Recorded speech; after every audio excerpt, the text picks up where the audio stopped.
Last time on Manifest Destiny, you guys visited the small town of Winnetah Springs and some Eastern Valley Mountains.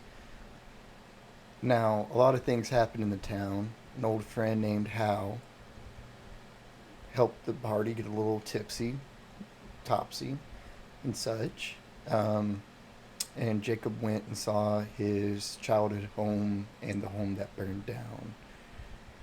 Now, when Jacob returned, it was found out that Hal was working for Obelisk, the same organization you guys have been running into a lot.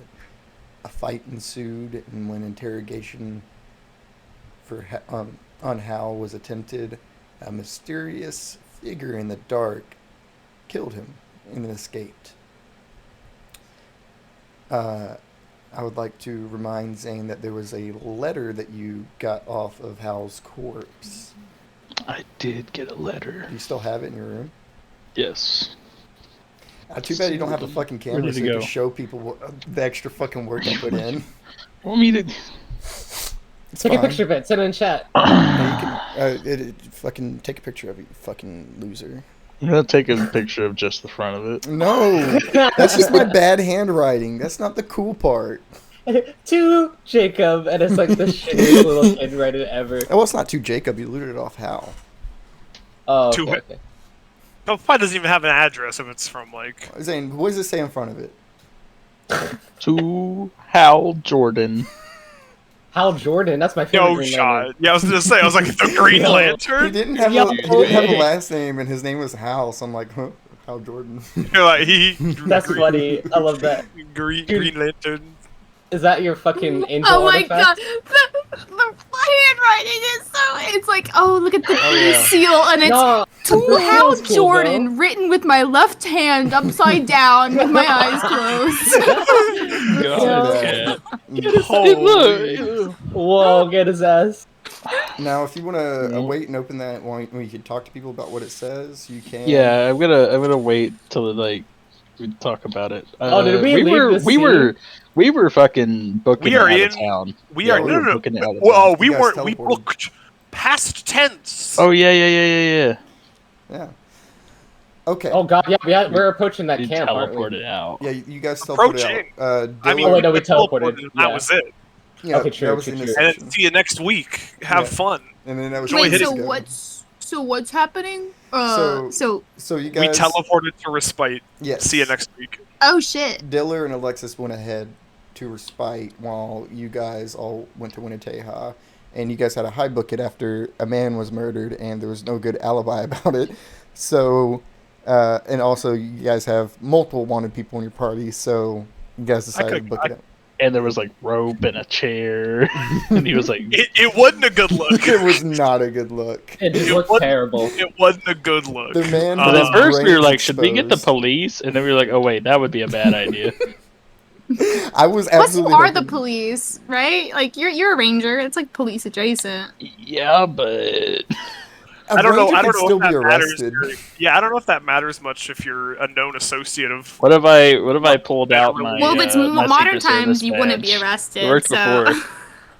Damn, get their ass. I mean, Cat, yeah, get you their ass. could have convinced the law to like help out and believe you, but I'm It just was gonna say it was the odds more were suspicious stacked than it against you. was. Yes. Yeah, it was more sus than it was possible to convince. So It would have required some rolling. They would most have pinned the definitely. crime on me. Oh my god. Anyways, you well, we guys. were in the north. You never know. As you guys feel that sensation of being ripped from this reality and shot across existence, you guys land from that reality bent portal and begin to reorient yourselves, and you find yourselves in a nice clearing of the woods late at night. The woods here are made of giant trees, pine of nature, that are few and far between, but their size is making up for the lack of quantity of them. You already have the scent of fresh mountain air in your noses, but as you dust yourselves off, the smell of pine is introduced to you. You all see towering trees around you that are unbelievably green. You can't help yourselves but to feel a slight shiver down your spine as a cold breeze rushes past. The sudden temperature drop, leaving a profound frigidness on your exposed skin. Not but a few instants pass until you smell the cinders of a campfire behind you and your eyes meet Diller and Alexis calmly biding time, trying to stay warm. Past this small clearing, not too far out, you see a very, very small town on the mouth of a narrow valley opening. You're not in the valley right now, so you guys are still out of the mountains. Both sides of the valley ascend to mountains, and the mountains look like towers in a city. At their tips, you can notice a white glaze that slushes over them that drastically clashes against the green around your feet. Noticing the green, you also notice wisps of fog spread through the ground like thin blankets grazing warm beds. You all notice, accompanied by the fog, is a feeling of moisture in the air that clings to your skin and lightens your bones. And again, you guys see Alexis and Diller kind of perk up at your landing. And Diller... It's good to be back in Montana. Yeah, Diller trips up. Oh, rough trip? You guys look a little worse for wear. People died. The usual. Excuse me? Who died? And he starts counting each of you, and he counts all the fair members that came with you. Oh, none of us died. Oh, okay. No, it wasn't any of us. But we're out of there now, so let's just leave it at that. Ugh. No, I mean,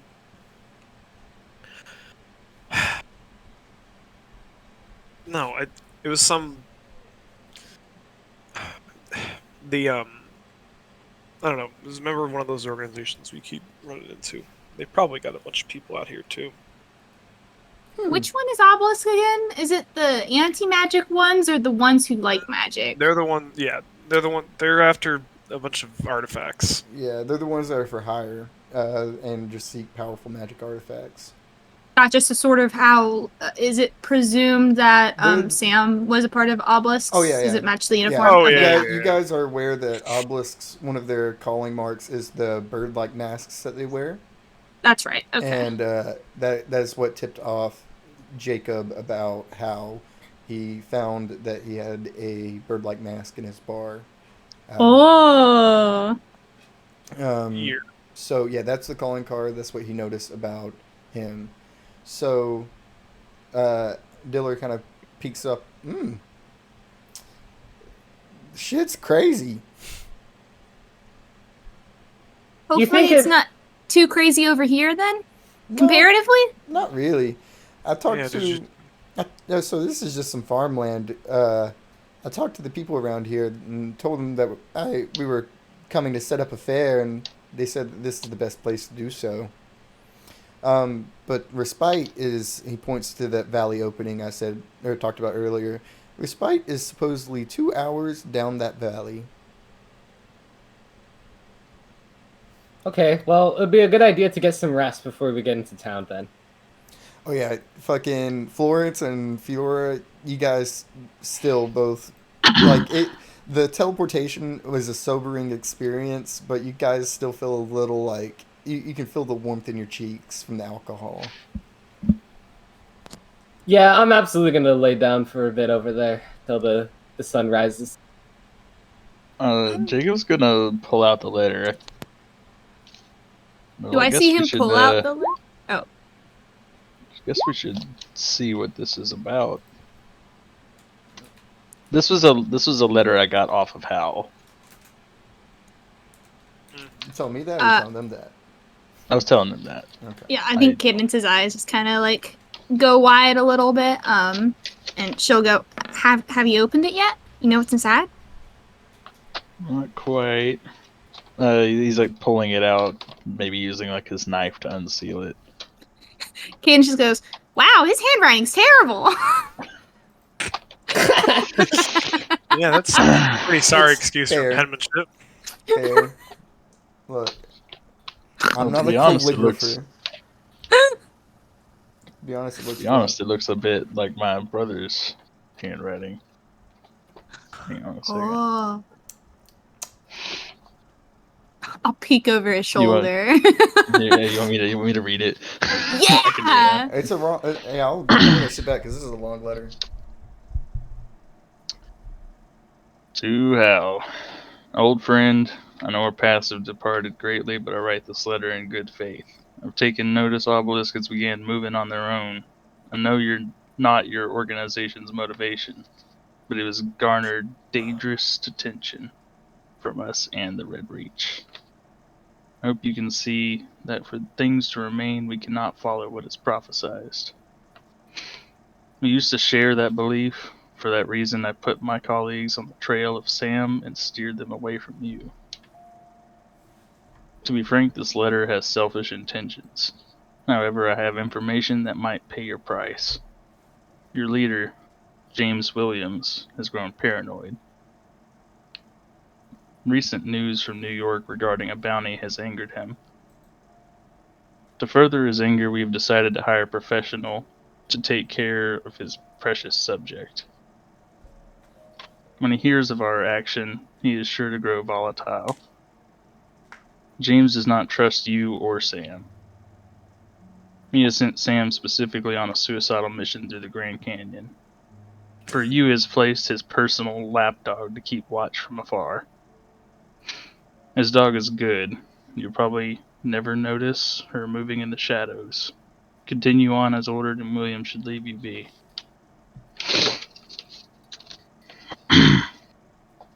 I have paid you an information. Here is my request. My brother will be traveling through soon. I know that seeing his face brings back painful memories, but the prophecy has been ringing true. Let my brother know I head eastward to New York. If he has found Sam, he'll surely be seeking my explanation I do not intend to hide. Other than sharing my location, though, I need some confirmation on a theory. The prophecy has been falling into place much faster than anticipated, and I have come to believe this could be due to the dabbling of reddened hands pulling some strings. Try to find one who sits outside of what is fated. The individual may be among them, following their tracks, or God forbid, be Marbles herself. I leave now in good faith and friendship. I will also ask for you to find the meaning of our cause once again. Perhaps traveling on to Aluit Cave Yep. Aluit Cave. and seeing the prophecy once again for yourself may rekindle the flame you once held. Dearly, Leonard Wood. Can we have that posted in Saloon somewhere? Yeah, I'll Or- type it out. All right, appreciate it. Also, damn. Ooh. Am I listening to that correctly? So is he in a separate organization than Obelisk? Is he like a part of like one of the third organization? I think the letter is implying that he was a part of Obelisk or was helping Obelisk and has since departed. Are Yeah. you saying Leonard was part of Obelisk? Yes. Yeah. It is inferring that Hal was once part of the same organization that Leonard was. And he has departed and joined Obelisk. Okay. I see. So Leonard is a part of a different organization. So it's the three organizations are Red Reach, Obelisk, and then what's the other one? The Red Hands. Red Red Hands. The Red Hand and Red Reach are two different things. Wait, no, hang on. This is completely wrong. Zane, you should know What? the best what the third one is. I Oh yeah, you. the Harbingers. Harbingers. Okay. I'm sorry. I for some reason didn't hear Red Reach in that, and so I was like, is it Red Hands? So Harbingers are the ones who want to destroy magic stuff, and so that means Hal ditched them to want to collect magic shit, and then Red Reach is just doing their own shit, making, I guess, increasing like the rate at which the apocalypse is happening. But why would the Red Reach have anything to do with that? How are they expediting that?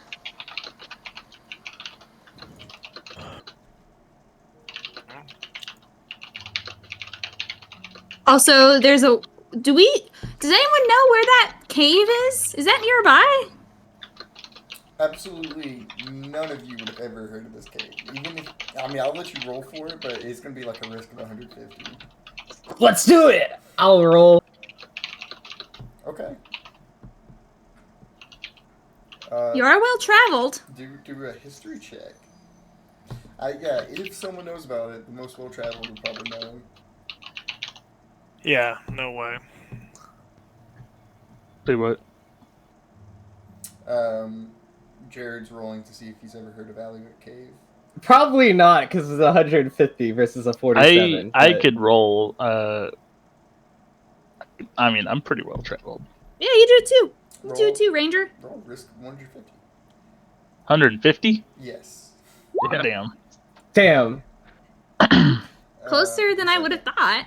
Yeah. Do I get XP? Is it mind-based stat? 2 XP. Okay. That makes sense. Yes, mind-based stats, history, to knowledge. Knowledge. Knowledge. So your buddy Got the roll of a Teddy 27. Roosevelt is into natural stuff. Maybe he knows about the cave. Yeah. You guys don't know Teddy personally. Oh, this is Catherine speaking. I mean, I don't care. I do. Yeah. I do. Can you tell I'm not speaking in a southern Um. accent? I'm not speaking a Cascadian. You said it was 150? Yes. Oh, damn. Oh my god. Jesus, it rolled higher. What's my XP? 3. Nice. Alright, does anyone else want to attempt to see if they've heard of it, or...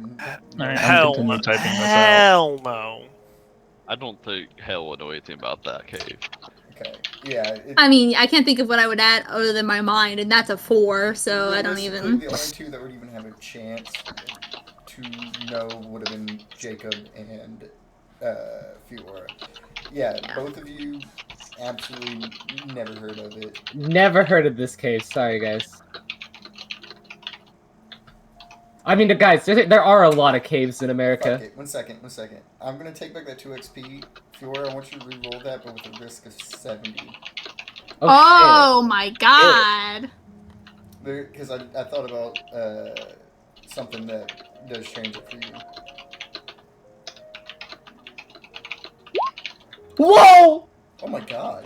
Holy shit! Oh my Holy Oh, moly! no, deja vu. That was actually it worked. god. That's a Deja vu. shitty roll Bum for bum the bum bum bum 70. bum bum. Okay. Why are we Now in this isn't for the cave itself. This is the bit of information that you do know. Aluit, that name is what rings the bell.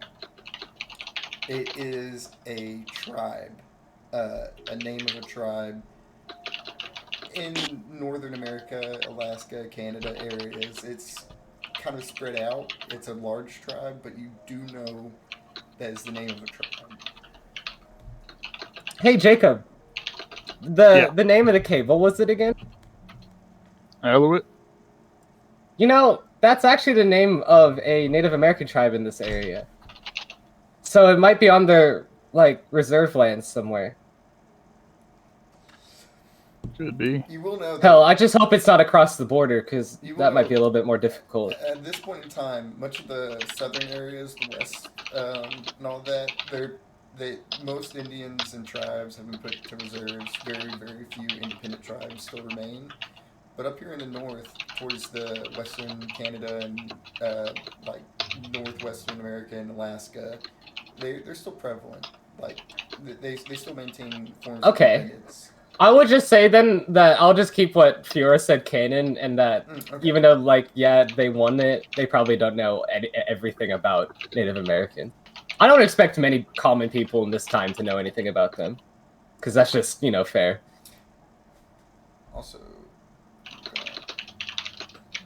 But, you know, it might be named that way because of the people who live in the area, so it doesn't really pinpoint anything, but at least we know how to yeah. point it out to someone later on.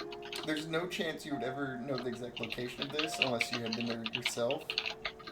But with how much you succeeded, the success is kind of a curse in disguise because you know that they're pretty fucking spread out. They have sections of their tribe in a lot of places. It could be anywhere up here. I would just say, when we're in respite, y'all, I would try to find some maps or any kind of almanacs that have any kind of directions towards where we can find where they live. It's true. I mean, if we're trying to, Paperclip piece is together good. the apocalypse as well, having something to look at isn't a bad idea. Mm-hmm. Absolutely. Hell, maybe our librarian has something for us when it comes to maps. Who's the librarian? Oh, fuck. I can't remember her name because I'm pretty crossed right now. But Are you talking about Alexis? no, not Alexis. The girl that we met Oriana? in Phoenix. No, not Oriana. Talia, Kalia. yeah. Thank you, Oh. Kalia. She's not much of a librarian, but she She got books. She got books. in the store that was consumed by Intis. A flame. Oh yeah. Hey, look, that might Maybe have been she's got a our good fault, memory. but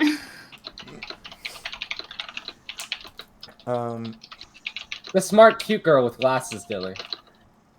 Oh yeah, I guess. She should be. You see, like the camp is setting up. They're setting up for camp, and most likely going to set up the fair for tomorrow. It's been a while since they set up the fair, so you can see that a lot of the traveling fairsmen look pretty excited about that fact.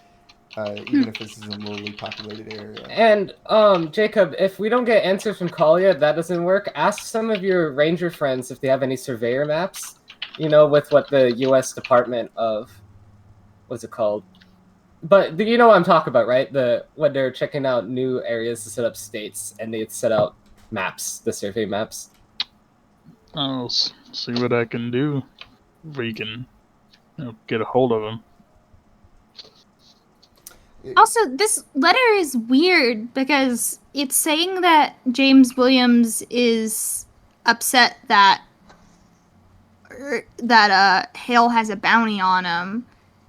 So, I mean, at least we know that James Williams isn't trying to... He didn't order the hit, but it does mean that the people in Obelisk ordered the hit. Not Obelisk, the Harbingers ordered the hit. Or he's mad he can't do it. Right. Yeah, I was about to say he's probably mad he can't do it himself. Yeah. That'd be my guess. So wait, I Jacob, don't know, maybe it your means something. leader is my brother? My leader? No, That's what Hal's. it says. That's how. Okay. This letter's The confusing. letters to Hal. Jacob picked it up. Oh, off that's fair. Okay. Well, I guess it was his corpse. It was definitely a corpse. It's more of inferring. Okay, yeah, he would be the leader of what I assume is.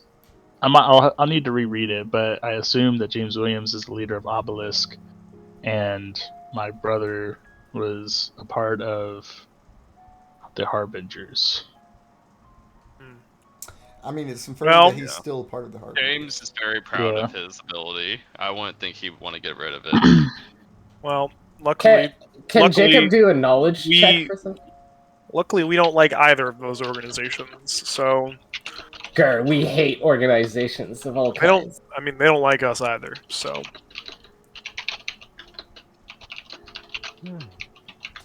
Hey, I meant to post that in the VC chat, but Jacob, did you see what I posted in Saloon? Maybe you unironically know someone like that because of your military history. Perhaps. Also, okay. I'm still typing out the rest of the letter. Oh, yeah, sorry. You're good.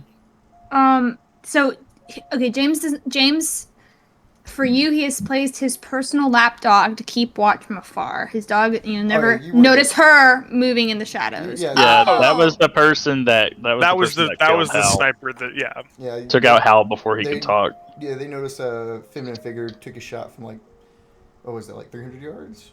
it was quite a far. Yeah, I mean, if you say so. because we couldn't teleport immediately, but we could discern where the shot came from because we rolled. And low. there's one last little paragraph here. Okay. That's a long letter, yeah. To let you guys know, I'm gonna send actual real letters to you guys from now on. Oh Jesus. Ooh, that's Are cute. you really? Yes. You have my address? You don't know. You don't do know have my your address. address. Wait, no, you might have changed your address since I sent you the camera. Now we can see Uh, your forehead. You gotta fix it. Oh yeah, I totally have. Yeah.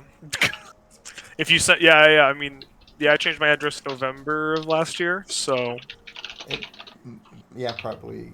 I'll have to look at it later. What's my address, Kalen? BB.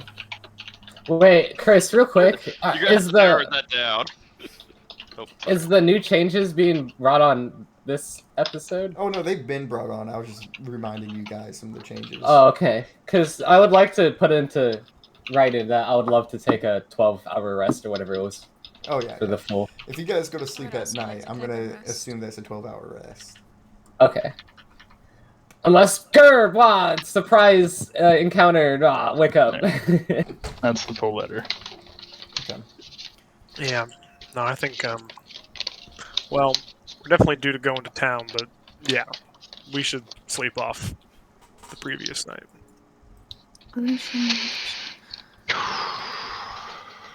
So Yeah, I think I could.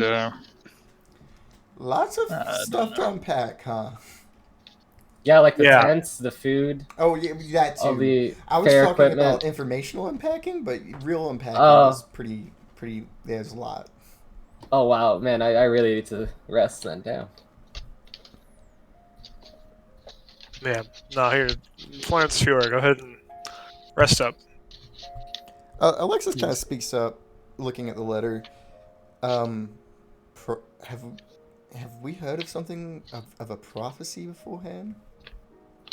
No, I just assumed that was something that they I, just. This doesn't have anything to do with that piece of skin or whatever we got, long time ago, right? Do you remember that? Oh, Skin.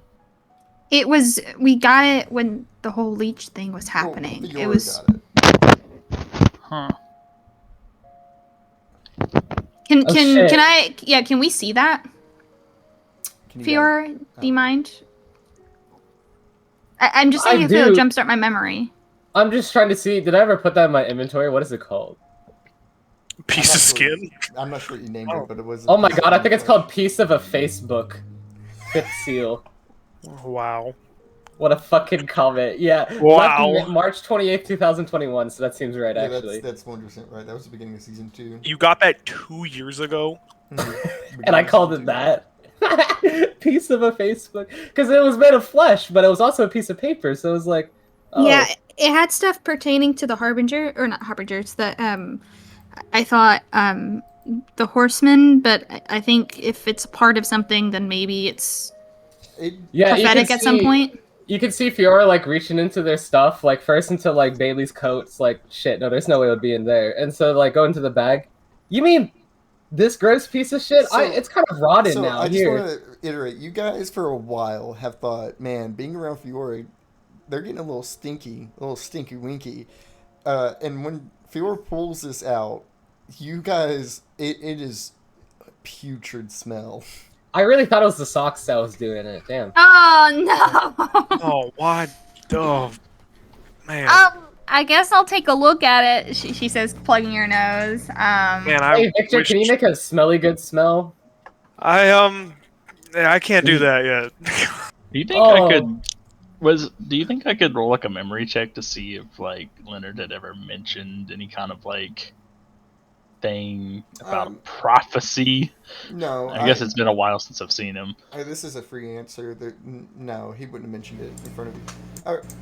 Here, I'll let you roll for it. Or mentioned like maybe something that alluded to a prophecy. I'll let you roll for it. It's gonna be. What is a a risk piece of paper? If he did, it was a long time ago, probably about a decade ago, because that's like the last time you've seen him really. So it's gonna be a risk of 55. On the skin paper, I'm not gonna drag through my notes, but I have a pretty good idea of what I wrote down on it. Damn. So the major thing that came from the skin paper was a vision that Fiora saw, and the vision was of what Pestilence had done when he came through that small farmstead. Yeah, dude, that was fucking wild. So that was a major amount of information came, but that was a vision of the past, not of the future. On the actual skin, it was almost like it wasn't like an actual poem. It didn't have prose to it, but it was almost like a 4 stanza writing, basically saying that Pestilence is going to come and wreak havoc and spread, pretty much. That's pretty much all it said, though. Yeah, maybe the prophecies have something to do with the horsemen. And of course they'd be interested in that because they want to steal magical artifacts. I mean, we have the bow now. Oh god, we're even a We bigger don't have target to worry then. about one of them. Yeah. Well, now we gotta. Hail. Well, we don't know if this prophecy belongs to any one of these groups, or if it just so happened to be something between my brother and Hal. Does the prophecy have anything to do with the embrace?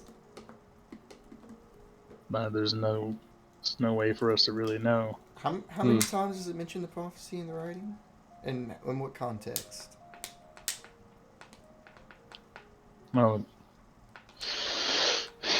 it's mentioned about 3 or 4 times. Seems pretty damn important to them.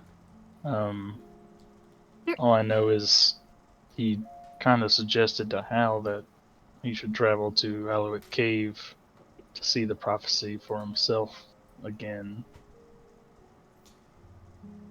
And in the beginning, he said, what did he say? I said that they can't follow what is prophesized any longer. I have hope you can see that for things to remain, we cannot follow what is prophesized. Oh. So they're going off the path. Yeah. But what does it mean for things to remain? What to remain? What are they trying to? I mean, What are they trying to do? they don't want the embrace to happen. The Harbingers don't want the embrace to happen? Wasn't that? I mean, if they want things to remain, wouldn't that be, magic and presence of the other dimensions on Earth? I mean, I guess the issue is that we don't know what things mean, Things can mean a lot of things. it certainly can. But I mean, I don't know. I mean, isn't the idea that we want to keep the dimensions apart? Because I mean, isn't that what we're trying to do? So maybe that's what was prophesized, and they don't like it. I mean, I guess we won't know until we see what that prophecy is, or at least hear about it. Yeah. He mentioned it again, saying the prophecy has been falling into place much faster than anticipated. And I have come to believe this is due to the dabbling of the reddened hands, pulling strings, emphasizing that, correlating it with us. We're going faster than they expected? Hell yeah. Well, I'm just trying to figure out what all this. Try to find one who sits outside of what is fated. Someone who's not In the involved prophecy. in the prophecy. I mean, you know who would be above fate, right? God. Yes. Isn't she supposed to be fate? Well, she's supposed to be like order, right, or something. I'd imagine that would put her. I mean, you guys have heard her nickname from death, the Weavis of Fate. Oh. I mean, I'd imagine the one who weaves fate would not be beholden to it. But it seems like he's referring to the person pulling the strings is the one The strings of fate. outside of Yeah. what is fated. Okay, so it is like a bond then. Right? I'm gonna let you guys know it's not like a bond. It's The not. red reach. This would is why be I'm the bad one at pulling the puzzles. strings. That's what he's implying. The person red with reach are reddened the ones hands is the pulling the one- strings. Yeah. This So- is why I suck at puzzles. Lucy is behind it all, kid. Yeah, 100%, dude. Trying to figure out what Lucy's all this the has to do sniper. with what all this has to do with my family. And that doesn't make too much sense. I mean, Maybe some of your family have red hands. or maybe, I mean, Not if literally. Leonard I has anything involved with like what's happened to you, then maybe he was trying to like start this prophecy or whatever in whatever way he could. But Why would he want to start it? sounds like that he wanted to prevent it. well, Whatever that's what it is now. Now he wants to prevent it, I guess, because he's not following what's prophesized. Maybe he feels bad about it. I don't know. He also says we used to share that belief.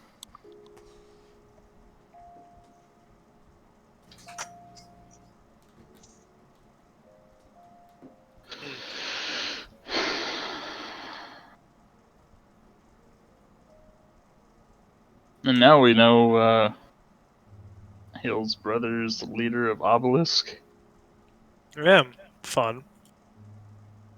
and that he's grown quite paranoid. All the more dangerous. How dangerous is your brother? I've seen him kill a lot of people before he ever had his ability. Ooh, It made me do things I didn't want to do. I bet your damn spirit would go over to him as well. Huh? Oh. You need to get rid of it. You need to get rid of that thing. Yeah. Shut up, you old rat bastard. Isn't The there spirit something flips you guys McDoon off. has to get rid of this thing? I'm not. There I don't know. is- there's something in McDoon's store or something about getting rid of spirits or something. But that's aside from the point. You said that he can control you. I don't know if this is something I skipped over, or Oh. fell out of my no. head. It's more like he would drug me up so much that I didn't know what was going on. Oh, that's. Oh. horrifying. So he has chemicals? He is an expert chemist. I don't even know what he was using on me. He's all I know is that I would do stuff and sometimes I would remember and sometimes I would just wake up and not know what happened. That's terrifying. Florence, I don't know if you're talking, but whenever there is sound coming from you, it's like a bzz. So I'm just making sure your mic isn't like broken and you're like saying stuff and we're not hearing you. No, it's actually muted. It just, I don't know. It's doing this thing where it's like cutting in and out, and I'm trying to fix it. So I didn't know you guys could hear it. No, you're good. I was just making sure that we were not hearing you say words. So you're totally fine. You're totally fine. I just wanted to make sure Okay, we cool. weren't like not hearing what you had to say. But you're good. You're right. Gotcha. Okay, cool. Yeah, I'm just trying to fix this. I don't know what's happening. I got you, homie. I got you. Well, I think we could say all that needs to be said. You guys want to sleep? Well, not, actually sleep, but rest our eyes. The, I mean, I can get close with this and I'll hold up my double drunk flask. Oh my Oh, god. damn. Hale, didn't we just learn? Aren't we resting so that we sober up? That's probably a good idea. Tonight, but after. Just make your tent cold and get nice and comfy. Okay. Wait, if I make the tent cold, they're gonna be mad at me though. It's Oh. pretty chilly in here, like in this area. I mean, I don't know. By this point, I've upgraded to warmer clothes. Oh, so I can make the tent cold? No. Alright, Yeah. hold on 1 second. And Hale's gonna walk into the tent and start putting ice on the floor. Oh well, lucky him. I don't. Rest. Hale. Okay. Well, you can take that up with the people who actually sleep, I guess. I'm sure Jake will be fine. He's pretty hairy. Oh my god. I think he he'll can be get alright. hairier if he needs to. Low I don't blow. think you want that.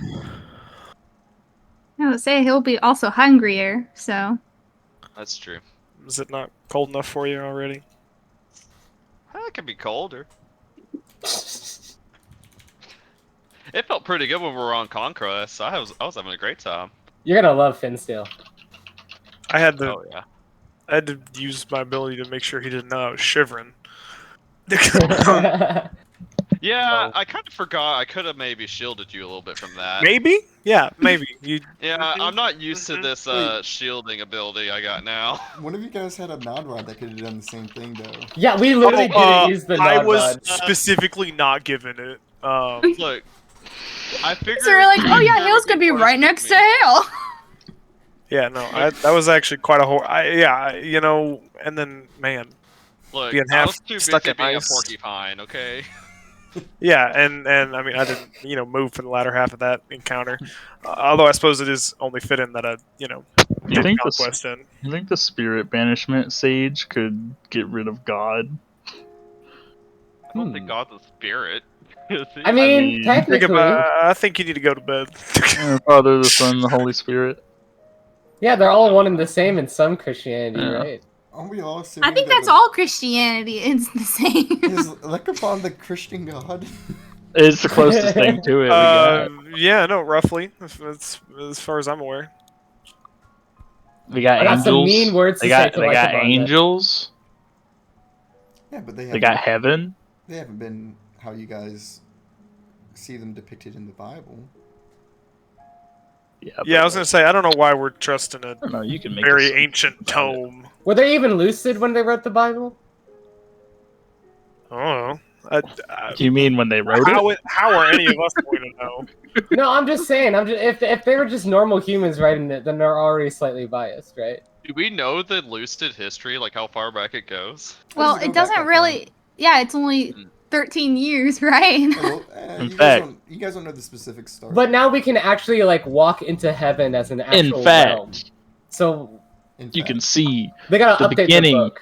of this stuff happening in the one shot that is planned eventually. yeah. Oh shit! Oh my god! Shit! What Eyebrow if wiggle. Hayden is the only one who can get into heaven because she doesn't really sin? I mean, I'm not thought- perfect. I thought heaven was about forgiveness. I got a perfect seat in hell. That's With my name on before, it. but if you try to enter, it's not gonna let you in. If you're not, I don't know. I mean, who here has had premarital sex? Hayes just gets red. Doesn't raise her hand. Who here has I- it or has? I don't see how that's relevant. haven't. Oh, who hasn't? I was- Who hasn't had? Hell, I Oh, will, thought you said I will has. have you know I was raised a gentleman. I don't understand how that affects our chances of. Hell, did you say you haven't? No. He's pretty young, Alexis. What the? Oh, yeah, sorry. He's not like 30. I'm only like 19. Yeah, you told me how old you were. You said you were 19. Oh, yeah, no, that's young. How old are you, Victor? What? Oh, what? Wait, who's the youngest in the Is that an body? age? It's definitely Wait, what do Hale's you the mean? youngest. Victor yeah, is yeah, yeah. 26 years old Yeah, he's 26. Yeah, Oh, he's 26. Okay. he was talking. No, and 6 foot yeah. even. That is correct. That's what it says on my on his sheet. He's got Man. sharp green eyes and jet black hair Thank you. that are always complemented by a black and white wardrobe. Thank you, Jacob. Hey, you don't have to read the whole thing. Thanks, bud. I just like to think Jacob's whispering this into Victor's ear. Yeah. Thank you, Jacob. Thank you. This is important. He's I growing mean, his hair Cadence out a looks little about the bit. same age, I think, right? Or like, Whoops. because I think she's like between or she looks between 18 and 22. I saw her officer. She looks 22. Officer. Listen, oh my god. I'm not having this conversation again. Cadence stands at about 5'6". Okay, thank you. Why are you like a documentary like? David Attenborough. Let's go. Yeah. If she looks like she's about my age, then I could have called her little sister. Whoa. Hale. Yeah. Gotta let that one go, bud. Explicitly No. not Hale's sister. Yeah, that's written in there and everything. I said like a little sister. But Oh, I let's guess see it- Jacob's physical appearance and fashion. Oh God. You want to see it? Mental trauma, expertise, and interest. Yeah. Yeah, there you go. Read it out. Social, family, and friend history. Okay, I'm gonna cut this short. Please. Oh my Okay. gosh. So, is there anything you guys wish to actually converse about before resting for the night? I don't have anything to converse about. I think Jacob's just gonna. I think Jacob's just gonna kind of analyze the letter, The later. and I don't know, see if maybe he can pull something out of it. But Some letters. I mean, Some ink. If you want to make a roll, it's gonna be a high risk roll just to see. Also, that last roll you made is gonna be that goes down to 2 XP. Yep. Fucking, I'll let you roll, and I might give you like something that you can infer about it that you guys haven't pointed out yet. I'm only gonna let Jacob do it just because of his personal history with the writer. What the? You rolled a negative? DF. Rolling diff. That's how good I am. Rolling down to fuck. Apparently, Hale's at a -1 to down to fuck. So It's because he hasn't had premarital sex. Oh, It's true. God. It's okay. He's 19. He Wait. doesn't need to. He's chilling. Did he lose? He's got his time. virginity with another He can relax. -1? That's whoa. Does it cancel out? Yeah. Okay. Wait, but that's a Anyways, -2. Okay. 3D. What kind of dark magic are you I rolling don't with? think I don't know what an Wolfman has F letters. is. You just go to the dice roller thing and go down to the fudge category. For some reason, they The have this. fudge That's category. for DMs to fudge roll, I guess. Fudge. Oh, I wow. just thought it was for a delicious treat. All right. What's the risk on this? I say it's gonna be high risk, so I'm gonna make it about a 50. Because it's pretty much all in front of you, and Yeah. giving you extra hints. It's just pretty much saying something you just didn't realize Ooh. yourself. Oof. Chris is just calling us fucking idiots. No, I mean you guys pretty much got everything you could get out of it. We extracted all the knowledge juice from the I'm piece of paper. back down to 2 XP, not 4. Yeah, you read it and read it and read it, and other than what you've talked about, nothing's coming to mind that I can give you that's new.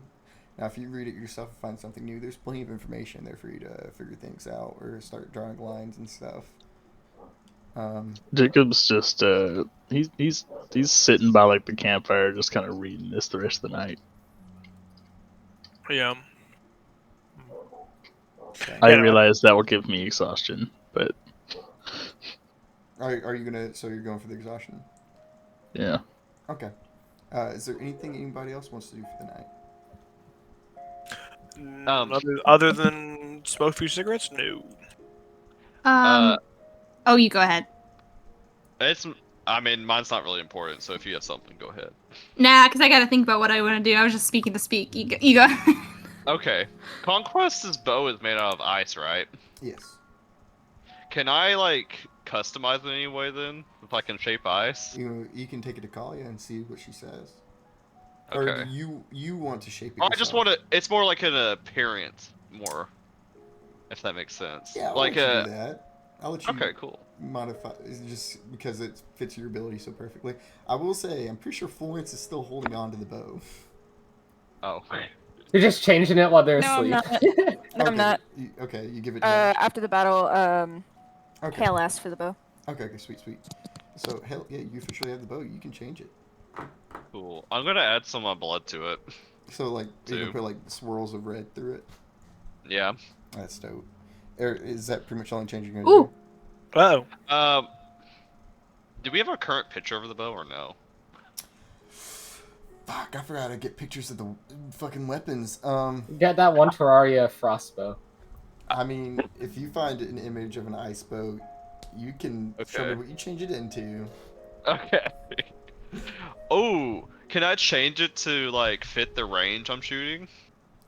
I like that idea. You can make it longer. It would just be for flavor. It's not actually going to change what would normally happen. Yeah.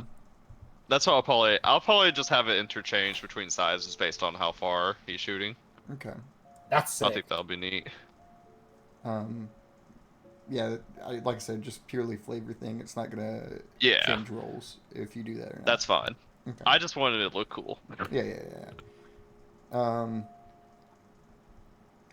Okay. Is it anything else you want to do with the bow? No, that's it. Okay. Oh. Also, does it have like an indicator to show when that one ability is recharged? Oh, that one ability. Which ability is it? Because The special. I gotta pull up the special. Yeah, I think Jake's redacting himself intentionally. I need it. Is it Uh, pinned? Oh, I could tell you what it did, Yeah. or Sure. kind of what it did. Just so we can get an idea of when it recharges. So once per session.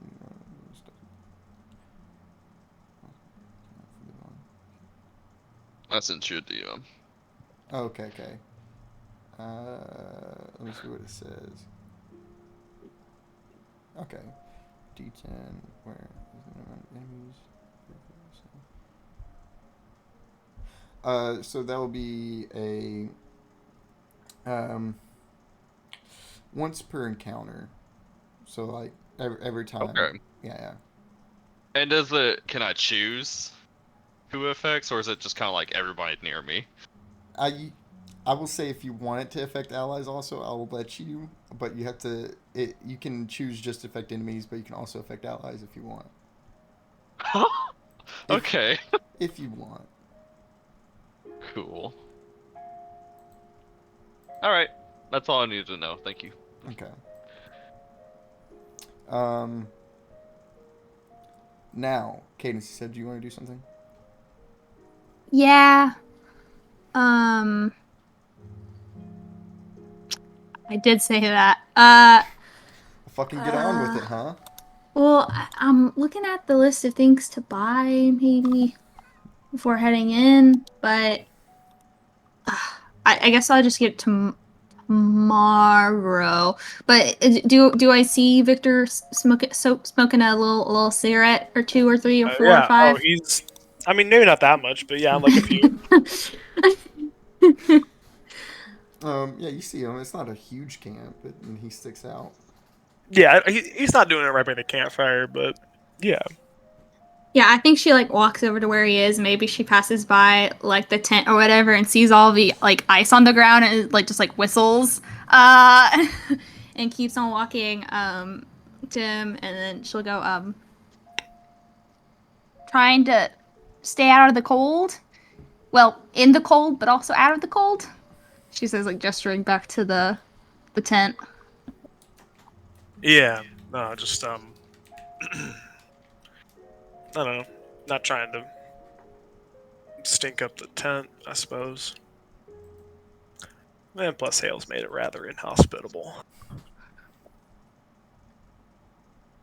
You know, I don't know what I can really offer to help fix that except give you my condolences. I mean, maybe I can sing a song and have you like warm up so whenever you lay down, you know, it'll be kind of like a hug, you know, permanently or as close to permanent as I can get it. Maybe through the night. Maybe. I don't know. I'm not even sure I'll end up laying down in that tent, but You got a lot in your mind? yeah. I mean, don't I always? She laughs a little bit. I don't know. If you want to get granular with it, this is closest, if ever, in a literal sense, closest I've ever been to Cass. I don't know. I thought I'd have a little bit more time before we were actually here. But here we are. Are you nervous? Yeah. Yeah.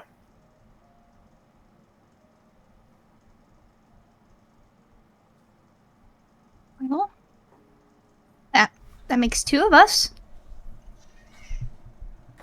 She kind of like smiles like a little bit, but it's kind of, you know, like a Like, it's like, hi, yeah. yeah. I mean, I don't know. I thought I'd know what to say, but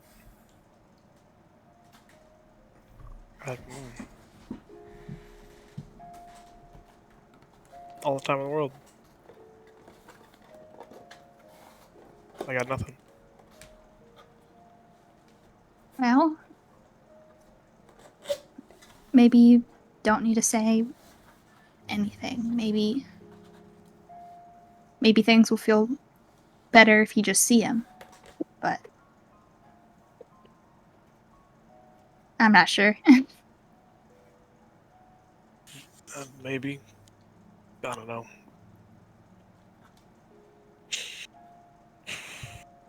I mean, I know that he's not why everything's kind of gone the way it has for me. But I mean, it's not like it didn't matter. I mean, Alexander hated him so much he took it upon himself to ruin my life by proxy. I don't know.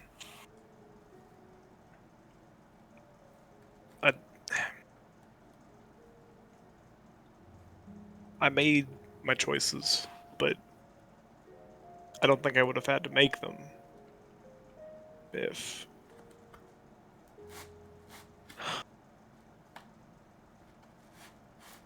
I don't know, if he had just been like a regular old person.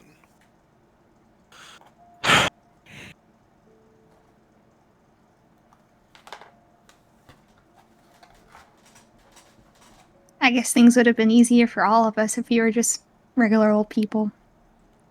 Yeah. Yeah.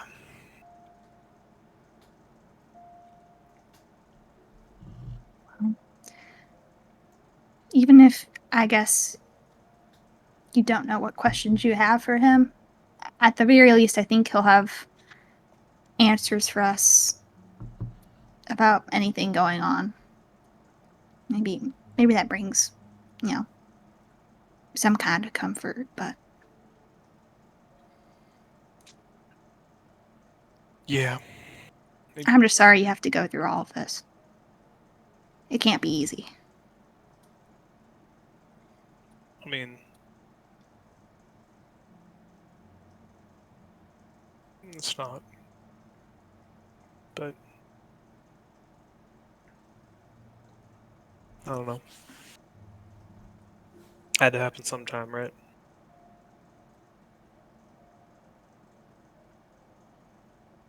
I guess so.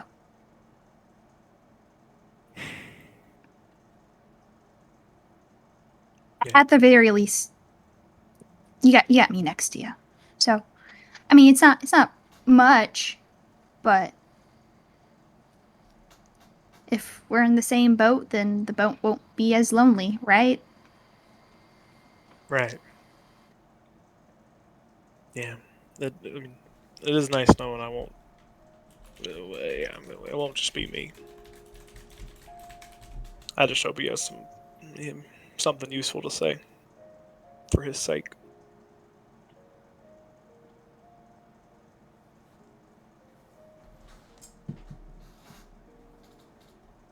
I don't know. Yeah.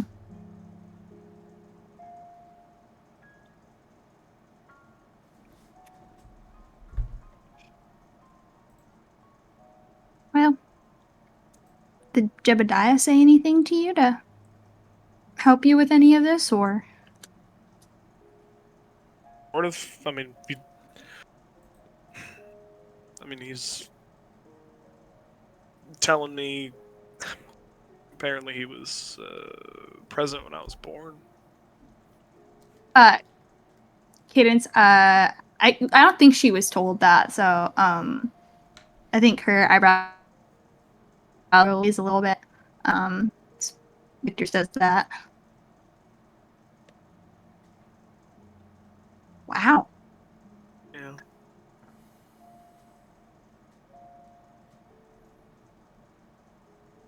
You know what's funny is, officially speaking, well, if you go and ask the government, I was never born. I mean, sure, I'm in there now. But well, got nothing. I mean, sure. I'm sure plenty of people are born in a cabin in the middle of nowhere, but usually they go tell someone.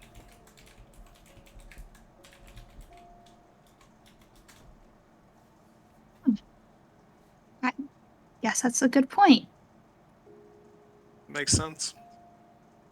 I get the sinking feeling that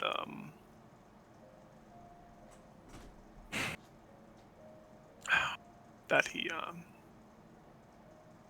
knew someone would get pissed off about it. I guess he just didn't try hard enough to hide me.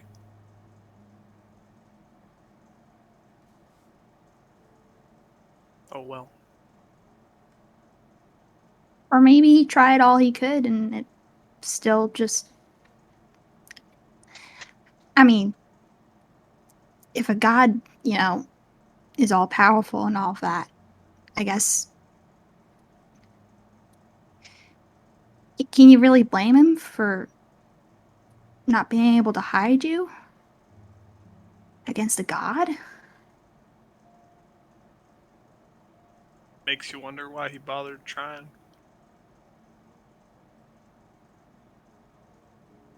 I mean, I don't pretend to really know a whole lot about, like, family, I guess. But I guess if you love someone so much, maybe you just try to make the impossible possible the best way you can.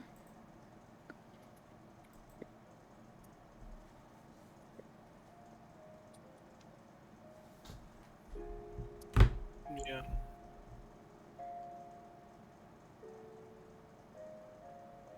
I mean,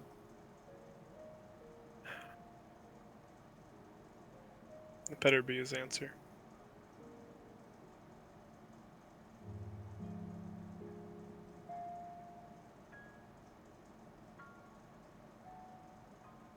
I think Is kind of like lets the kind of cold air hit her a little bit longer, and then she like shuffles her coat a little bit, and then she'll go.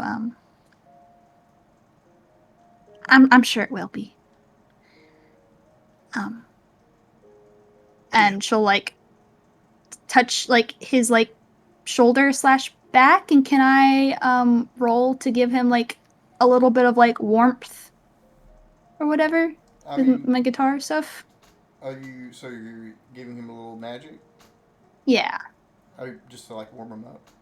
Yeah. I mean, you can just spend 1 mana. Cool. I'm just gonna get it back again when I go to bed, but so she'll do that and go. Things will be okay. Good night, Victor. See you tomorrow. Good night, Miss Cadence. And she'll start to walk away, and then like you hear her stop, and she'll turn around and be like, the more I think about it, we really are quite alike. You being, kind of like from like one thing that doesn't really like make sense. Me existing and not making sense. I'm not making any sense. I'm gonna go to bed now. I mean, I'm gonna rest now. And she walks away.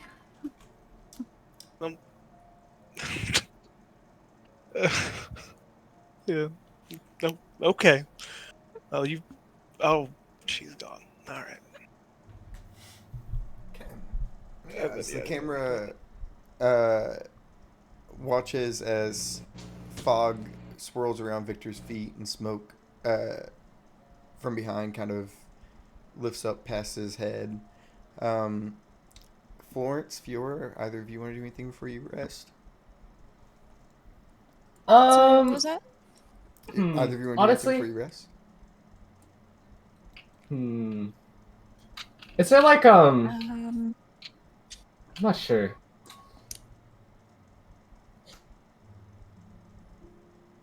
Honestly, Unless Florence wants anything to talk about, I'm good.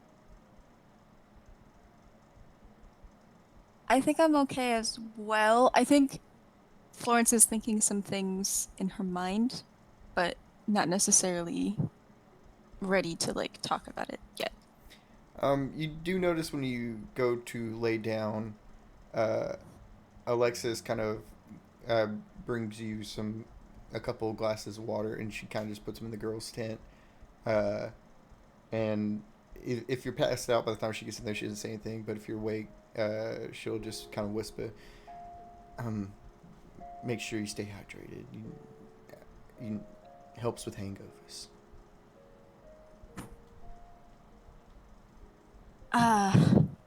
Yeah, I think I could use some water after the traveling. And she'll take a glass and take a sip. It's a full glass. It's a cool water, definitely not ice cold. And you see, after you start sipping on it, she goes to her corner of the tent and does her usual, getting ready for bed, taking off the armor and all that good stuff. Yeah, I'm recording.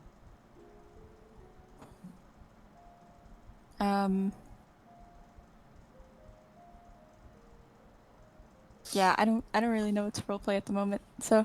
That's fair. Yeah, if Florence just wants to turn in, she can turn in. Alexis turns in herself. And Fiora, what are you doing for the night? I think I really wanted to either find a river nearby and just like relax in it, or I was gonna climb a tree and just find a nice place to get a vantage point, get a look around before I go to bed. Funnily enough, there is a river not that far out. It like through the town that's through the thicket of trees. There's a river that runs like way out. It's a long river. Okay, then I think I was just gonna take a quick walk down by the river, maybe like get a quick wash in before we head into town, that kind of thing. See, I was in the same boat as Asha. I didn't know exactly what to roleplay, but I did want to do something. But that's fair. What do you hate? Oh shit. I mean, I think I made it as an off comment response last session that like the thing I hate the most is myself. But man, like really hating Lycabon, really hating all these stupid organizations. There's a lot of hate to go around in the world right now. Hate is very broad.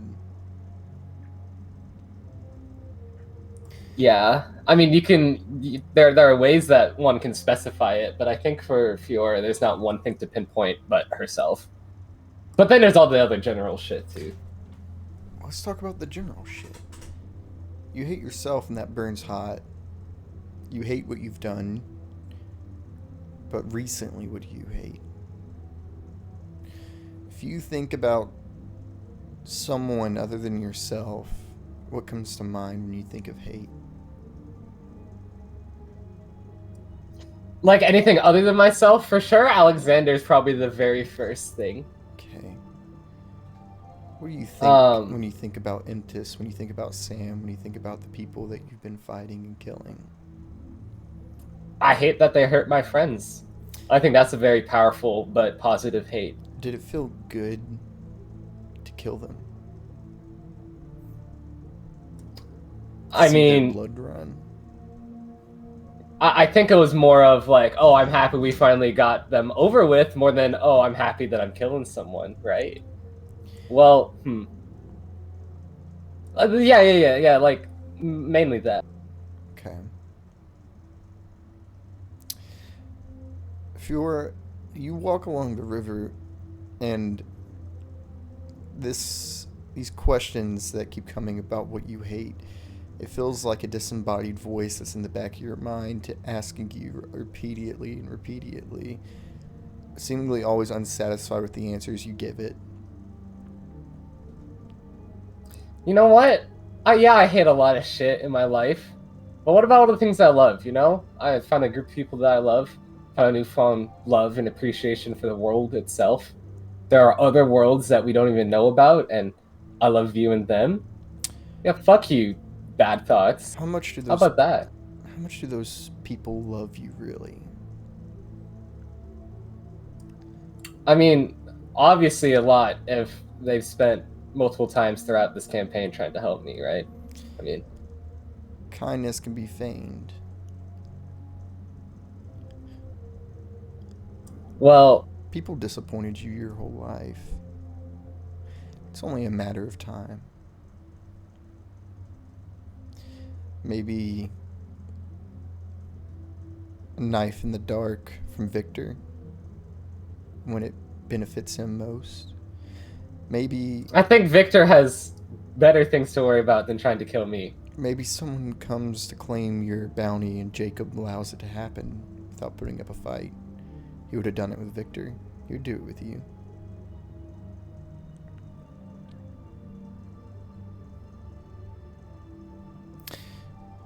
Cadence is ignorant of the world. That's mean voice in my head. Damn. You think that she can do anything but run away when death confronts her? Well, that's why people like me exist. We're here to protect those who can't protect themselves, right? They hide behind you because they know you're just a big sack of flesh that will bleed for them. They're not hiding behind shit. I tell them to go behind me.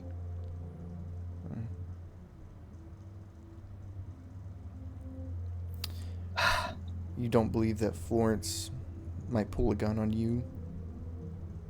You believe that Florence has given up the hope that things can be remade in a way that she prefers? At the end of all this, what stops her from changing this world to what she wants?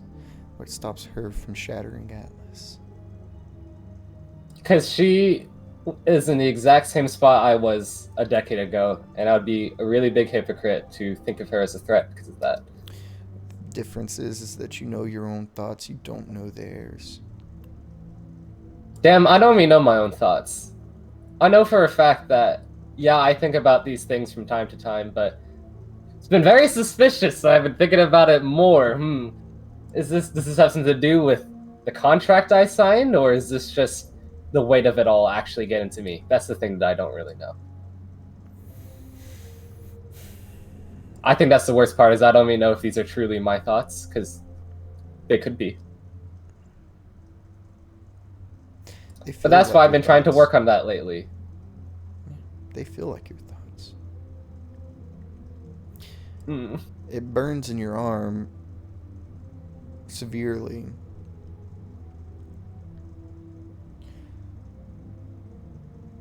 Oh, like my wrist again? You think your mother trusted you with her life. You're much like her, trusting these people that you claim to love with your life. They can take your life just like you took hers. Damn. You didn't have to say that. Fiora, take 1d3 emotional damage. Fuck! Oh, I'm just taking a stroll by the river. The river is yelling at me. What do you hate? And then Ugh, I hate you, voice. you didn't realize you had been enveloped in it, but when a sudden instant, the presence, that feeling of cloudiness in your head goes away. And when it goes away, you notice that things around you did become darker. Things seemed immaterial, and that sudden snap back to reality, you realized that you were out of it.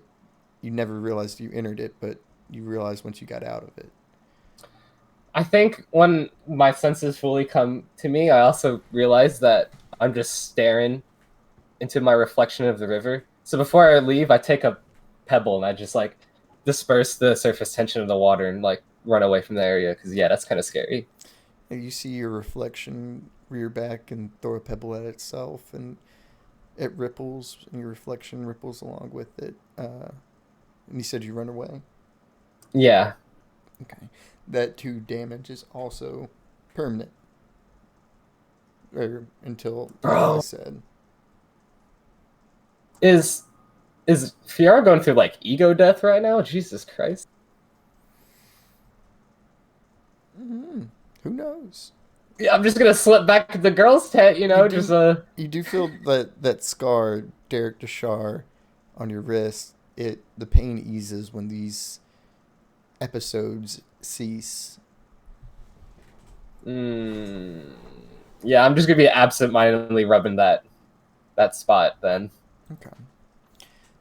Yeah, you come back and it seems like everyone has already turned in by the time you get back.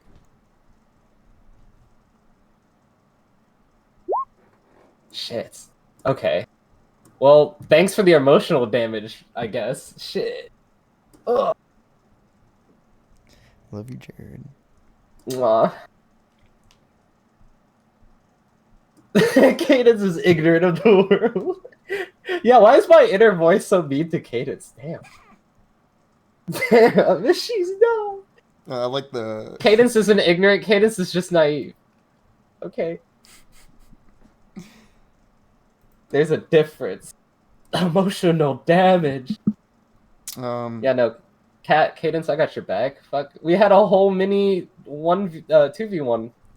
As night wanes and eventually gives break to dawn, you guys all awake with the crowing of birds in the forest. And you start to hear the Ferris folk get up and start their day of work. They got quite a bit ahead of them today. And you guys all meet up outside the camp. Ready? Are you guys all ready?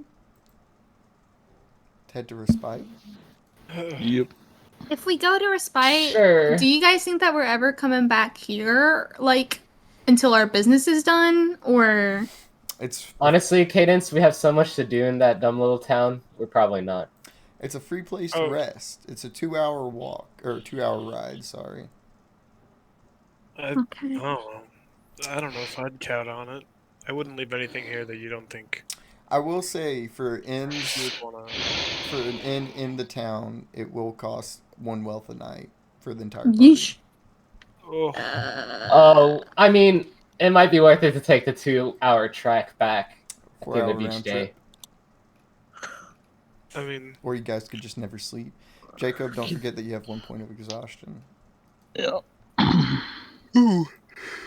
get can- -5, nerd.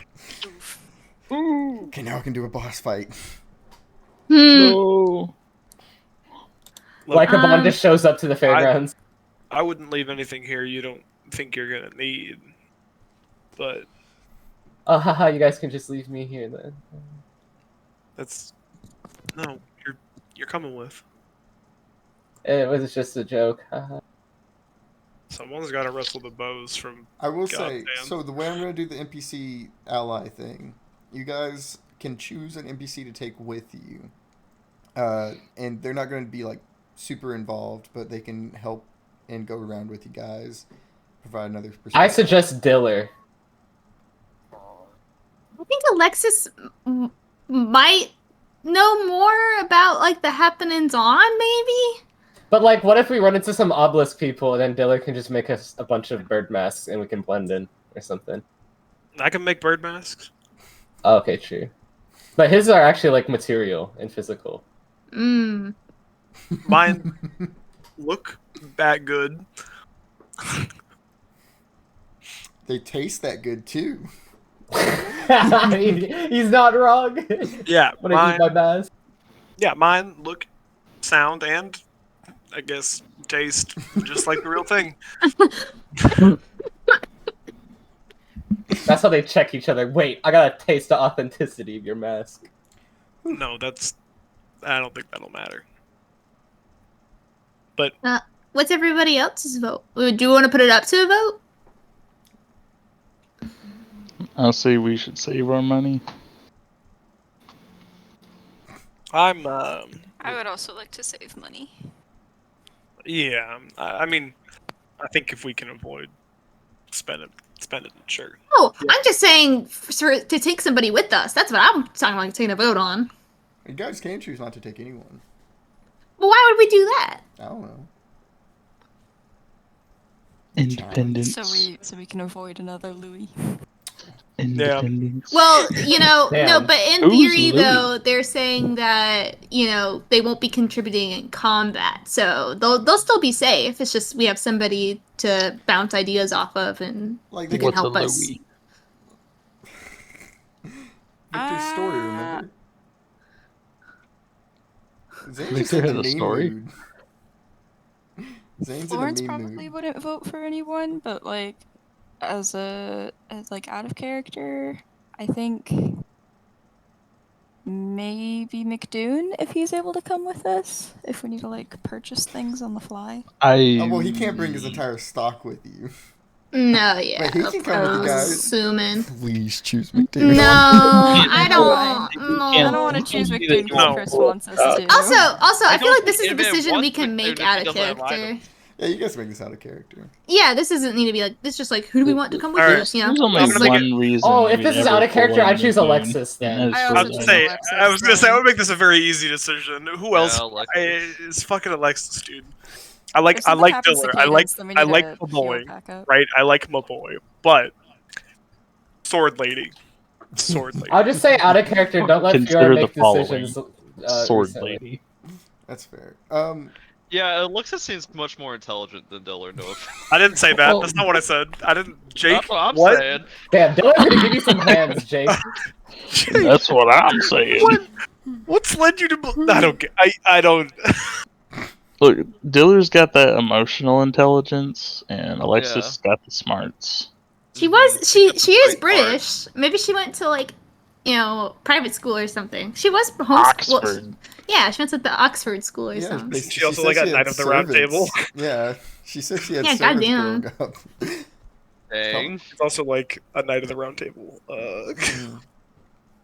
Sort of. Yeah. It would not be bad to keep her around. That's for sure. I Um, mean, if only to like touch one of us with blood magic and be like, "All right, get the fuck up, get out of here, nerd." Hmm. You know, And then I can Wamo combo of blood with her. that's not what I said. I got blood stuff too, Kaylin. Don't give me that look. I mean, yeah, you do. I'm not arguing. Anyways, I think if we take But anyone, you look at blood. if we take anyone, we should take Alexis. yeah, I'd have Alexis come with us then. Okay. Hold on. Yeah. Also, before we go, I'm going to buy Sanctuary. Sanctuary. Oh yeah, that's a cheap one, isn't it? Mhm. Let me go see. Sanctuary. My Sanctuary. Where is it? Are you on it? No, someone's on. Yeah, I'm on it. I'll see it. Boop, boop. Okay. Yep. Okay. Take the 5 wealth away. Yeah. Yeah. Let's play this out real quick. You see McDoon. He's finally set up his. He actually has a tent starting to get set up. Funnily enough, inside the tent is actually his full wagon. So like the tent is just over the wagon for some reason. Oh wow! The horse Is it a is big still tent, tied. Yeah, or it's a big is tent. it? The horse is still Okay. tied inside the tent. Also, it's like there's no real reason for this tent to be here. Just McDoon things. Just McDoon things. Certified McAdoon moment. And he kind of knows as you walk in the tent. Well. First customer of the day. You know what they say: the early bird gets the worm. I've got plenty of worms. And I'm a songbird, so we just 2 peas in a pod. Can I get that little earring? Oh. And in fact, does it come with a pair, or is it just the one? It's a pair. Ooh, I've never had my ears pierced before. Well, Does it You come know- with a piercing? Do I get it pierced with I- it? Do you pierce ears? I pierce ears. I'm the ear piercer. Don't do it. You'll get an infection. Well, it's not Claire's. I'm gonna be fine.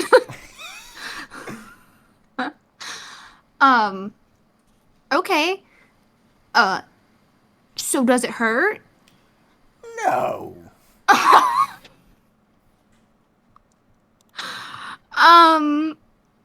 You see, like he pulls out and like he's it looks like he's going through something in his wagon, and then he like holds up like a really big knife, and like, oh no, that's not it. Puts that down. Chris, Pulls out a smaller knife. Puts it Chris, I down. don't want to do this, but I have to ask, does it have to be an ear piercing? Are you? Were you? You say it. Just say it. No, I was just wondering if it still works, if it's other parts As long of as the it's on your body. body. No, she's still getting ear I was gonna piercing. I just say, wanted to answer. Cadence with nipples pierced is cursed. I would say if I was cooler, I would do it, but Cadence isn't that Yeah, I cool. was gonna say Cadence. Curse Cadence? Cadence is not that cool. Plus, either you have to do it yourself or let McDoon pierce her nipple. Yeah, no, that it has more implications there than I would like to explore. So that's a good point. Dear Oh. God. With a dirty knife, no less. Oh, it's not Oh, dirty. Oh. It's not dirty. Who said I had dirty knives? Jacob Wood. Anyways, and he pulls out an actual professional ear piercing tool that's like it's not a safe. So just a needle? Yeah, it's a needle, but it's like it specifically starts thin and gets a little bit bigger as it goes down. And you can see, okay, just stay on your tiptoes, reach up a little bit. I'm a little nervous that you're not gonna get the Okay. right angle if I'm not sitting 3, down. 2. And... And Does it hurt? it's a little pinch, like not too bad.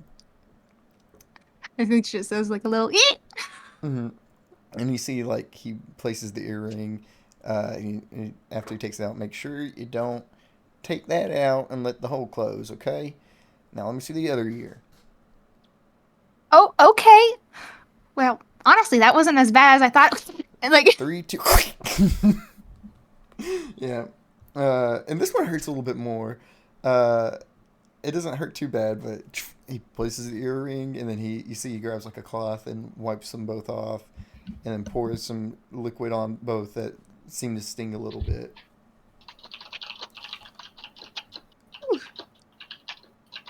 so do I have to be worried about any kind of aftercare or? Oh yeah. I mean, you I can just sing something probably and it'll be fine. He places a But bottle in front of you. Pour this on it once a day. once a day, okay. And she takes a sniff of it. Oh, it's like stout alcohol. Oh, yeah. She like turns her head. She's like, okay. Not Once for a day. consumption. No, I assume not. And even if it was, I would not do that. So, ooh, Well, pleasure doing business with you. I know that was a surprisingly quick interaction. Yeah. If you see Jacob Wood out there, I want you kick him in the balls for me, okay? Will you do that for me? You know, I'll spread. I'll give him the sentiment. I Maybe want you to make him regret being born. you have a wonderful day, sir. And she turns around and she'll walk away. Looking very nervous with like a scared smile on her face. Like, this guy had a needle up to my face, and he's insane. You guys, the rest of the party's all gathered outside, and you see Cadence pop out of McDoon's tent with a scared look on her face. That's probably a worrying sight to see a girl coming out of McDoon's tent with that kind of face. Oh God. But I got bling. Maybe that's also a bad thing. Getting blinged out by McDoon. But anyways, yeah, we should probably get Cadence. Wait, why the hell is there a whole tent over Mc? Why is he? Is the horse in the? Oh no. He's making it work. He's making it work. I didn't ask any questions because I was afraid of what I'd hear. Don't question the man behind the curtains. That poor horse. Some fey magic or some shit. That's how you got him in. I love how there's an unexplained thing going on of some fey magic or some shit. Them fays up to no good. Well, anybody else have that's it. Yeah. Anybody else have anything they want to do before they leave? I would like to brush my horse. Well, let's get to town. Okay, brush your horse, you horseman. Okay, it's brushed. I love how I did. Jacob is the horse girl of the party. It is pretty. It's beautiful. Funny. Okay, so, yeah, embarking out of the woods, that small town I talked about earlier, it's more of like 2 or 3 little farmhouses and a bunch of farmland that's sowed around a river that leads outwards, westward. Let me see real quick.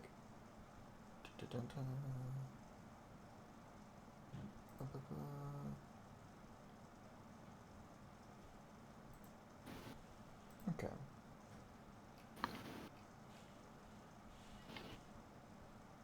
Okay. And as you guys enter the valley, it's you all feel like a breeze push against you guys. Like you enter the valley and it pushes against you guys heading outwards, almost as if wind is just trying to escape, warding you away, warning you. Unlike the large valley of mountains in Winneteha, things are much more narrow here, with only about 100 some odd yards between the 2 slopes. There's a worn path that leads you all onwards, guiding with unlit braziers. That mist that was around your feet last night seems unrelenting, just ever present, even in the daylight. It doesn't block any of your vision. It stays pretty low to the ground, hugging closely, swirling around your feet when you take intrusive steps into its midst. You can't quite make out the top of the mountains behind this curtain of nature, but you can feel their presence as they loom ever so. Not too far into the walk, you guys are greeted with sounds of a lazy river. It's rushing at its own pace. It's to its destination without making too much noise. You guys have a bit to ride before you make it to Respite. If I imagine you guys are going to be talking a little bit on the way there as the horses clamber on. Is there anything anyone's looking out for or doing while you guys ride? It's just the party now. It's been a while since it's just been the party. Can I make a perception roll for anything on the perimeter while we're walking? Yeah. Because I don't think I'm going to say anything else. I'm not even going to make you roll for it. The trees are... like you're heading into a more wooded area, but they're not really all that covering. And with the valley, if there's a threat coming at you guys, it has to be all the way on top of the mountain. There's nowhere to really hide or anything to notice, so I'm not going to make you roll for it. I think Cadence might clock Fiora, like, kind of looking around, and she'll kind of lean in and whisper, like, it really makes you wonder how far out that lady is who's supposedly watching us, right? You know, was that supposed to be a comforting thought? I mean, no, but I can't help but share what's on my mind. If it makes you feel any better, for up to like 300 yards out, I don't see anything. We should be fine on this little trail. What you sounding so flustered for over there, Miss Cadence? Oh, nothing. She's fine. That to talk to the dude for more than a couple minutes. Just a little naive of the world. Huh. Cadence looks a little hurt by that. She goes, oh, yeah, I guess so. Oh, I didn't mean it like that. I thought we were joking. Are you all good, Fiora? You Yeah, sound yeah. a little off. Just tired from our travels, you know. We don't really get real sleep. Just kind of lying there with our thoughts. Hey, the view's pretty, though. It is a gorgeous view. You guys hear a little twittering of birds every now and then as they fly overhead from tree to tree, almost as if arguing. You know, we don't really experience weather that much on our trip, so it's cool to see the low fog, the clouds blanket in the sky. There's also some wildlife for once too.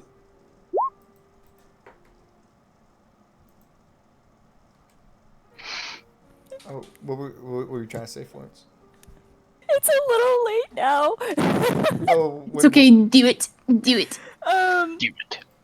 When Cadence was looking hurt, I didn't realize my mic was muted, but I had said there's a fine line between naivety and optimism. And I think, given the circumstance, you could do for some. Oh. Well, then Cadence's little hurt expression looks very appreciative at Florence when she says that. Whenever that happened 5 seconds ago in the past. Heck. No, I love it. No, moi. Fantastic. I think you could do for some optimism yourself, Fiora.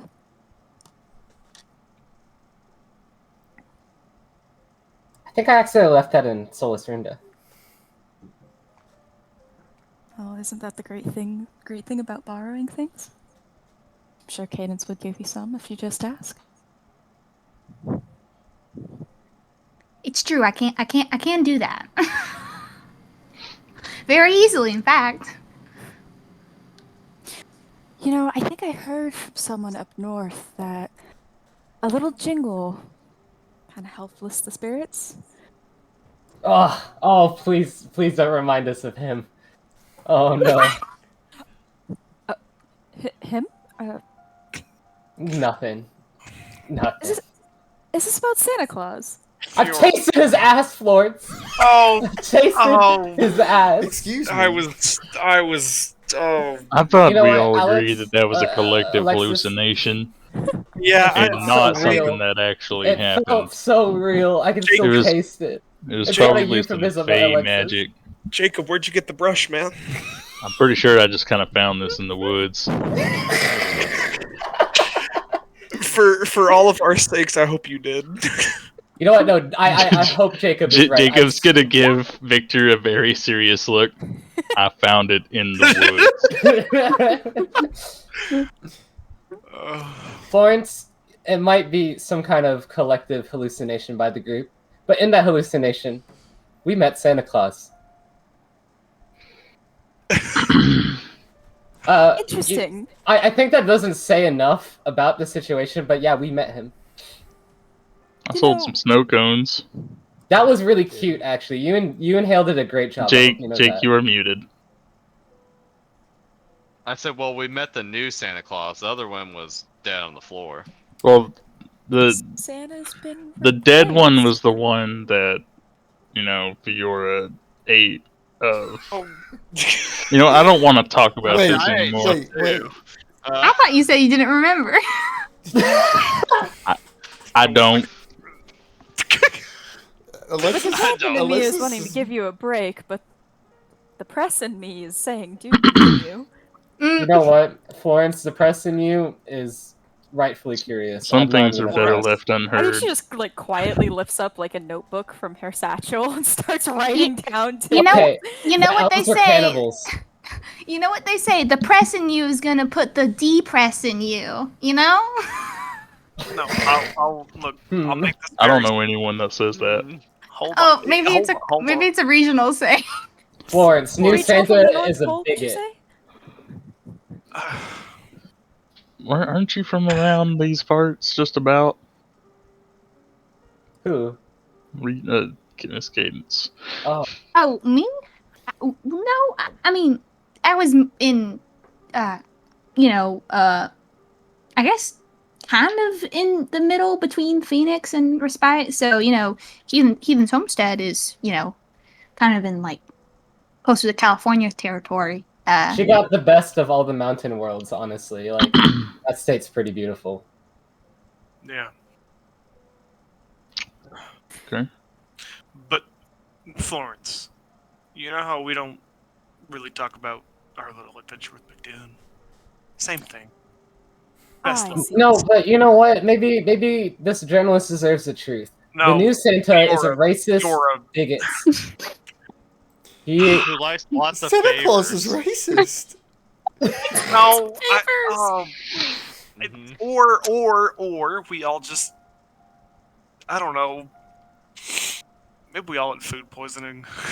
maybe, and I really hope so. You know, Then how you It's just- explain the stuff we got? From Santa's I don't know. ass.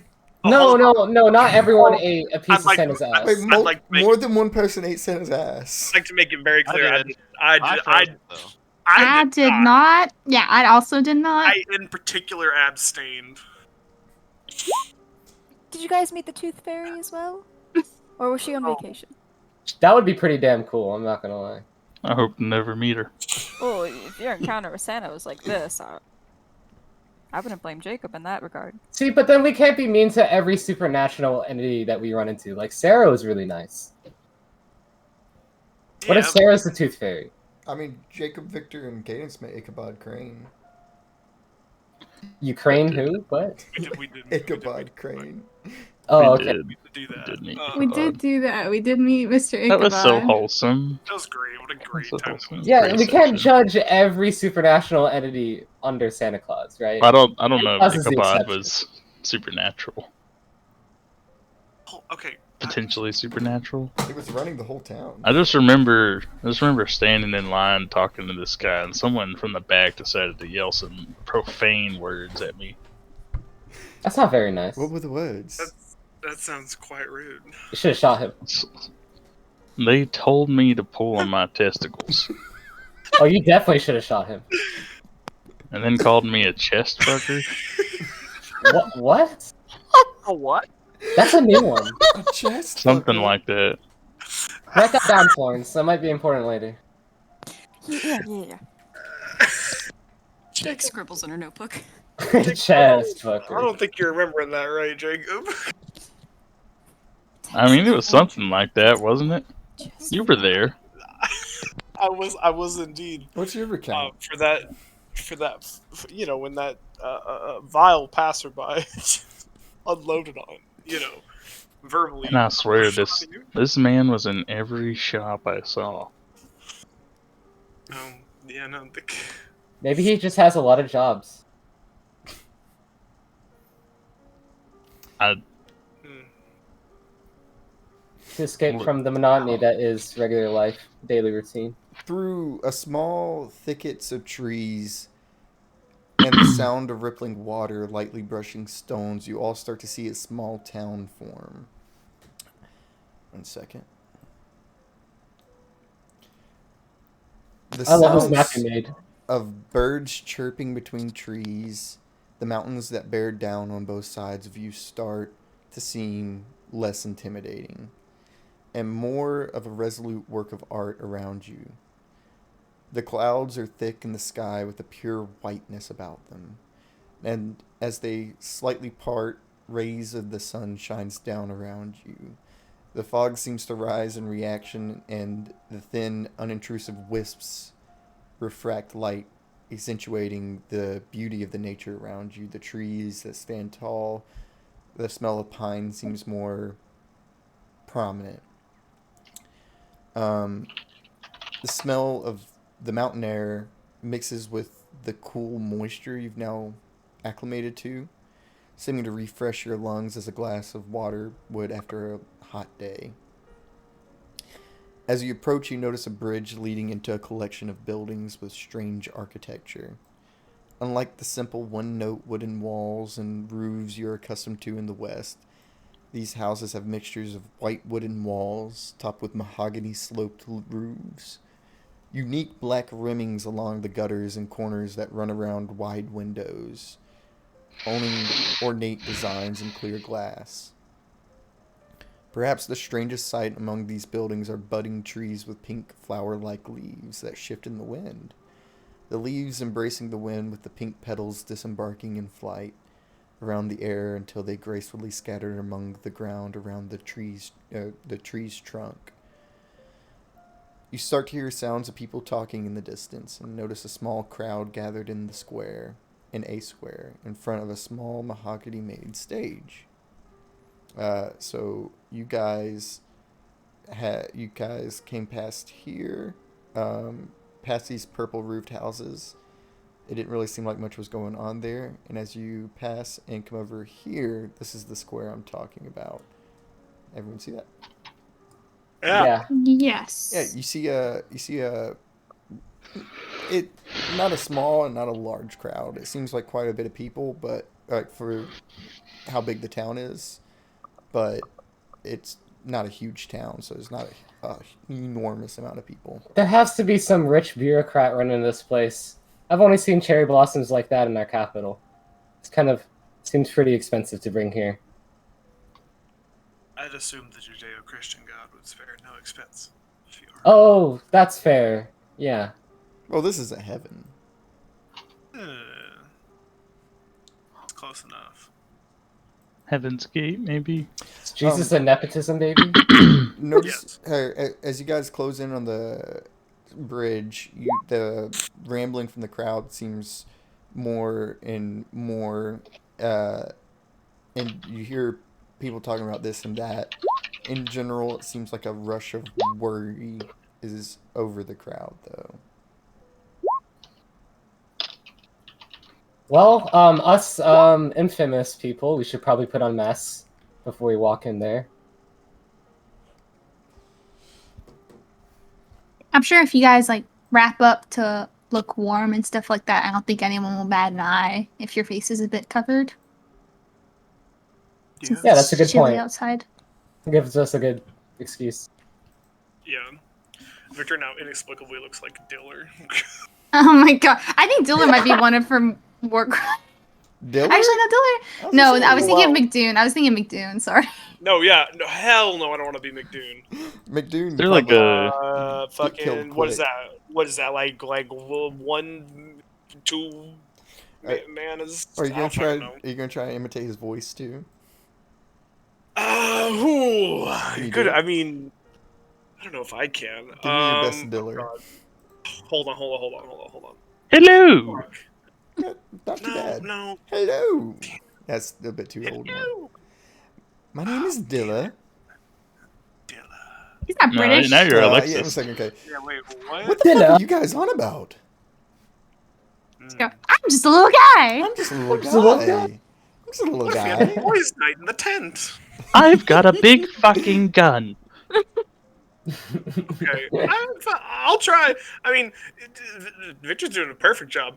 I'll see. True. Fact. How much mana? Oh, great mana decider. Are you doing one for you? Oh, he's yeah. So who are y'all doing it for? Who y'all disguising? Is it just you? Yeah. It's gonna be. Yeah. It's gonna be. I'm gonna say 4 mana for it to just last throughout the day. Sure. Or you can do 1 mana and every hour it's gonna take another mana. I'd rather. Yeah, no, I'll pay up front. Okay, 4 mana. Yeah, right now Victor's just Diller. Okay. Yeah, you look like Yeah, so you look like Diller. Fears now Diller's riding us. Yeah, first. you That's guys so were weird. riding, and like Jacob, you're kind of like riding off to his right. You look towards the forest a little bit when you hear a bird pass by, and you look back and you see Diller right beside you.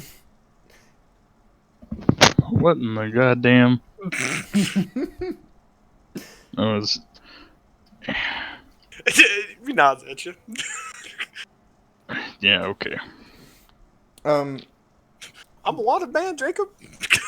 as you guys kind of ride into the square, Couldn't relate. Off to the left, you notice some stables, and the houses are quite closely built together, so it might be wise not to ride their horse in the crowd. But if any of you wish to, Fuck it. No, I'm kidding. I don't care. what would Diller do? Staples. Does anyone actually choose to ride their horse in the crowd? Because I feel like there might be one individual who wishes to do that. Oh my god. I'll ride Athens through the crowd too. I Oh my gosh. will not be riding Argos through the crowd. Okay. I'm gonna stay away from the Oh, crowd. cool. Yeah. Argos may follow me, though. I won't stop them. Yeah, he might like follow you right on the outskirts. The crowd seems to be packed together a little bit, so you can't really stand anywhere but the outskirts. And you see a litany of You know, I take that back. Okay. Sorry, Harold would not go on the horse because he wants to stay outside. That's fair. Not be sus. Yeah. Okay. I was about to say, I'm taking notes of every Yeah. interesting thing you guys do. That's a warning for you guys that are wanted. So what do you mean? Victor's not even here. We left that dipshit at camp. Now you guys, as you come upon the crowd, like I said, you guys can't really do much but stay on the outskirts. It seems like a lot of people whispering and having conversations one-on-one. It seems like a lot of terror is among the people. Go ahead. Well, if I can tell that there is a lot of like duress, is it possible for me to kind of like help, like, because I also want to, is there anybody on the stage like trying to calm the people? No one's on the stage yet. It looks, from what you guys pick up from the murmuring and the conversations, the mayor is supposed to address the town soon. Okay. Like when I say terror, it's not like, oh my god, we're all like, this is it, like running, it's a run for our lives. It's not that kind of terror. It's like uncertainty, anguish. Gotcha. So nothing particularly like diminuendo-y, like. If you want, but you're not sure yet. You don't really. Well, I You guess don't really know what the crowd's on about yet. I'll do a nice thing. Like, I guess they need, it's better for them to wait calm than to wait anxious until somebody tells them what's going on. So I'll do that.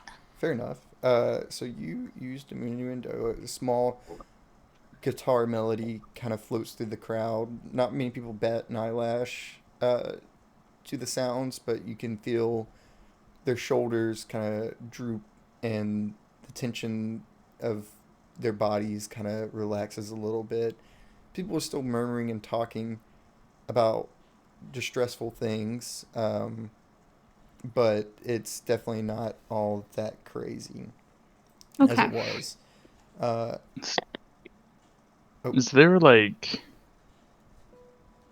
any kind of like general store, or maybe like a place like you would see people like enter often? Yeah, so this town square has just about quite a few things. You see the general store, you see an inn, you see lots of things. You see a smithy, you see even an embroiderer here in the town square, all with their own little buildings.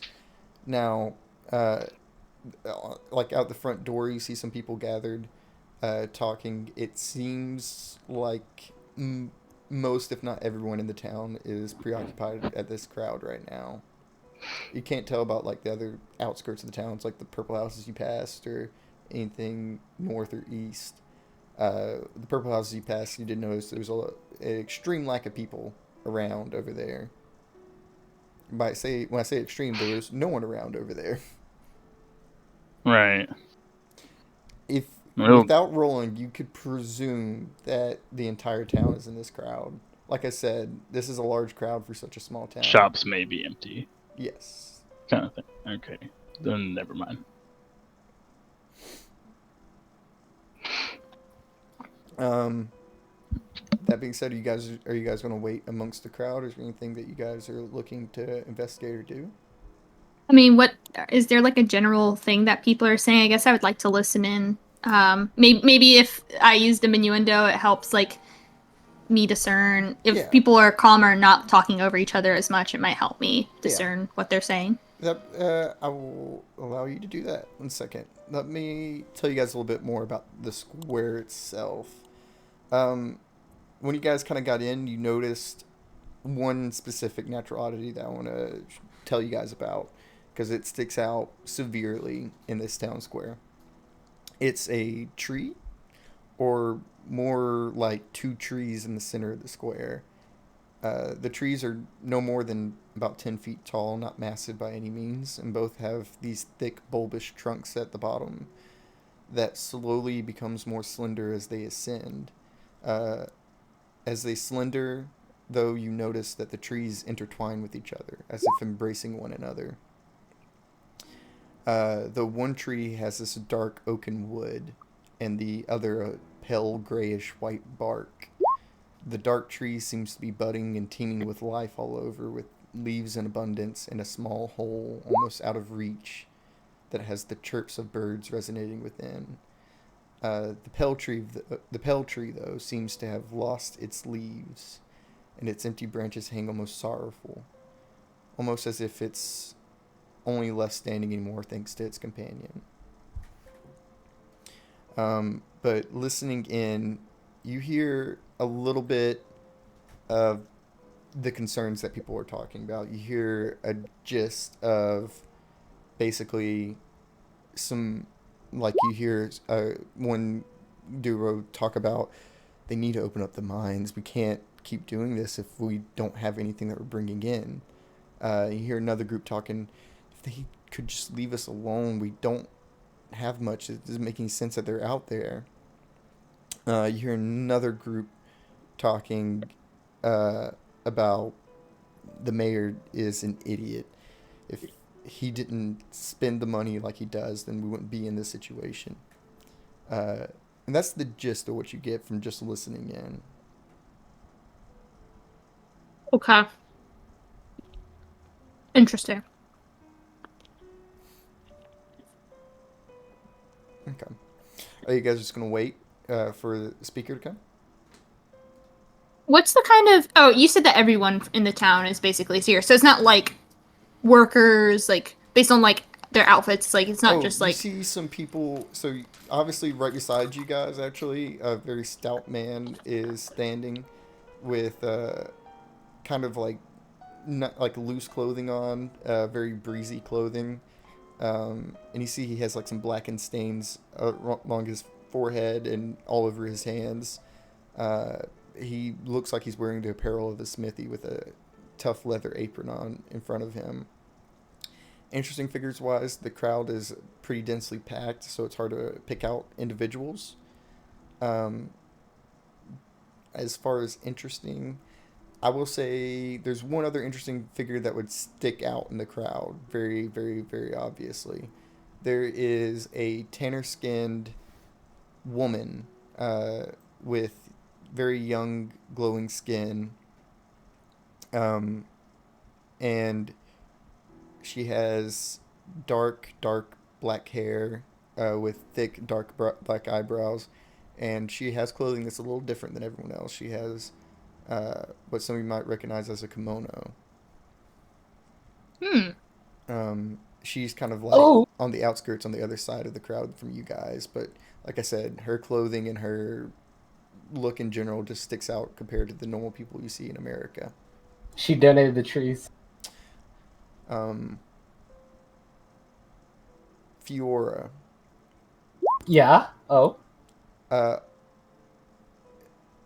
Everyone sees this. You all see a man start to ascend the steps off to the left of the stage. Mm-hmm. He looks like he's in a bit nicer clothing than the general townsfolk here. You feel your scar burn as beside the man that walked up is a tall, dark-skinned man. Oh shit! Is this Derek? Derek Deshar spotted. I'm gonna post a picture. He has a long overcoat on. Oh my god, so soon? The bitch? Oh god. Well, we don't know if he's a bitch yet. Out of No, character, we don't know, yeah. he's a bitch. In character, I bet Fiona... We're gonna beat his ass! The image. But out of character, I'm like, oh no, he's here. Oh shit. He doesn't. dear. He doesn't look like he's up to anything. It looks like he's kind of just has his arms crossed and kind of just like he's trying to look a little tough. Mm-hmm. I went into VC chat thinking you posted it there, and I saw the image of the horse in a tent. I'm like, whoa, that's I'm posting Derek? it in gallery. Okay. Some differences Derek? from this picture that I'm using for reference. Instead of a tan coat, he wears a pure black coat, no accents. He wears a white vest and a red undershirt. And his hat does have that chip in it off to the left. And along with that chip, you see his left eye is, his pupils are whitened, and he has a scar that runs from his center of his forehead in a jagged motion across his eye down to the bottom of his jaw. Yeah, I think if Jesus. anyone's standing near me, they can see that, like, I want to summon, like, I can use a mana for it, but like a chain that's cold, and I'm just like tightly wrapping that around my wrist and just trying to act normal. Yeah. Other than that, you guys see the man that's taken on stage clear his throat a little bit.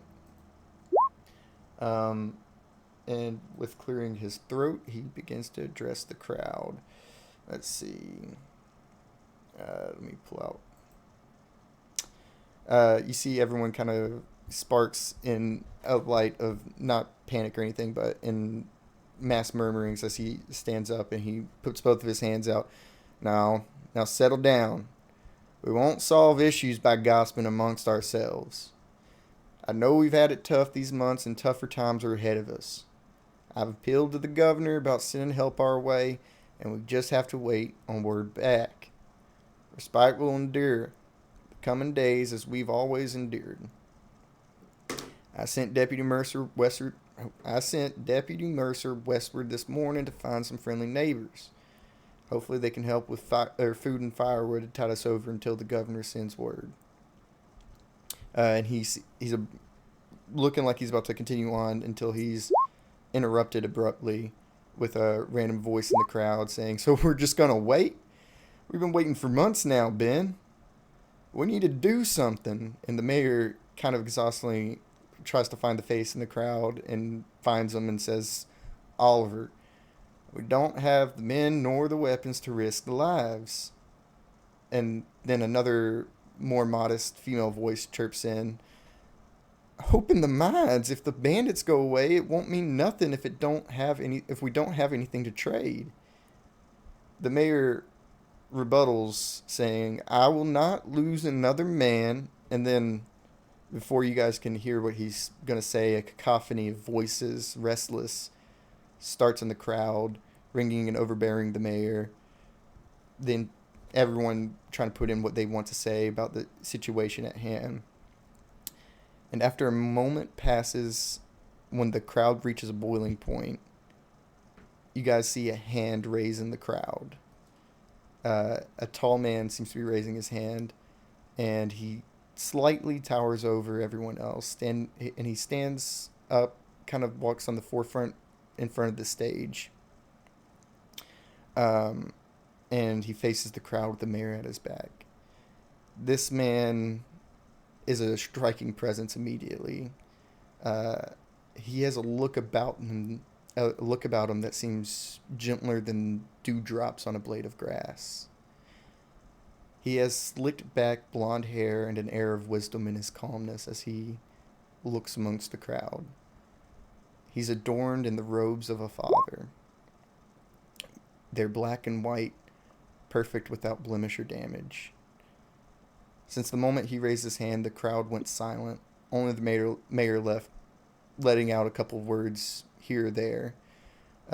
You see the mayor looks slightly frustrated by the display this father's put up, and the father himself begins addressing the crowd. "Respite. Our sorrow matters. When I cry unto thee, then shall mine enemies turn back. This I know, for God is for me. Through these trials we are tested not only in faith to our God, but tested in faith to the common man that we live beside. We cannot let fears and sorrow lead us to squabbling and doubt. The mayor here worries the same as you. He does not seek to cause us harm, so don't blame him. Uncertainty fills your mind surely, and it leads to pain for only oneself. Remember to gaze not only at your own pain, but the pain of your neighbors. Have faith in God and each other, and we will surely see the sunset in this valley for many years to come." And he steps back down and joins the crowd. They're left silent for a bit, and eventually the mayor speaks up. Now that we're all calmed, I simply ask that you all do the work you can, and with time we will solve what is before us. So go back to your days, and hopefully this time next week I'll come up here to share some good news for you. And you see the mayor start heading down from the crowd, or from the stage, and the crowd seems to go back to their conversations with the people around them. And many start to head off back into the town, back towards all the various buildings or off in the woods to other sets of the parts of the valley.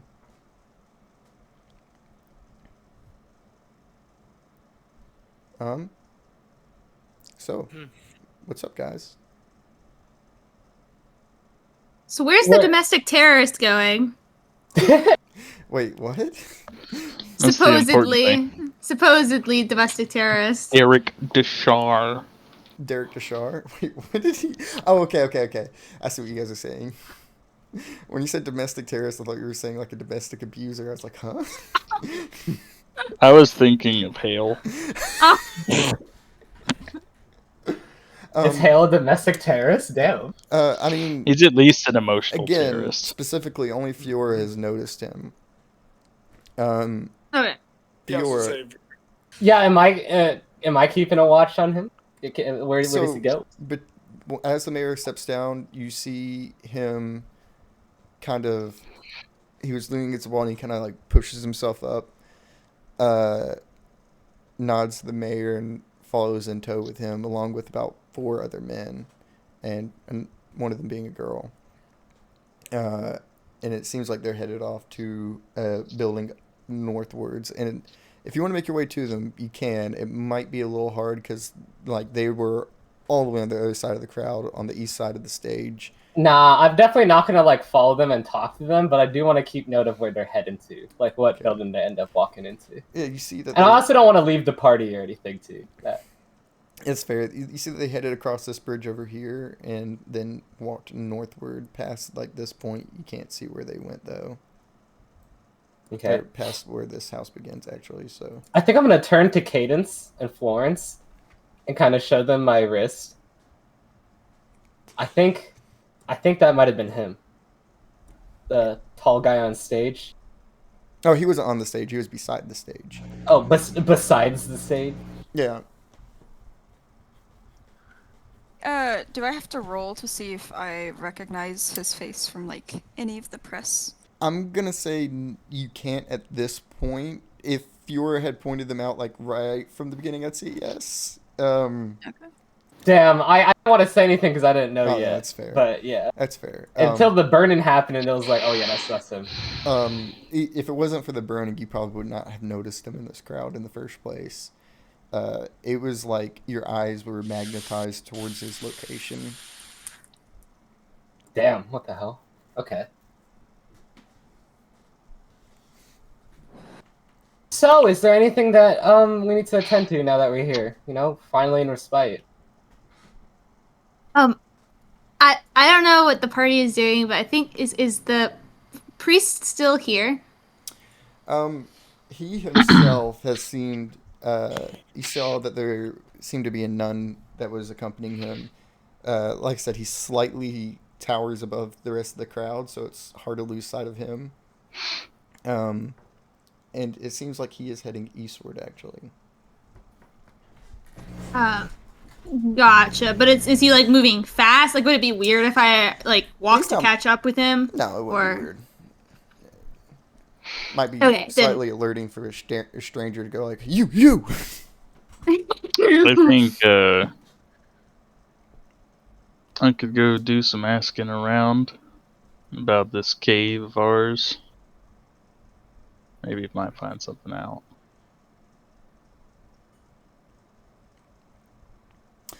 Yeah. So Cadence is catching up with the father. Jacob is catching up with information about a cave. Then what else are people looking to do? I guess if no one stops me, I'm gonna start heading in that direction north to follow Derek. I was actually just about to ask, like, I mean, you guys absolutely can. what would you want to do, Fiora? I think I was gonna tail him and try to pinpoint where they're heading towards. Not exactly looking for a chat, but we can kind of watch his movements. Yeah, Well, okay. if you're going, then I'd rather you not go alone. Okay. Now, so Florence and Fiora that way. Hale, what are you going to be up to? So everybody's out of the stores and everything? Well, everyone Not, seems to be they're headed kind of back. dispersing back. Yeah. Yeah. Okay, well, dang. Okay, never mind. I'm gonna probably follow You're going to Jake, try bro. and steal, weren't you? You're gonna follow me. No. You're going to follow Jacob? Yeah. No. Victor, what do you want to do?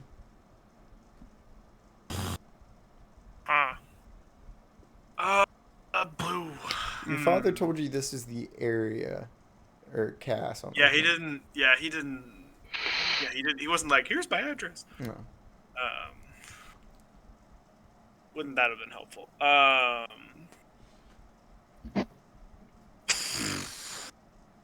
Yeah.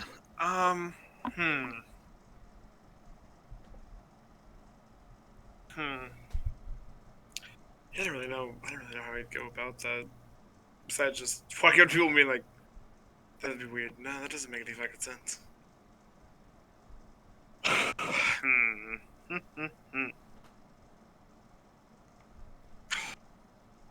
I mean, right now, finding someone to gather information from might not be a bad idea. Right now, you guys Yeah. are just in a town. You don't know anything about it, really. I will say, there's 2 groups of 2, and Cadence is going alone. Wink, wink. Oh wow. Ooh. I mean, yeah. And who knows? Maybe a father knows. maybe the father knows about lost souls who travel through the town and need a little bit of spiritual guidance. Yeah. That's fair. No, he probably. You gonna go meet with the father? Sure. Yeah. Meet with the father to find the father. The You know, son Cusco, and the Holy poison for Spirit. Cusco. Poison. Yeah. Cusco's poison. This guy's poison. Yeah, no, I suppose Victor will, Niller will tail Asher Cadence. That's fair. I forgot it was Diller. I will say, keep in mind that Victor, Fiora, and who else? Hale. Hale. Yeah, Hale's the big one. How do you slip my mind? You 3, just keep in mind that you have a mask on, and that's the only cover you have right now, which is good enough. Like, people aren't going to recognize you by voice. It's not recordings nowadays. So let's roll a 1d3 to see which group we go with first. Sure. Team Vadance. Wow. Vadance. We already have a name for Yeah, it. Darth- it bitch. Darth already- Vadance. Jesus Vadance. Christ. Team Jail. Jail is very Jail. So good. Team Vadance That- is 1, Team Jail's 2. That's You know, it kind of makes sense. He would be in jail, and I'd be the jailer.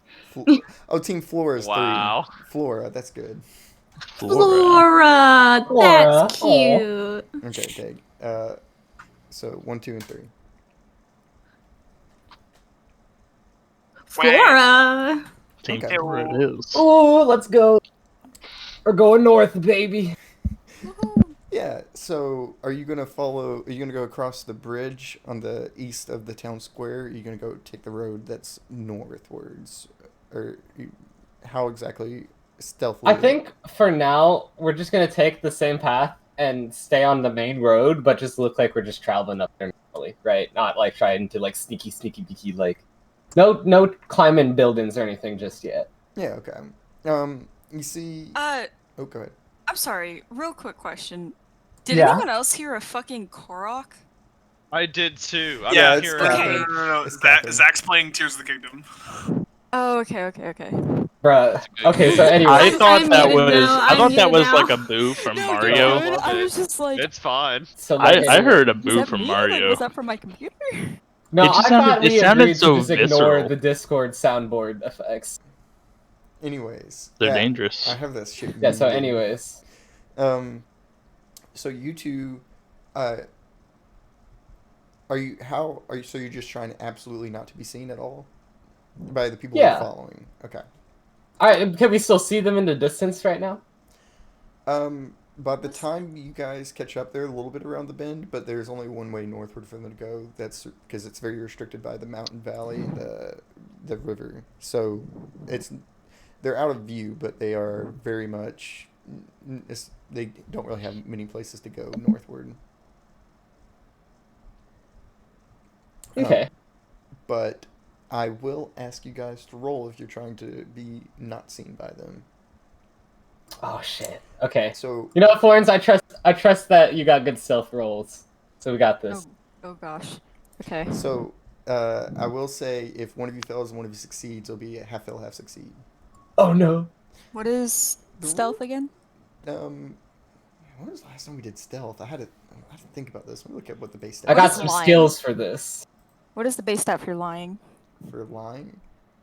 Yeah, I know that Connor says that like stealth is a form of lying. That's whatever you. Yeah, but base that's like stat for lying is. emotional intelligence. I would find.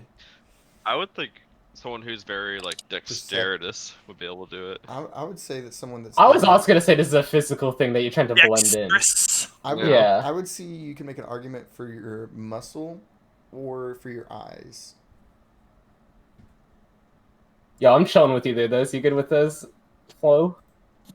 I have a 13 in eyes and a 12 in muscle, so. Yeah, you think you're fucking good with it then. I'm gonna use muscle. Oh yeah, of course you fucking will. Fiora. use Risk is gonna be a 30. eyes. Risk is a 30. Oh wait, Fiora, are you going first? Either one of you. No, I mean we can go at the same time. Okay. Or I will say this: if you guys want to make it one roll but make the risk higher, you can do that. Let's I see kind of what like we're the rolling. chances individually. Yeah. Yeah, let's see what we're rolling individually, and then if we feel like we're lacking, we can talk about combo. Okay. Well, thankfully, Um, I'm like kind of built for this with cities are my playgrounds and Fade into Masquerade and that kind of thing. So I got a 48. Oh my goodness. Oh, cities are my playground. I'm gonna say no. This is not a city. Ugh. Oof. Plus, they're going through Okay, I'll most of remove that. nature when you're following them. So yeah. If it was like through town, I'd say yeah, but it's not even through town. Okay, that's fair then. You said the risk was a 30, right? Yes. Okay, cool. Okay, that's a 39 then. Okay. I like our chances individually. Could I use still hand trained eyes? Because like I know what to look out for. I've done this before. Yes. Also for Chris, this used to be like my dream ability was being undetected, that sort of thing. Oh yeah. Well, Could I do cleans up nicely because I yes, had like yes, practice? Yes. Cool. And then could I do my better reason because Fiora is a companion? Yes. Mm, Also, this is the place where I have a lot of NPCs, guys. Almost every. Yeah, didn't you say you had like 100 people set up? So there's 68 backstories and 89 named NPCs. So we're not expected to remember all those, Like right? 50 of them are gonna be just they're there.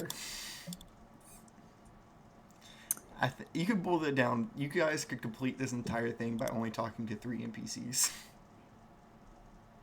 Chris, could Yeah, I but that would use- suck for you. Huh? Could you use what? Oh, can I use it's the highest sign of love to have your photo taken as not only have I taken a photo of Fiora by herself, but I've taken one with her, as well as the whole reason why I'm coming with her is because like I worry for Wait, her. I care for you've her. taken my photo? Yeah. Oh, okay, wait, no, I did change that. Yeah, never mind. That's true. Yes. I care for her and I want to make sure she's safe. Yeah, I will use it. I will let you know if I can use it. Cool. And then I have a better reason to fight. We're following someone who's potentially hurting her, and like, if he has any malintentions with Fiora, like, I'm going to fight for her. That's fair. I will say, I'm gonna say no, just because you guys don't know the intention. You guys don't know anything about what it is. You just know that there's a scar and his name. That's pretty much all you know.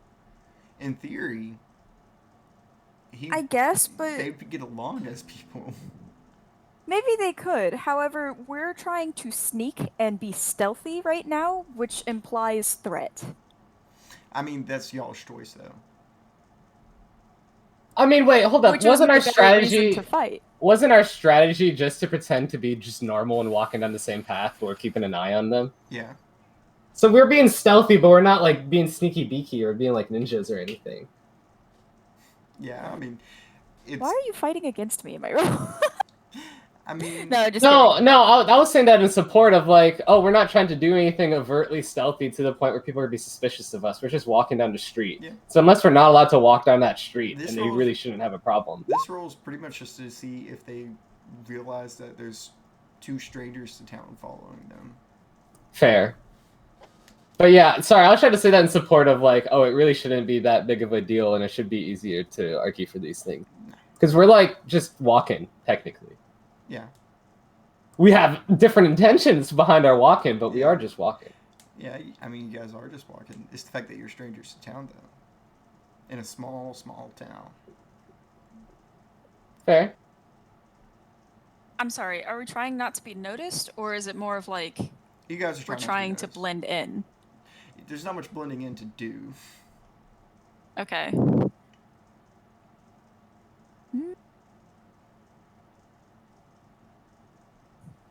Nope. Got a DM from somebody.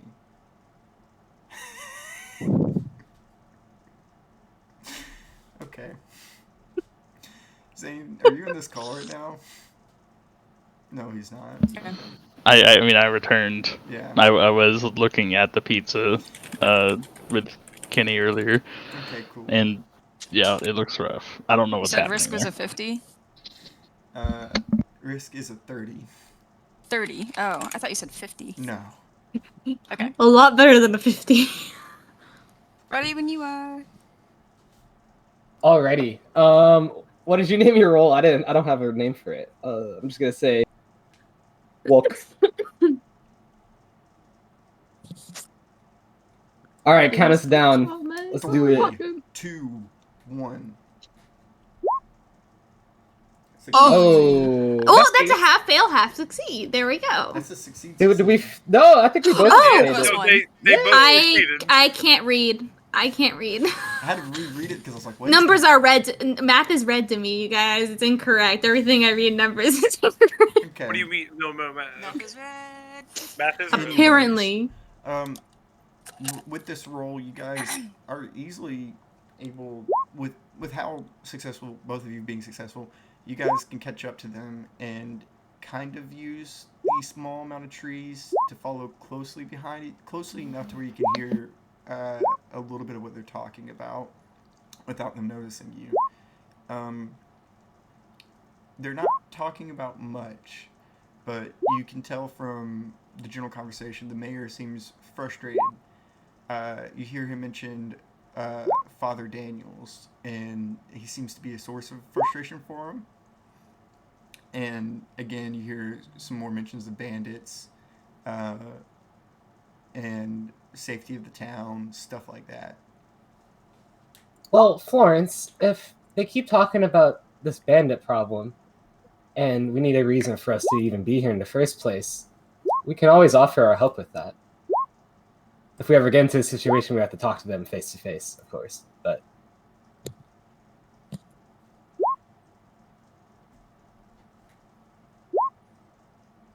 Florence?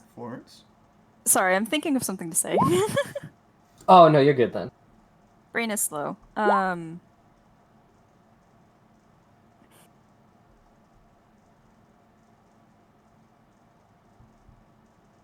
If the time comes to it, yes. I think we could possibly help in some way. Although, I will say, from my journalism background, awareness and companionship can help for a small town. Perhaps releasing a news article, getting attention on it. But right now, I just want to know if that, and she kind of looks down at your wrist, is okay. Focus on the task at hand, you know? I mean, that is the task on hand. I was just saying, like, if we ever find ourselves in a sticky situation, that could be a good excuse. Oh, yes. Sorry, I think I must have misunderstood. One thing I'll say is pertinent. It seems like the mayor's the most of talking. You hear like the man of interest that you guys are really following for. He just kind of like nods and agrees to things the mayor says every now and then, but he seems relatively disinterested. And besides, it's not that I'm not treating this seriously, it's just that we have to appear to look normal. Like here, I'm going to pick up a little cherry blossom petal. Stick this in your notebook. I think that'll be something worth keeping. Sure. Yeah, she pulls out her portfolio and she slips it into a little pouch. We already know this is... Sorry, go ahead. Oh no, sorry, you go. I didn't mean to cut you off. I don't think I've ever seen pink trees. Definitely not. They're not from here, but, you know, I think it'd be really cool to travel somewhere and this is what it all looked like. It's funny, the only other place we've been to has all been underground in a cave.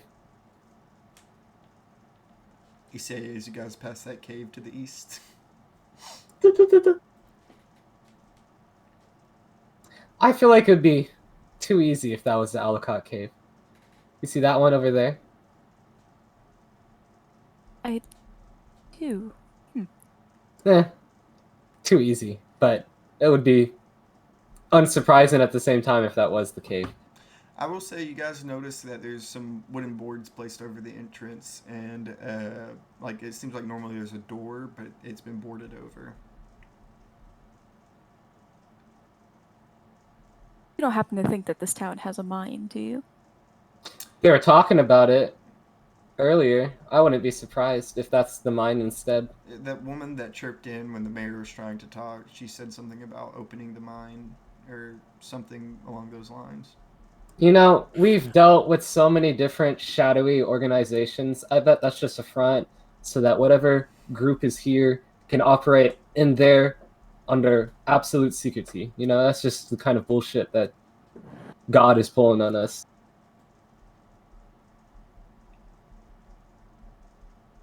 I shouldn't say that too out loud. They're going to hear us. What did you say? Sorry for the slow response. No, you're good. You're good. I'm like sleep deprivation and also like pain and shit. So like, sorry, give me a second to think. I will say, as you guys keep following, you do notice that they head into this area of the town up here, and they seem to go up to this building that's all the way north. It's a rather bigger building than most of the ones in town. It has a little bit of an official look to it also. And as the mayor walks in, you see a woman with a ledger kind of greet him as he comes in. Presumably the town hall. I wonder if this Derek fellow, he's some kind of bodyguard for the mayor. You do see him. He does not go inside with the mayor. He stands outside by the door. Well, if the mayor is a local, I don't see why he would need any protecting. Perhaps They were talking about bandits, though. True, but They've probably already been raided. I have a sneaking suspicion that outsiders need a bit more protecting than the locals here. Then I do wonder what his role is. Like, Maybe he's not watching for the mayor, but watching for someone else disguised as watching as the mayor. I'm not a detective, but Double fake. I guess a press Here. judgment. I think I'm gonna find there's some kind of inn or something nearby and rent a room out near this area. We can have our own goals and priorities while you're here, but now I know where the man's staying at. Might as well keep watch every day, see if I notice anything off. I think that might be a good idea. Okay. I can keep post if you need me to. I mean, it seems like they're gonna be in there for a little bit. You can come with if you want. We're just gonna ask around, see if there's any place to stay in this part of town. Yeah, you guys see some other people coming in from the crowd that was gathered. Most of them took the main road and not this offshoot road. And you see a lot of people kind of heading inside the other houses. This seems like, judging from the buildings, there's not much crazy stuff. You do see on you see that little bitty island beside the town hall. That building peeks out a little bit. It looks like the architecture in this town is fairly diverse from what you expect from America, but this one is extremely diverse. It has almost like a pagoda look to it, but only 2 stories tall. And it has a sliding film door, like white film, that's on it. That structure seems like it'd make it a tourist spot. Let's go check it out. Yeah. Oh, what's up? I was just thinking, with us being in Respite and so many things that could happen here, like you said, with the bandits and keeping an eye on Derek DeShaw, and although I don't have a camera, I don't know, I can still go around and take notes, see what catches my eye, and then write it down so that we can all discuss it together. Yeah, I mean, it's good that you're one of the innocent ones in the party, too. I don't think they would really ask any questions when you're asking them. I wouldn't use innocent as a term, but... Innocent under the lies of the law, yeah, you are.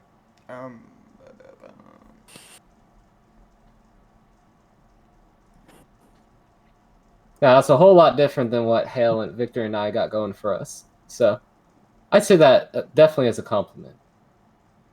That you're innocent.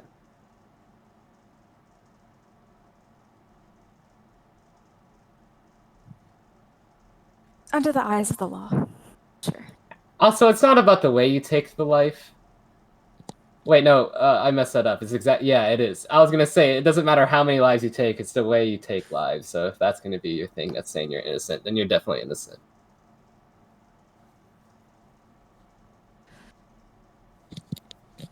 I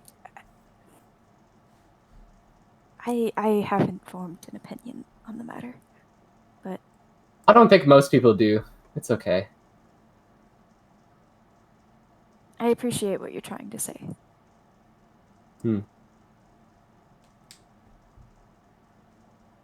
So, you want to check out the little pagoda? She takes out her notebook. Sounds good to me. You know, the only place I've ever seen these trees were in DC, but the Detroit Museum of History and Arts, they had some really cool reference photos. So now, they didn't take any actual photos, but they just kind of drew sketches, put it beneath glass. But these towering wooden structures they built in Japan, they don't really got skyscrapers there, but they got these things. They're really, really pretty. Paintbrush was the first camera. Mm-hmm. It's kind of calming being around them. I don't know. I feel like Marina would have liked this. I don't know what it is, but this town feels the opposite of...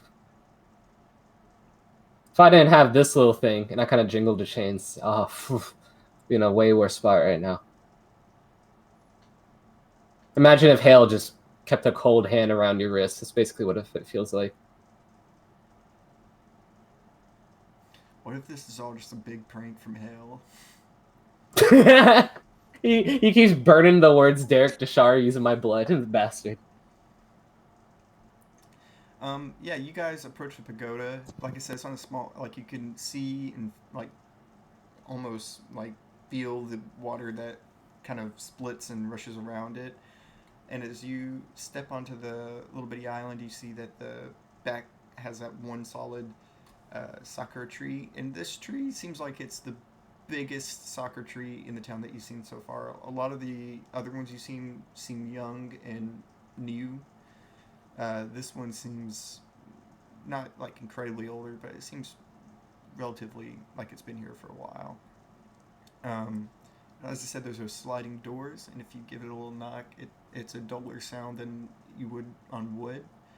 A few moments pass, and you see it slides open, and you see that same tan-skinned lady with the dark hair. She quickly arranges her hands to be one over the other in front of her, extended downwards. And she looks at the both of you and gives a slight bow and asks, wasn't expecting visitors. Oh, and I think Fiora is gonna bow back. We're sorry, we didn't know this was your house. I'm sorry. We were wondering if there was any places in this part of town to stay. There is an inn back in the town square, but you can always stay there for the night if you need to. It's called the Broken Axe. Oh, okay. Well, you have a very lovely home, by the way. Yeah, on the inside, one thing that's very noticeable is the polish on the floors. It's like shiny. You see light reflect off of it, almost like a lacquer of polish. And along like some, not cabinets, but like indentions, like shelves throughout the house. You see little bonsai trees, and like past her, you can see a relatively large bonsai tree that's like a centerpiece in top to me, like flat area. Along with off to the right, one thing of interest is a set of 3 swords that are displayed. Wow, you must be very proud of that one in the middle there. Oh, she kind of looks back at it and faces you. It's been giving me trouble, but I'm proud. I hear stories that you guys pass it down from generation to generation, and it's kind of like a family heirloom. So I think it's really, really cool to see one that big. I don't think I've ever seen one, actually. It's not common over here. Well, I love it. She kind of bows again. Thank you. It's what I do in town, so I'm glad someone appreciates it.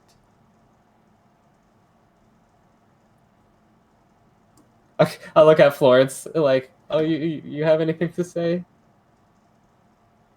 I think Florence is just hiding her notepad behind her back, like putting her hands behind her. Ow! Why did I do that? Putting her hands behind her back, hiding the notebook and pen. Oh, I will say one thing that stands out. This seems like a very young lady, like no more than probably like 20, like mid-20s, and she's extremely stunning. Well, I hope everyone in town gives you lots of respect, because you give a lot back to this community, judging by the way your place is presented. It's what I've made my home now, so just trying to spread my culture a little bit for these people. You definitely picked a wonderful view. It is, isn't it? She kind of glances up around the valley when you say that. Just the way the fog hangs and kind of gives you this nostalgic feel of everything's going to be all right.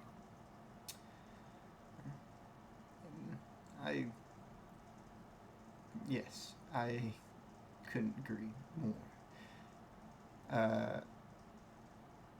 She kind of, like, she's not. Okay. I'm gonna try and make it very specific. You know, like when like you've been staying at someone's place for a little while, and you're like, or someone's been staying at your place for a little while, and you're not trying to be rude, but it's like, you know, I'm ready to hang out by myself, and they're Yeah. saying they're, Okay. you know, like you feel kind of those vibes, not like drastically. Like it's not like she's not enjoying getting complimented and talking about nature, but it looks like she has work to do, and you know she's just being kind. Well, oh, go for it, Florence. Well, you had said that you weren't expecting visitors. Pardon the intrusion. We should probably take our leave. Oh, no issue. Are you too new to town? Yeah. Yes. Just some quick directions would be lovely if you have the time. Well, most of everything for travelers is going to be around the town square. The church that Father Emmett Daniels leads is over on the east side of town, and then on the west side is where most of the miners live. If you guys want, I can always give you a tour later on when I'm not busy. I think that'd be lovely.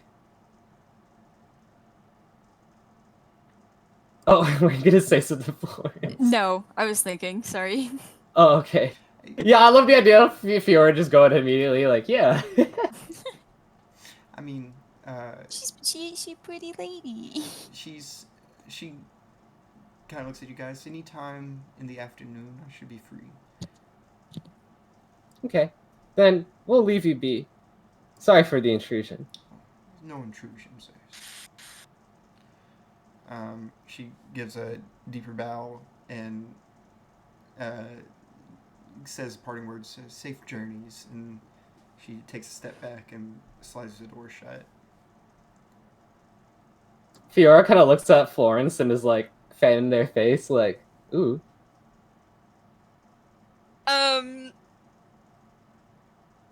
How do I describe this expression? she kind of has like, you know, like that, like you're holding your breath thing, like expression, but it's like, I really don't want you to notice that I'm holding my breath expression. It's kind of like that. I don't know how to describe it right now.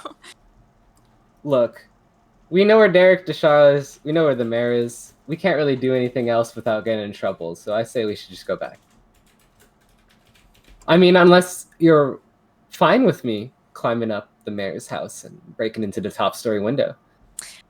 I don't think that would be a good idea, considering she was able to recognize us as newcomers. Well, I mean, you could try talking to him normally. Would now be a bad time, or are we really just gonna go for it, Flo? Oh yeah, by the way, she was wearing a orange and white kimono. Ooh, I like it. Here. Actually, The darker tones were for a more professional, former environment. She goes for the lighter ones in the casual environment. I have a picture. I'm gonna put her name. You guys didn't get her name, but I'm just gonna put her name so you guys can remember. Shout out to my Asians who get representation right now in Manifest. Let's go. Aw. Okay.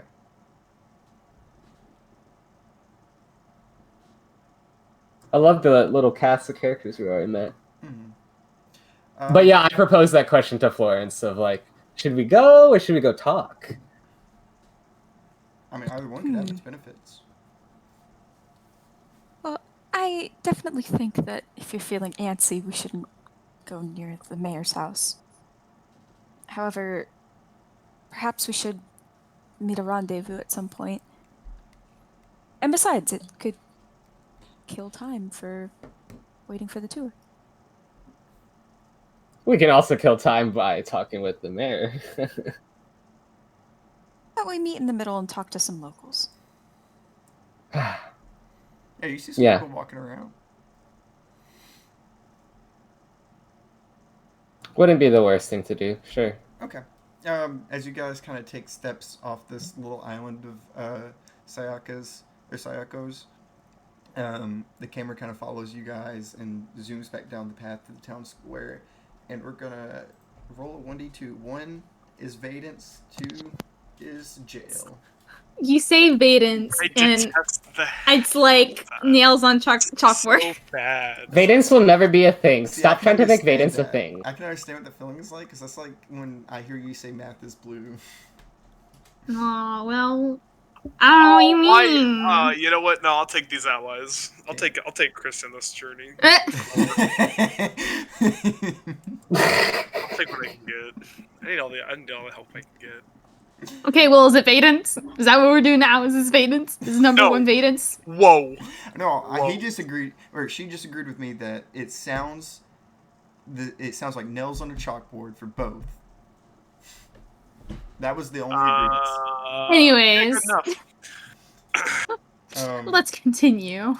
So you guys are catching up with the father. Again, he's not walking at any fast pace. You see he's attended by a nun. He has a very nice, graceful walk as he steps down the path. His robes kind of hovering over the dirt, managing to stay free from it. And you can see that he has a pleasant, like, not like big smile, but like a very pleasant, kind smile that adorns his face as he talks to the nun that's with him as they walk.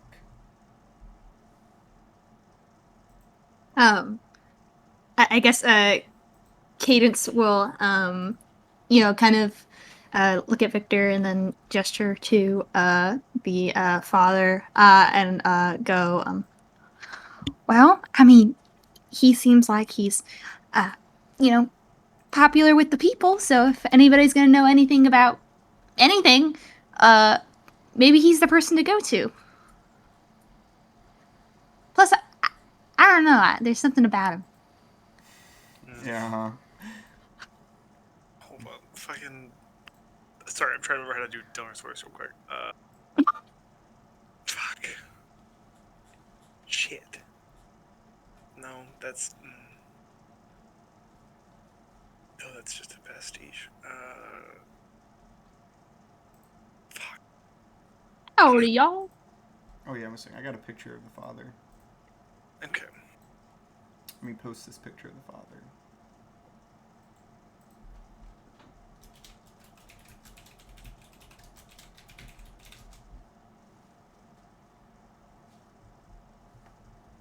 Seems nice. Fuck. Sorry, I just forgot how to do. I just forgot how to do the Charlie. That's wow. Fucking.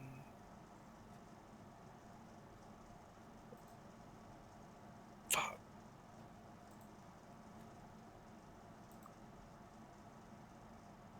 Fuck. Yeah, no, we could speak to him. Fuck, that's not it. Oh well, good enough. That's it. It's close. You just gotta get a little bit higher. Yeah, he's Higher. a little bit higher. You're just I'm just a little guy. I'm just a little guy. I don't know what's so hard about this, Victor. I'm just a little guy. Anyways, I'm sure the kind preacher knows everyone in town. yeah, you guys approach him as he's walking, and he kind of turns. He kind of sees you over his shoulder, and he kind of like turns around and stops. Oh, do I have fans following me? No, just some inquisitive travelers. I'm sorry. I hope we're not being rude. Oh, no. I'm always here to talk to wayward souls. Well, that would be correct. Well, no, we're just. I mean, I'm sure you could tell we're from out of town. Um, just traveling. Um, and there was well, actually he's a little bit indisposed at the moment. There's a member of our troop who's been looking for someone in this town. I figure if you're the local preacher, you probably know everybody. I've been here for about a year, but I believe I've gotten to know the people pretty well. Well, okay. Yeah. I mean, do you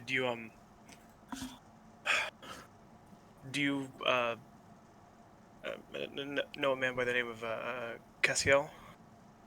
He'll kind of give sort of a fuck. I forget his physical description, but he'll give kind of a Yeah. yay tall, kind of whatever. He kind of squints, and the name I've heard before, but the description not so. Oh.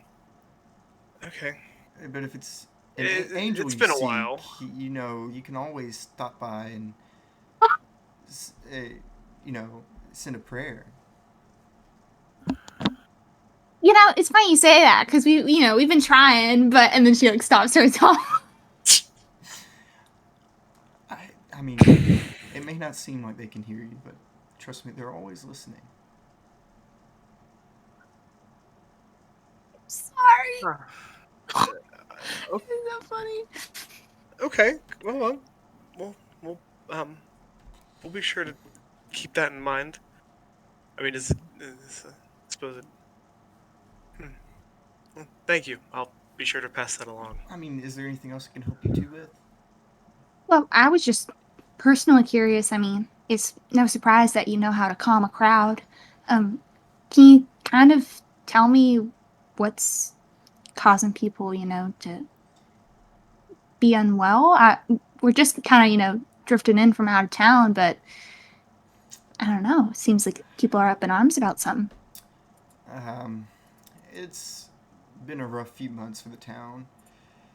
I believe I don't know all the information about the exact things, but miners started disappearing in the mines, and the sheriff and mayor decided to wall off the entrances and put that on hold. That being an issue for people because it's the main and only source of income the town has. And as I've been told years ago, it was a much wealthier town, but the last few years the mines haven't been bringing in as much as they used to. Then some bandit band eastward decided to set up, and they shake down travelers that come in from that direction, obviously causing even more issues for the pockets of the town. But, the mayor's doing his best. I bet he is. That's quite a lot to deal with, and all of this is in with the span of a few months, you say? Since about 3 to 4 months ago. How long has the embrace been 3 to 4 started for? months. No, about 3 or 4 Okay, yeah. months ago. Just stop checking. She goes, oh, really? Oh, I'm very, very sorry about that. Well, I mean, I'm surprised that we didn't see any bandits coming in ourselves. I guess you're coming in more south, but I guess you're thinking about potentially heading east later. Do you have any idea what these what we should be looking out for in particular? Do they have a certain look to them? Do they wear certain clothing? Is it is gang related? I Do they wear red clothes, masks? I don't say that, but believe I'm not too sure on the details. I would say the sheriff. Man, it's been so long since I made all these fucking characters. 1 second. Oh, it's other NPCs. Sheriff's office right here. the Sheriff Sheriff Mullen, he's been working on the case, and I believe the mayor hired some gunslingers or some crowd of that sorts to protect the town if they decide to encroach in too far. Both of them know much more than I would. I've just been taking care of the people. Well, that's the most important thing. It's good to have somebody like you, making sure things are well in the hearts of everyone who lives here. I agree. Indeed. You have a funny accent. Thank you. I get that a lot. Well, if you guys are ever seeking advice or just someone to talk to, you can always stop by the church. When the herd loses its way, the shepherd must guide them in the correct path.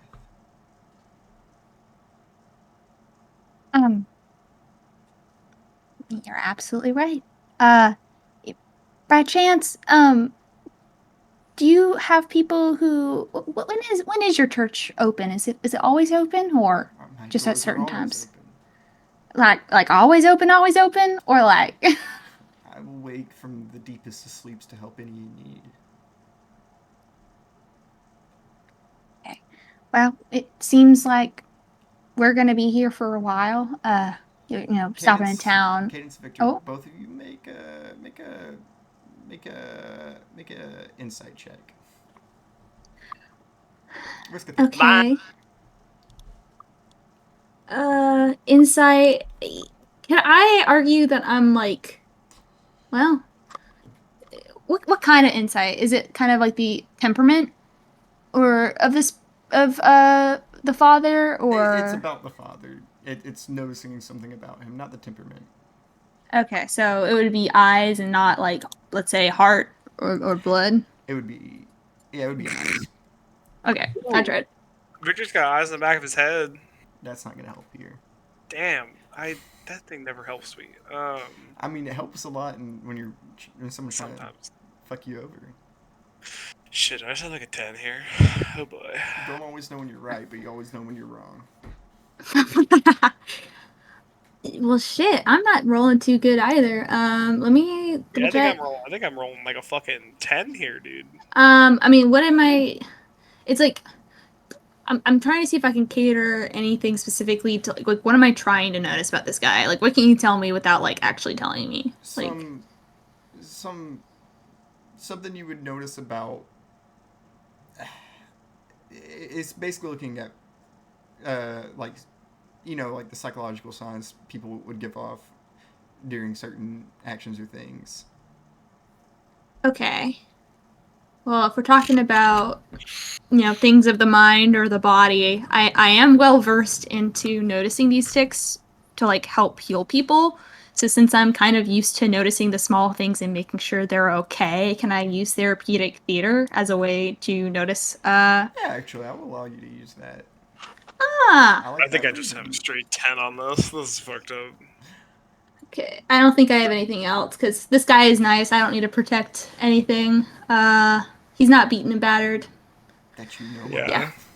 That I know of. I know, right? Okay, yeah. So I'm rolling with a 17.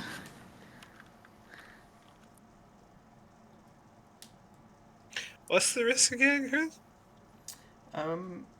Risk is a 30. 30. 30. Oh, wow. I almost did it. Oh, woe is me. Well, I can't get 12 for that? Damn. Cadence gets 2. Victor gets 3. 3? It's fine. That's so sad. I almost did it too. Yeah, you guys. Both was good. Like God. you felt like a sensation or something, but it doesn't seem to be anything. The father kind of like I said, he's tall. He kind of slightly looks down and says, if you guys aren't busy right now, I can always welcome you. You can come back to the church. We can sit down. Maybe I can get some coffee or tea for you guys. We can talk, in general about your journeys and what you've been through. Victor look at Cadence like a, oh god, basically like a, all right, oh shit. I don't know. I kind of don't mind this, actually, because if what we're trying to get is religious guidance, I mean, who's not good? Like, the priest is the person to go to, so I think Cadence enthusiastically says, you know what? That'd be really lovely, actually. Yeah. I don't know. I mean, Diller, if you want to meet up with, the people or, the rest of the group, you can feel free. But if you also want to come with and get some coffee or tea, that's cool, too. No, I've got some time. I could, yeah. I've got a moment. Yeah. Well, it's not too much further. It's just down the road here. Where are you two from, by the way? Well, we're all kind of from all over, ragtag group of travelers, but not too far from here, actually. Kind of closer to, well, okay, I say that, geographically. I was spending some time in San Antonio, but I'm originally from California territory, Heathen's Homestead. The name eludes me, but, hopefully it's just the namesake and not the actual deeds there, huh? Oh, it's really nice. Actually, the guy in charge of them kind of reminds me of you, sorta. Oh yeah, 1 second. I forgot to post this earlier. Sorry to interrupt, but I do have a picture of something for you guys. It's not an exact replication, but it is an idea of what the two twisted trees look like. Okay, back to that. So, very nice people. What about you, young man? I'm from Arizona. Round about there. Oh, I'm the south. Not too far from that area myself. Very nice. But yeah, no, like,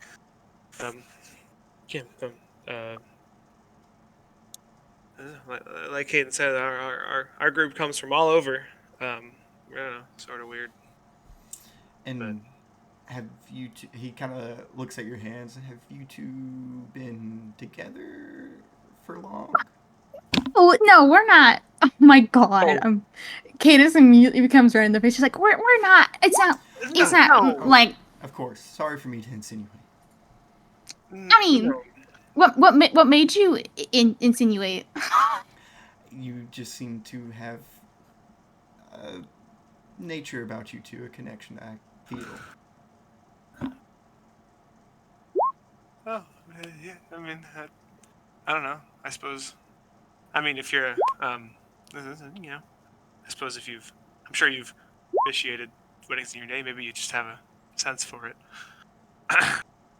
But no, we're not.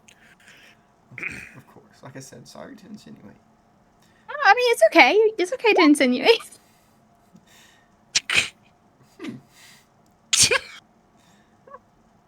Anyways, I'm gonna leave that there.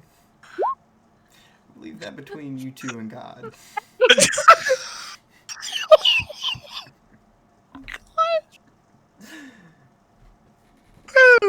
Are we almost there? Oh yeah, you guys come. It's a building. Kind of deeper set in the valley, right around here. It's a wow.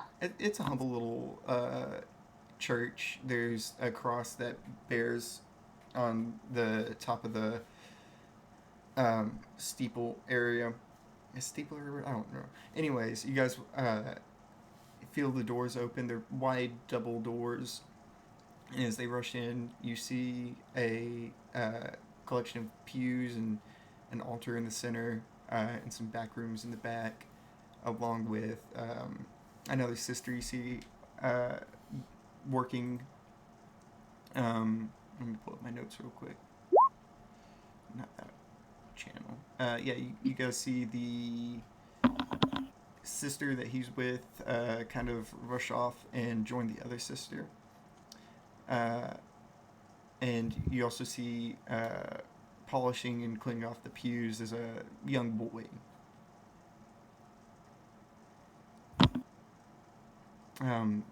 Welcome to my abode. don't quite sleep in this room, but I have a room in the back. Like I said, if you guys ever need me, feel free to knock anytime. But Sister Weiser and Prouvier might not be as welcoming as me. He kind of gives a smile and a sly little giggle to it. That's right. Well, they just need their sleep a little bit more, is all. Yeah. And it's a lovely church, and you've only been here for about a year, you said? Yeah, just a year. Yeah, no, it's a lovely place. I figured out here, further west, is where my word was needed. And what made you think that? Yeah. Well, it's a bit overcrowded, and the Reverend and Father seem eastward and southward. But out here, there's people few and far between, and guidance even fewer and further between. If I could do good, I figured I could do it out here. And any particular reason for a respite? It's quite a ways out. Something called to me. I'm not sure what, but I found the town, and it's what I needed. You said earlier that you have a troop? Yes. They're all probably getting situated themselves. It's a very pretty place. Lots of sights to see. Very pink trees. Oh yes. Yes. No, those are very pretty. Miss Nanami does amazing work. She's really turned the town around. From what I hear, she's been here much longer than I have, but I heard that it wasn't quite this pretty before she came. Well, sounds like we should be talking to her a little bit too. I need to, take some notes. I don't have a house yet, but when I do, I'm gonna get some pink trees. She's very pleasant. I'm sure she would welcome the company. Folks around here don't go talk to her too much. I stop by when I can, though.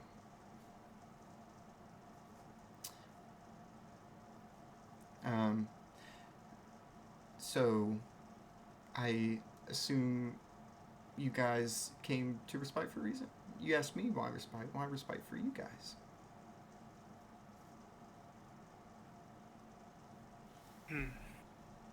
I guess we also have a purpose that we need to fulfill. Yeah. We live every day in purpose. Walking to fulfill it's an admirable thing to do.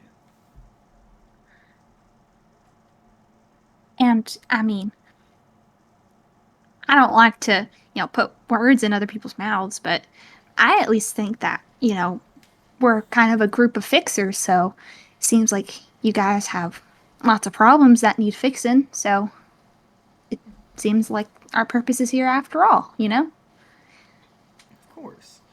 You guys, are kind of standing, you see the confessional booth kind of behind all the pews, and you guys are kind of standing at the entrance through the main lecture area, and you see a man. The doors the father left open, and you see a man kind of appear in the doorway. Oh, excuse me 1 second.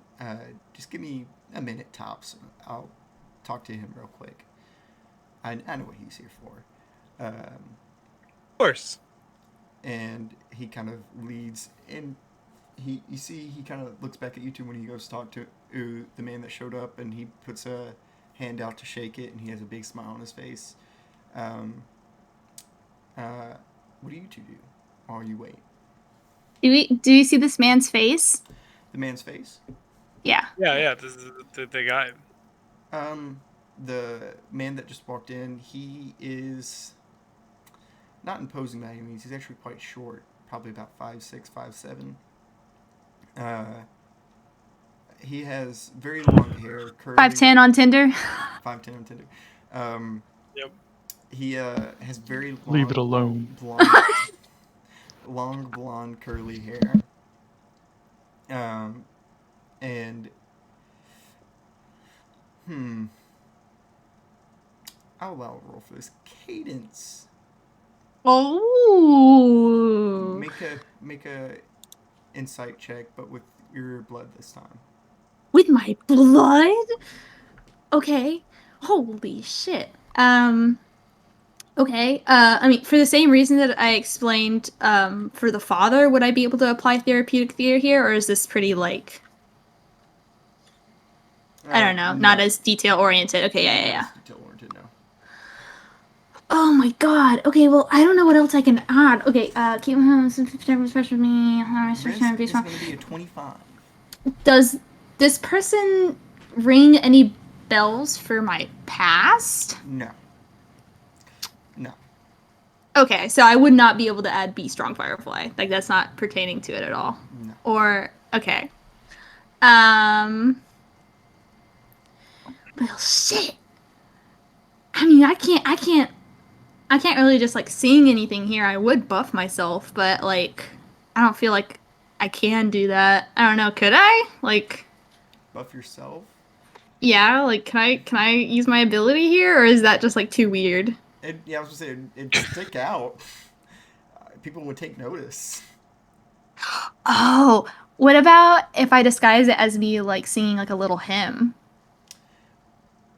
I mean, that could help, but it might stick out still, is all I'm gonna say. One thing I will say, you guys haven't encountered any magic users that you know of yet. Oh. But how would they know if it's magic if they're not lucid? That's why I said you could get away with it, because maybe no one here is magic. Yep, I'm sure this town has no one magical. This yeah, totally. setting for one of the campaigns in this. Yeah. No, nobody's magical.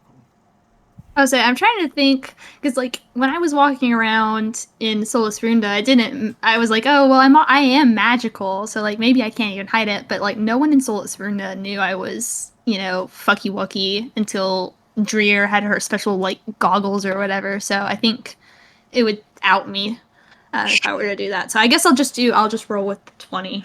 Okay, versus 25. Okay. 20 versus 25? Yep. Easy dub.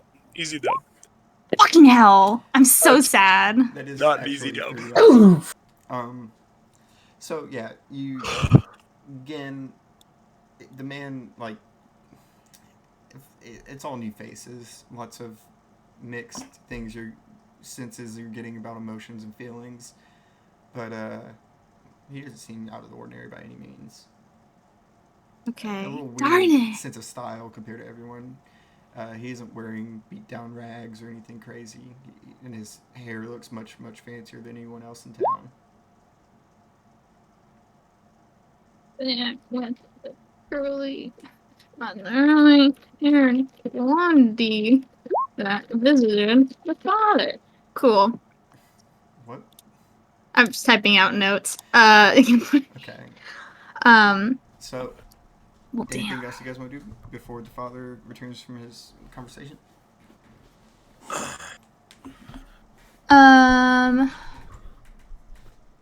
I guess take note around, like, of the oh shit, I know what I can do.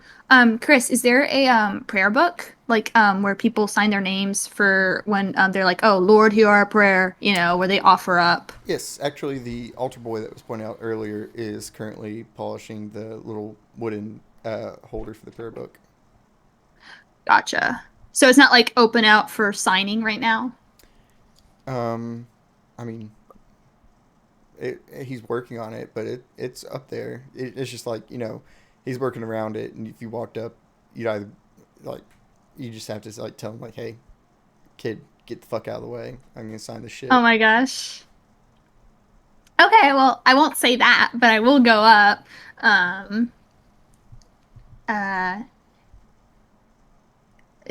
What does he look like? What does this little kid look like?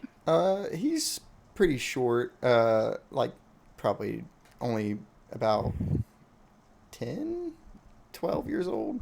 It's hard to tell his specific age. and he has kind of short blonde hair.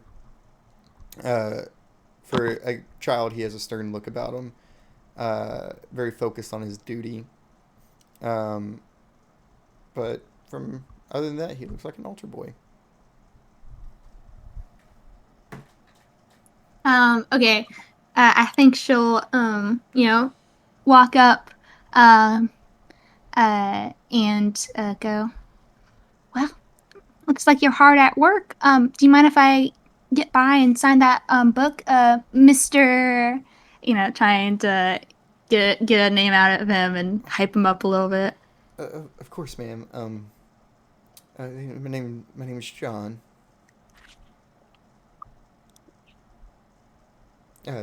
John Clements. John Clements. All right. Well, excuse me, Mr. John, but I need to put my little name in that book there. Some extra love and affection from God and a little bit of help from the community and all that. Of course, you see he kind of takes his polishing stuff and heads over to Pew instead. As I'm signing my name, do I see any names that stand out to me in the book? I mean, you see a slew of names. I'm gonna just shoot some off. I'm using my Catholic inside scoop to try to get information out of this place. Of course, you see the first names are Jesse Briggs and James Briggs.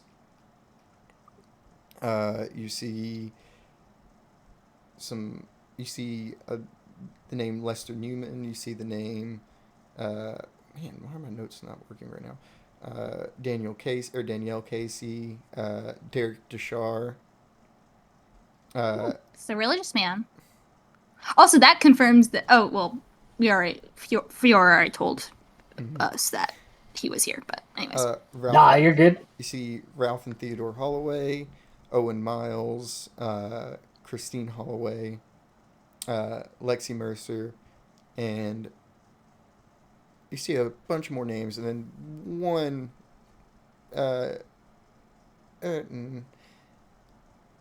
No, I don't really think any of them would actually stick out to you, to be honest. I'll start just naming a few more. Mari Casey, Alice Mullen, and Gabrielle. just Gabriel? Just Gabrielle. Sick. Okay. Then Cadence will, I guess. I was gonna say take a pen, but they don't have pens. But she writes her own songs. She has something she could write with, and she'll just write Cadence Joy Heart. You do not put a heart in the first I one. don't. I Okay. don't. That was a fucking heathen. She does do it in cursive. Okay. I'll say that. That's fair. Yeah. Victor, is there anything you're doing while you're waiting?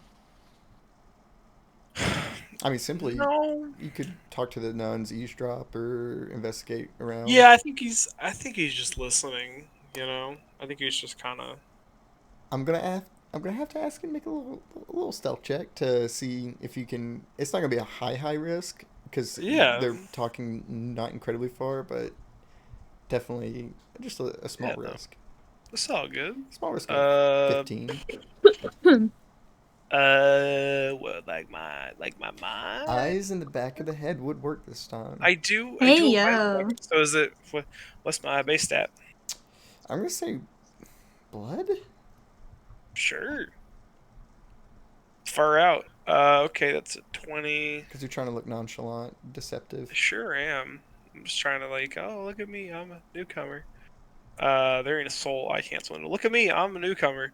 I don't know what's going on. What's that? Your conversation? Weird. 29. Magnificent. Okay, versus 15. If you fail this, that's just sad.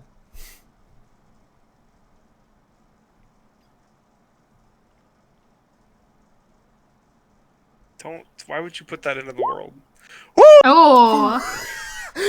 Wow. Okay, well, closer than you would have thought. Oh Yeesh. boy. I almost like the idea that you're being like almost a caricature of Diller. Oh yeah. Mr. Diller, look at me. Yeah. So you kind of He wrote me into the- without rising any suspicion, you kind of eavesdrop in, get a little bit closer, feigning interest in maybe a decoration of the church, like a window or something, and you start to hear a little bit of the conversation. You hear the strange man kind of. He seems a lot more serious. He doesn't have a smile on his face like the father does, and he's looking at the father and saying, "This is serious. The battle they wage up there is going to spill down to these valleys.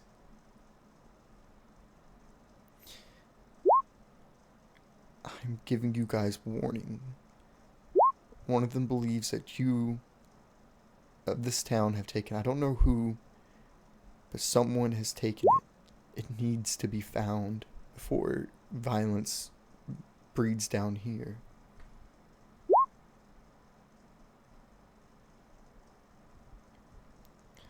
You hear the father kind of respond, "I can't tell the people something like that. I have to find a way. They're already going through hard times. I can't tell them to root up and flee. And I don't know who took it. If I did, I wouldn't be here. I'd be going out there and finding it." Gabriel gives a sigh. "I don't know when it will happen, but any day now, for you not heeding my warning, it might get bloody." And with that, he takes a step out of the church, and the father kind of turns back around and looks for you two.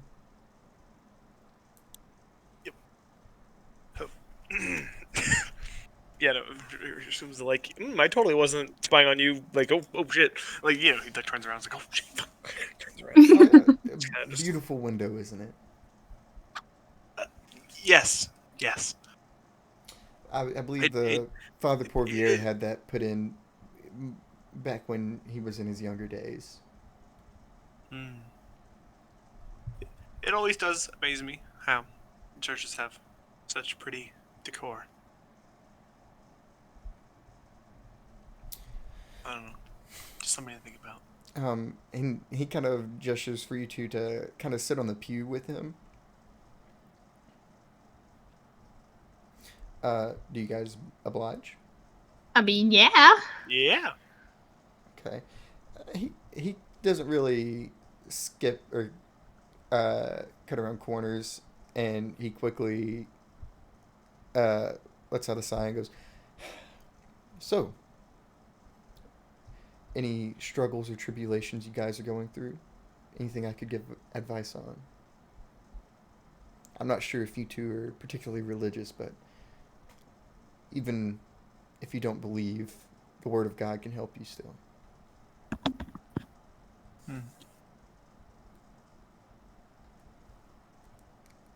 I mean, I've definitely crossed paths with, you know, the divine. What? So, I mean, you know, like you just experience things, you know, day to Oh. day. Yeah. Totally. And so it's hard not to believe things when you see them with your own eyes. I think things just are not always what they seem. So, yeah, I believe. And you? I don't know. I'm not really. I'd like to remind you guys, Sure. you guys both found texts that Jesus was a fae. We did. Which is why I said it doesn't always, you know, think what you think it is, but it's definitely real. So- I mean, I don't know. I've just kind of been. I mean, I feel like I've been on the path I've been on has felt right, but I don't know. I know that the big man in the sky isn't really big on overt signs, but I don't know. Perhaps I just need to look harder or something. I don't know, maybe something that's telling me that I'm on the right path. I'm not sure. I can see it in your eyes that you seem lost. My thoughts have been clouded as of late. It seems as if you're on a road that you've been traveling down unwittingly for a while. But now you know that the end is coming up. Am I wrong? Should I be here right now? Should I take my turn? Should I step away and let y'all have this? I mean, I don't know. Maybe.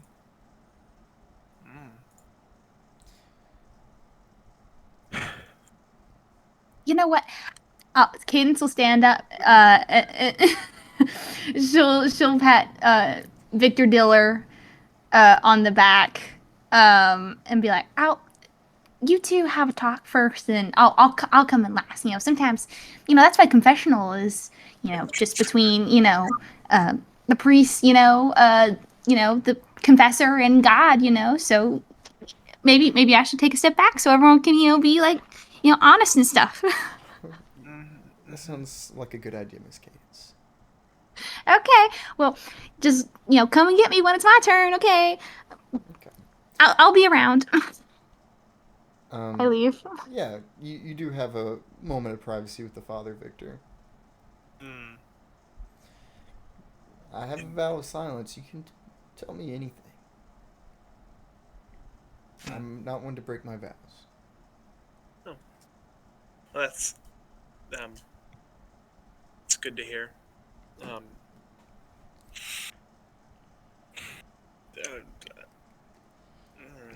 don't know. I mean,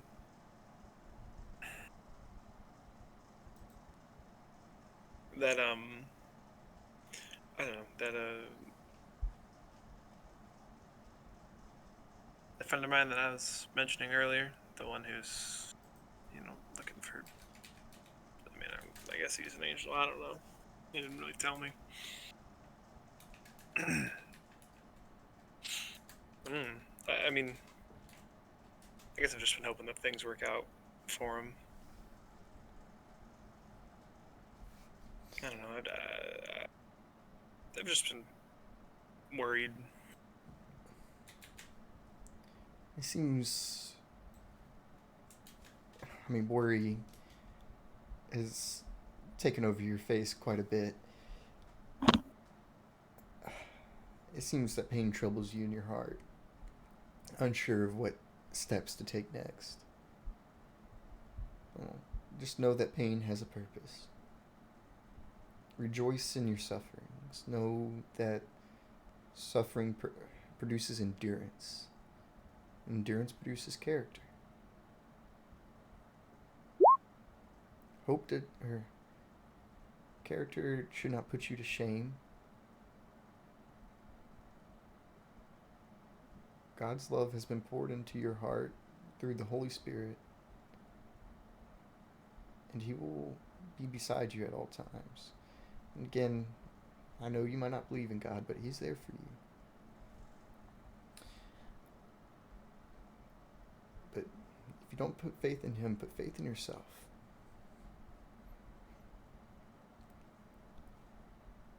Scary confrontations, scary moments that we walk towards can be overwhelming. But don't let them control you out of fear of what might come to be.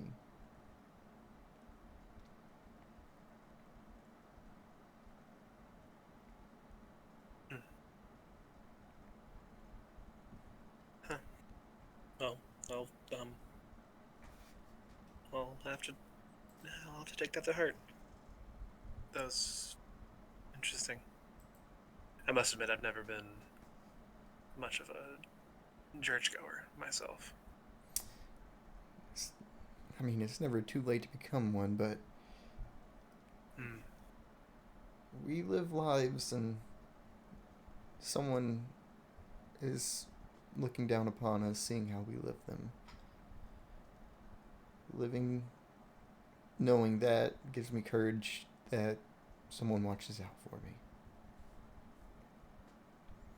I only hope to show people that God can give them courage too. Now, when you get down to this road and you face what troubles you, will you let it control you, or will you show your own control of your own life? Even God can't control what you do. That's yours alone.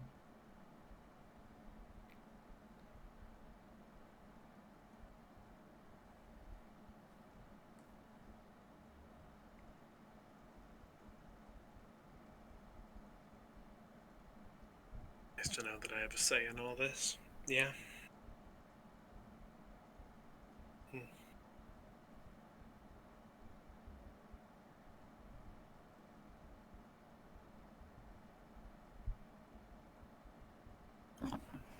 Well,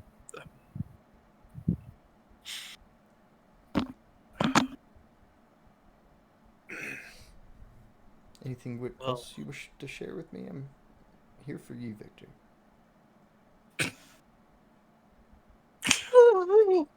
Oh, that is funny. That's fair. Yeah, man. I mean,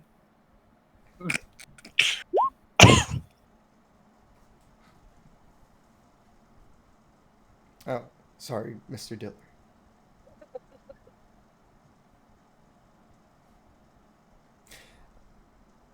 Hello?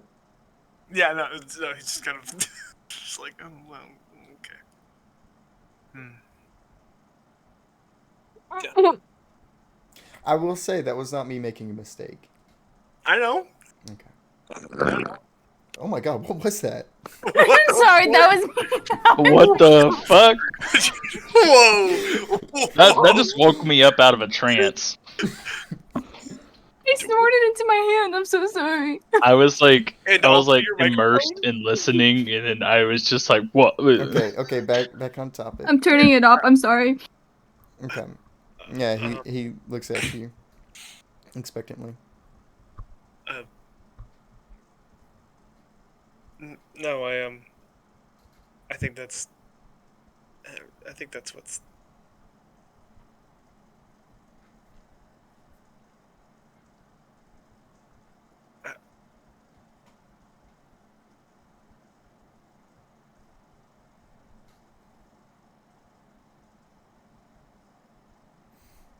Oh, Were you I will making specify. up what you? Oh, so I'm just gonna specify. Your disguise with the 4 mana is perfect. No one Yeah. possible can see through your disguise. Yeah, he knows. We're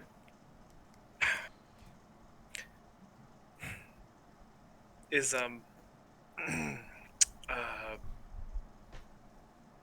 is what you said about there being something in between Cadence and I. Were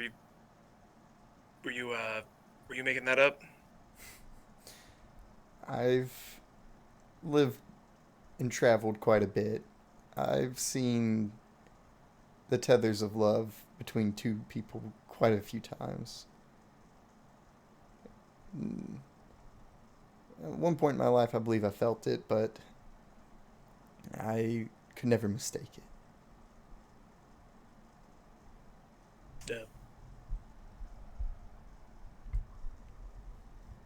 Cool. I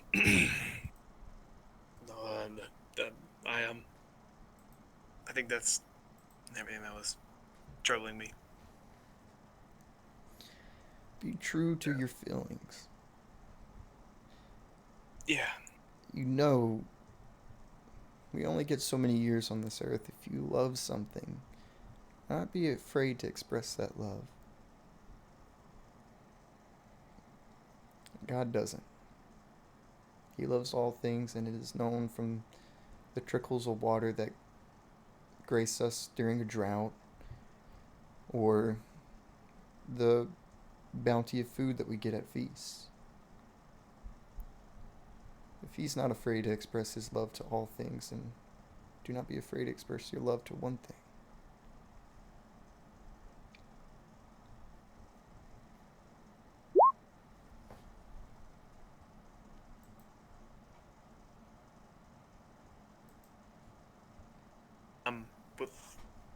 With, will do. Thank you, Father Daniels. He's sort of gonna kind of like really awkwardly stand up and like see where Cadence has gone to. Cadence, where have you gone to?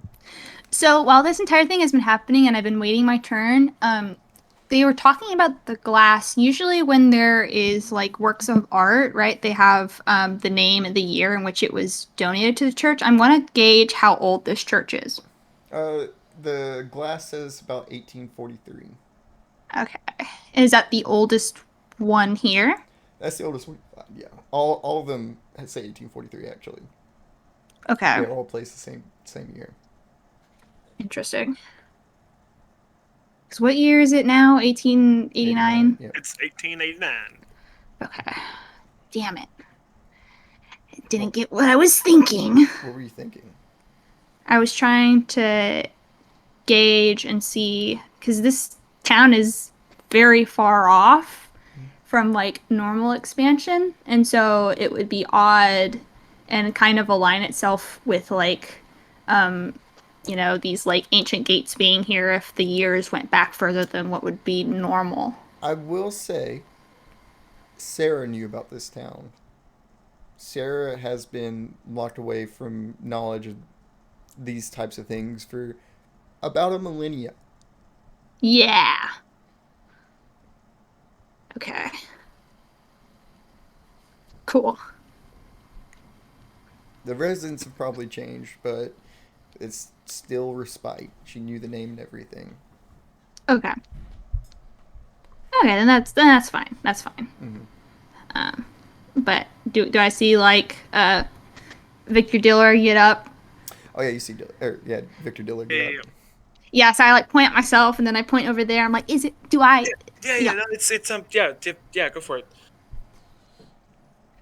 Cadence like claps her hands together. Like, Yeah. oh, I don't think I've done one of these since ever. And she'll come by and plop down on the pew. And he kind of looks at the glass that you were looking at. It is beautiful, isn't it? I notice both of you took interest in it. Well, I mean, I can't think the last time I was in a church, so, you know, stained glass, it's usually commemorative sometimes, you know? I mean, or done to remember people or done in the name of somebody else. So I don't know. I'm a storyteller at heart, so if there's an opportunity to see one, then I just can't help myself. I can feel companionship in that mindset. I used to believe that I'd grow up and become a writer myself. Well, I mean, when you're writing, you know, sermons and stuff like that, that's still writing. It's not, you know, published, but I found my love for writing in the Word of God.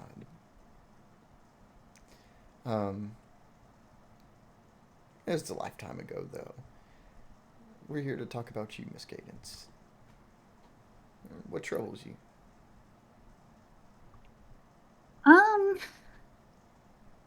Well,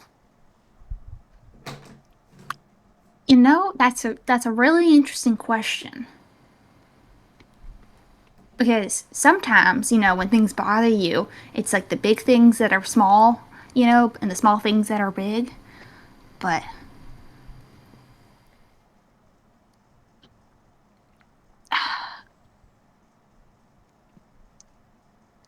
Small things can often become cracks that widen themselves.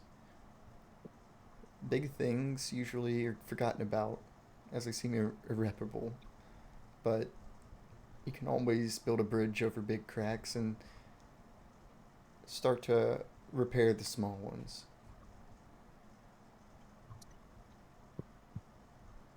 That's true. And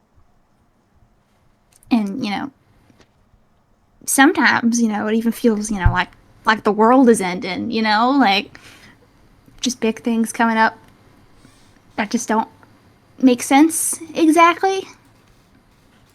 Few things in life do.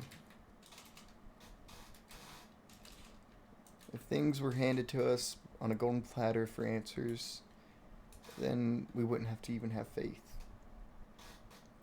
No. In the absence of answers, faith is the best thing. Be it, I said it quite a few times today, but faith in oneself, faith in God, faith in those around us.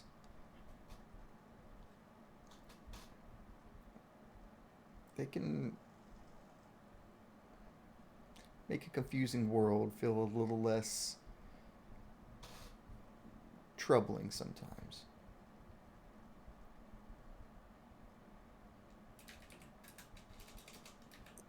It's very true. I guess when all else fails, I mean, there's strength in community as well. I was just my own name. Sorry, something on my desk fell. In the prayer book, and I see that you have quite a strong community here. Has it always been this way, or did you bring in all of the congregation with your author-like sermons? I don't want to boast about my own doings here, but Father Porvier, he still works. He's just grown quite aged in his time and service. But I feel I've done good here and people have noticed.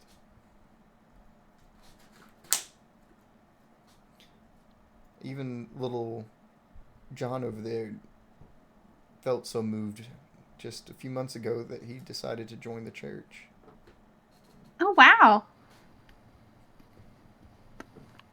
I don't know. John's like, he's doing his own thing, but Candace will just like say under her breath and like look over there because I don't know what she's supposed to do. But she feels like she's supposed to do. She'll just go like, congratulations. That's very exciting, to know one's purpose and all that. I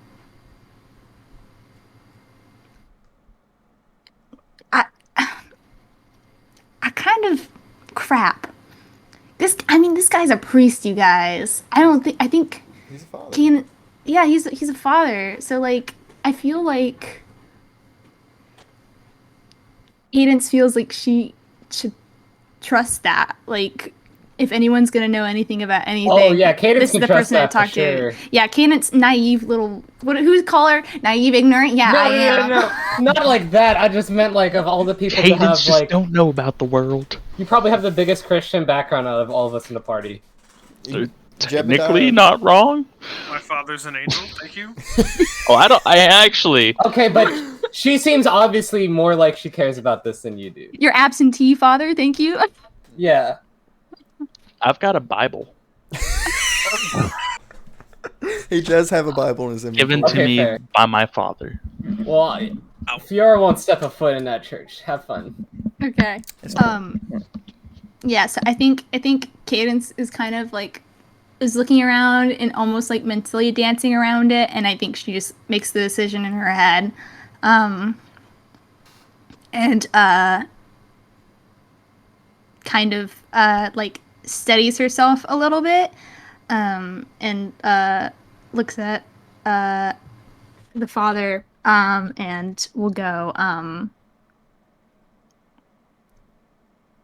especially during turbulent times like this, it almost feels like they're acts of God, right?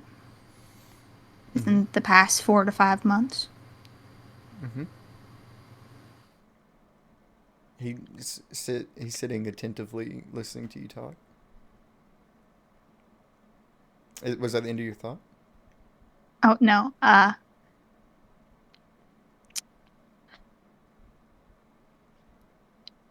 And you don't find it at least a little bit interesting that a lot of it seems to be centered around here in Respite?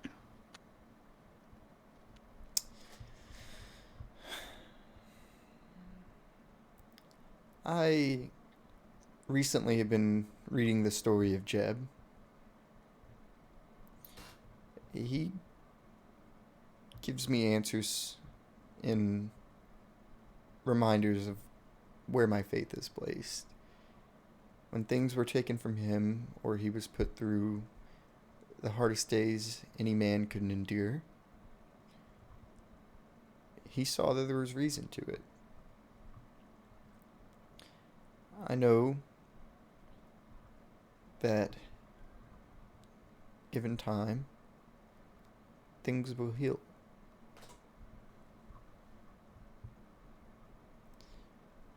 It may not be later today, tomorrow, or next week, but it might be quite a while, but things will heal. If not by my hands, the hands of others that work tirelessly towards fixing the world. I can only hope to play a small part.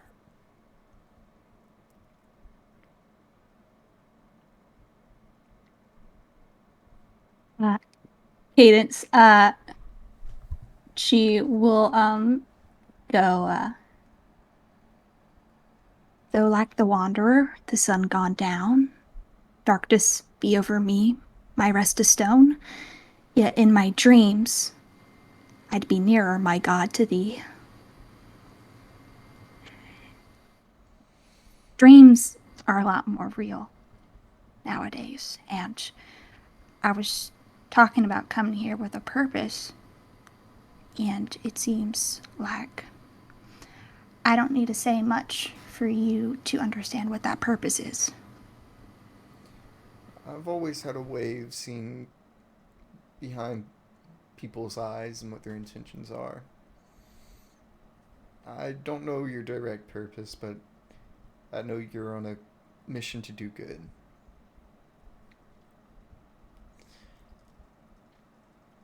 And if this mission is divine,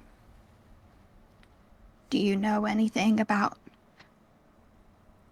what's going on here as a man of God and as a man who lives here in Respite?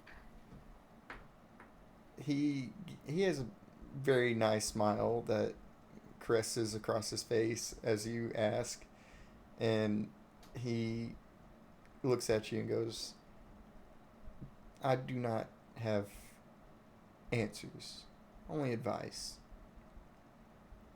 I don't seek to shorten the journey, but to help you learn from it. Though I hear northeast up the mountain, some answers for you and your friends can be found.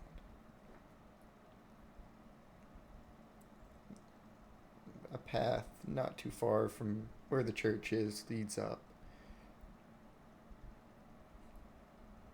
Not many townsfolk go that way, but seek thy summit, and God may hear you. Oh.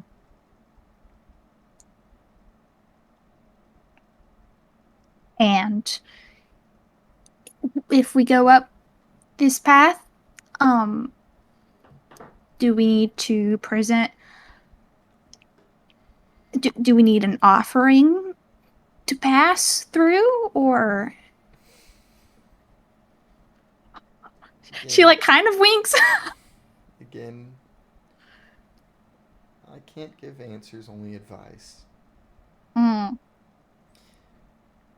It would only harm you in the long run. Huh.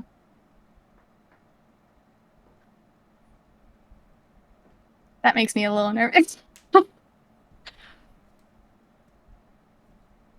Okay.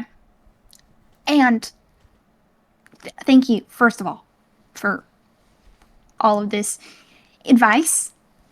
I really appreciate it. And I guess I know where to find you. If we or when we eventually need more advice, I guess, and not help since you're being very particular about the wording here. And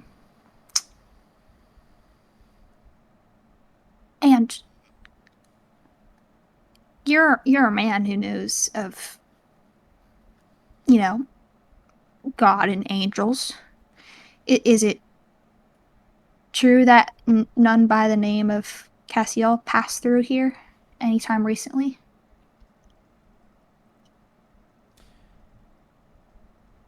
None that I know. Is that particular wording none that I know, but that means somebody else knows a Cassiel that went through here, or? Here's some advice. Not everything is a riddle for you to solve. Some things are just a path for you to follow.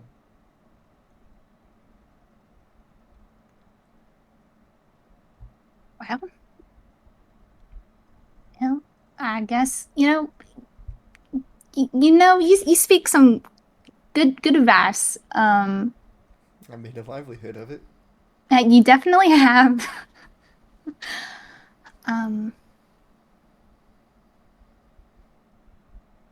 Well, I guess that's all I can think of. I apologize for mostly, asking questions to you. I feel like it's usually the other way around, but you seem like somebody I could trust, so. That's all I can hope to be. Now, find yourself lost again or in needing of warm words, I'm here. If you have sins to confess, I'll be there also. Oh. For as long as I'm around here, I hope to be seeing more of you. And what day of the week is it, Chris? It's Friday. And maybe, do you have much of a choir here? Who does singing here? Sister Weiser's the main one. There's some local girls who join in, but it's a small town. It's just good to have the revelry. Well, I'm a musician by trade, so come Sunday if I'm available, I wouldn't mind lending, you my voice and my revelry. Of course. We will always have a moment for anyone to say what they wish in this church. Well, I guess that's it for me, unless you have anything to say. I have nothing. Okay. I'll see you if the path leads me to you, I guess. Yeah, he puts a hand on your shoulder and Oh. says, just like fucking friendly, like. Yeah. And he simply says, "Look into thyself for thine own answers. Take in the world for thine advice." And then he parts. I'll be headed to rest. I had a long night and could use a nap right about now. Makes sense. I'll make sure to not visit you tonight then. Oh no. Like I said, I'll awake at any hour. I know. And she's already standing up, like making stuff with a smile on her face. Thank you again for all your help. Truly. I'm glad to know that people still have faith and hope. during these times. Because at the end of the day, it's all we got. Mm-hmm. Anytime. And you see that he walks back towards the altar towards a door that's off to the left. And Victor, what were you doing while they were talking? Smoking a cigarette outside. Yeah. Cadence, you find Victor smoking a cigarette outside.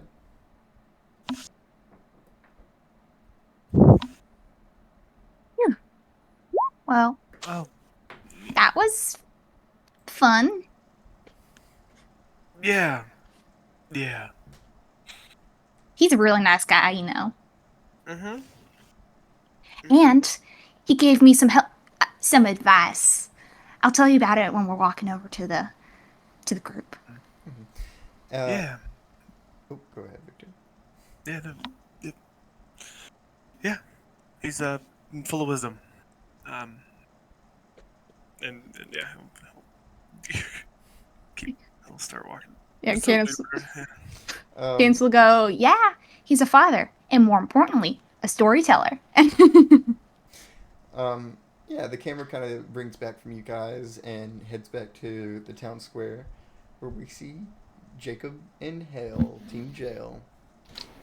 Team Jail. It's Jake's Team Jail. Team Jail. Okay, I was wondering if Jake was still here. Yeah, I was wondering too. That was a pretty long scene. I apologize. Oh, it's fine. I just hadn't heard from Jake. So, you two, it was forever ago, Jacob. You said you were looking for answers for something. What would you say? Yes, I am going. I'm gonna head towards the general store. General store. Okay. Yeah. It's nothing fancy or massive, but it's nice and clean. Typical general store items. What's for sale? Before we head in, Oh. Jacob's just gonna be like, "Hey, I think you might want to set this one out. Like, the whole wanted thing and everything. At least stand outside, maybe keep an eye out." I'll babysit him. I'm not allowed to shop. Well, you don't want to. I'll babysit him. That's Alexis? Yeah, it's Alexis. Look, you can chill with Alexis for a little bit. I want to shop. It's all the same stuff you can get like any other general store. I haven't ate today. Look, what you need. What you need. What do you need, and I'll buy it for you. I mean, I need some food. Okay. What do you like? I don't want none of your old man food. I want something. Well, I promise you I won't bring you any old man food. Just tell me what you like. Well, I don't know. I don't know what they have. You just have to surprise me, Jacob. Alright. I'll surprise you. Can you grab me chocolate? Yeah, sure. You just want like a bar or give something? me a chocolate too, and a surprise. Oh, yeah, chocolate and surprise for me too. Alright. A surprise. Okay, yeah. A poopy. The fucking, like, in parentheses, poopy. I don't know why it got me. Okay. Yeah, Jacob, you head in. Like I said, it's your average general store. You have shelves of like canned foods, normal foods, a little bit of everything. What are you looking for? I'm going to the shopkeep. Yeah, you see a shopkeep. Let me pull up my notes again. Okay,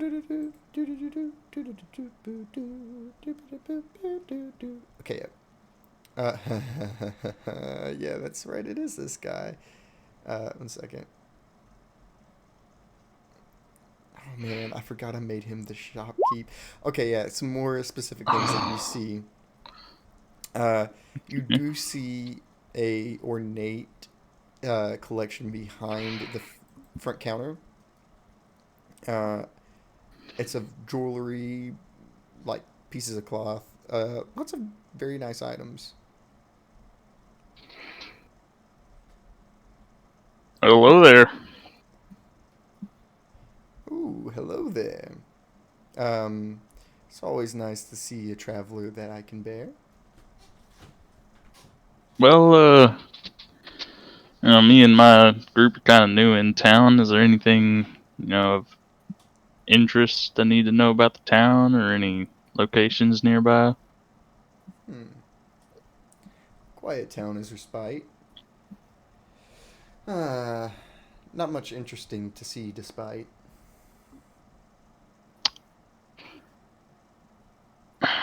Oh, okay.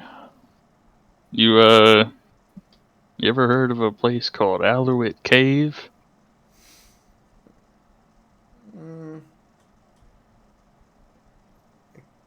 Place named Alouette Cave. No place like that anyone here braves.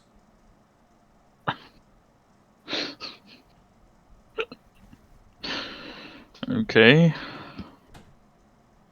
Well, I guess I'll keep asking around. Could I not interest you in any of my wares? I've seen a few outside with some devious stares.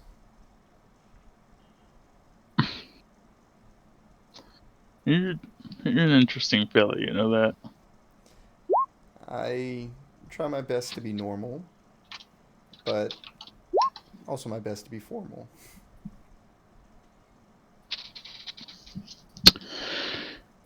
Well, tell me.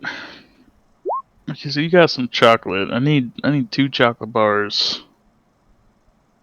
And what have you got here in the fresh foods? Let me see.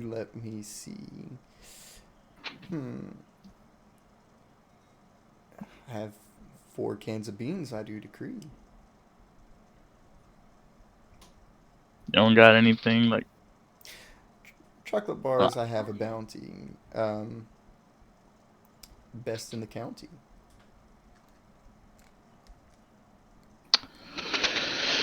Okay, how about this? You find a random food item, 2 random food items other than the chocolate bars, and bring me that plus a chocolate bar. You're the interesting fella here. But I'll see what I can find. Oh no. He says, oh no. And then he kind of like starts sweating and he just shuts up and starts looking for items. Okay. And then he eventually finds them and brings them to the front counter. Now, I do not wish to holler, but may I see your dollar? Yeah, I'm gonna start pulling out the money and paying him. And as I'm doing this, I'm just gonna say one more thing. I'm kind of leaning in a little bit. You ever, a guy named Benjamin Cole? Benjamin Cole, he is the mayor. But not in many people's favor. You know how I might be able to get a hold of him? He is quite guarded of recent days, but I'm sure he will not keep you at bay. Okay. Alrighty, well I guess that'll do it for now. Thank you, fella. Oh, no trouble I had indeed. Maybe this friendship has been planted as a seed.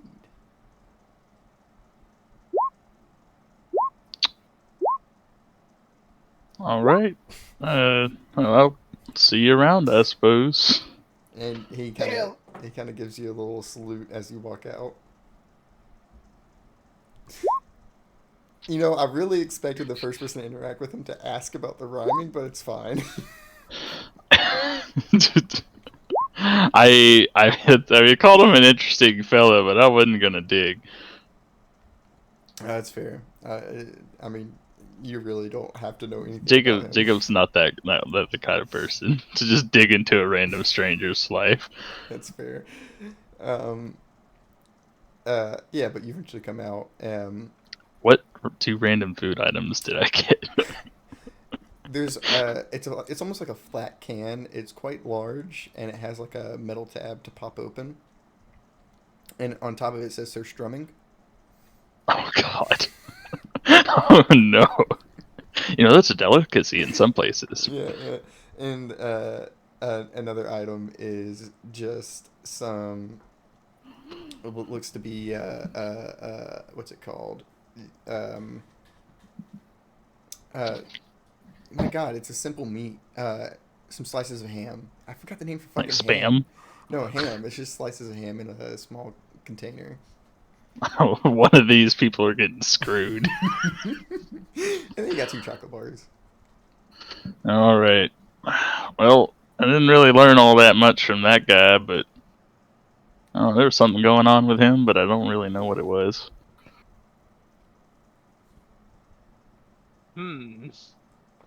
I mean, is he okay? He just talked kind of funny. Did you get our food? You're one to talk. Oh yeah. About people who talk.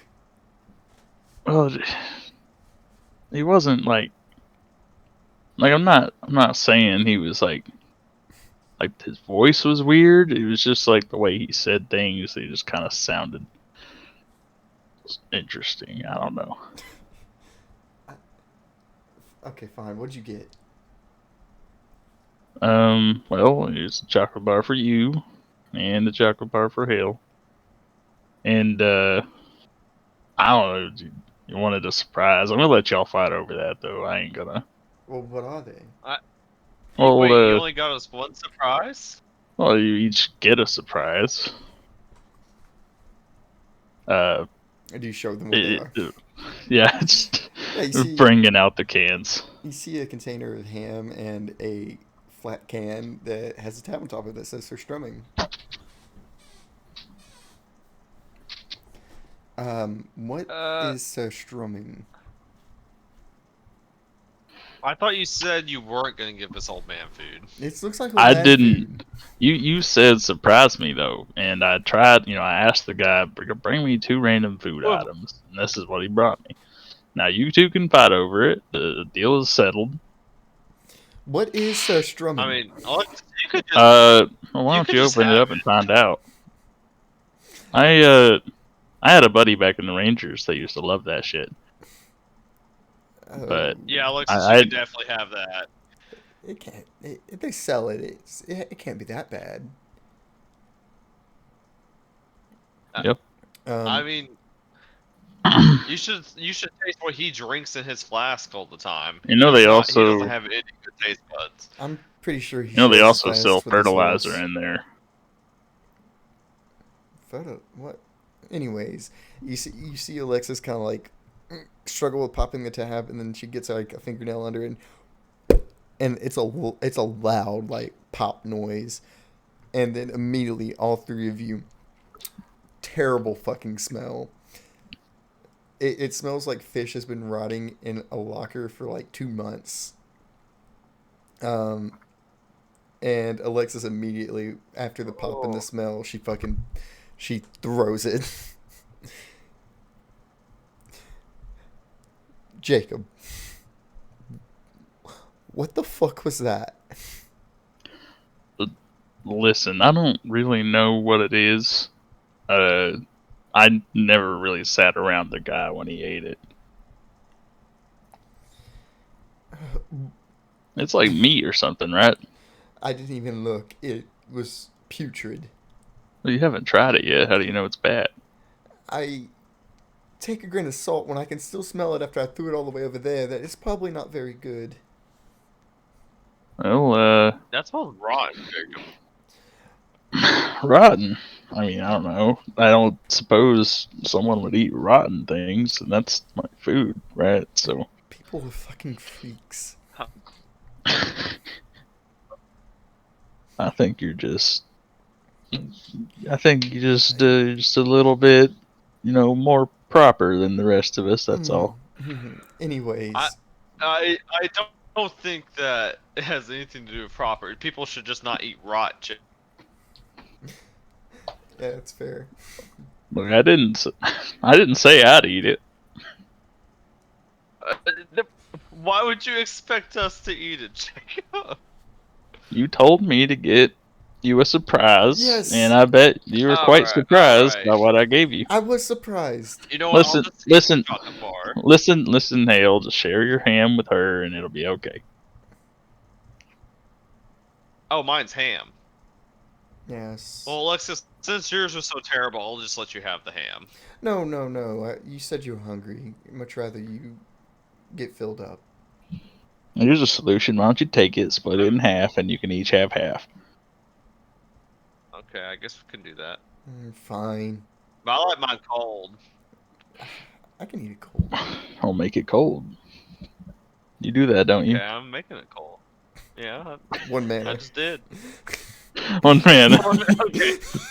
That's fine. I'm also going to freeze my chocolate bar and eat it like. I'll say frozen. that's both in the same manner, since you can hold both of them and do it at the same time. Okay.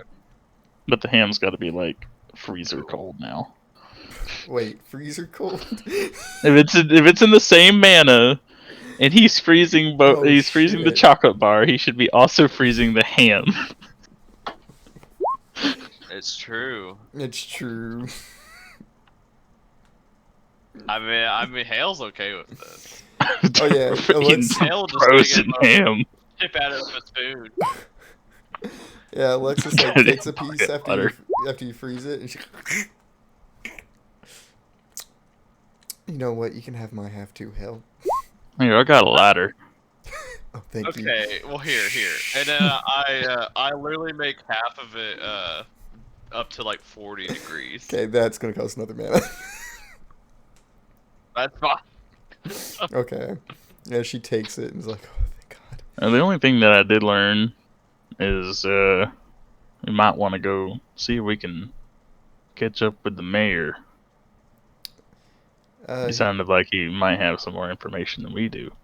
I mean, he's that chap that Florence and Fiora went after, right? Yeah. Yeah. Okay. I believe they headed that way. She points north. Alrighty. Okay, I guess we can head that way. And you head that way. Yeah. Actually, not even too long. This isn't a massive town. You guys run into Fiora and Florence, kind of stopping. You see from a distance, you see them on that tiny little island by the pagoda-like building.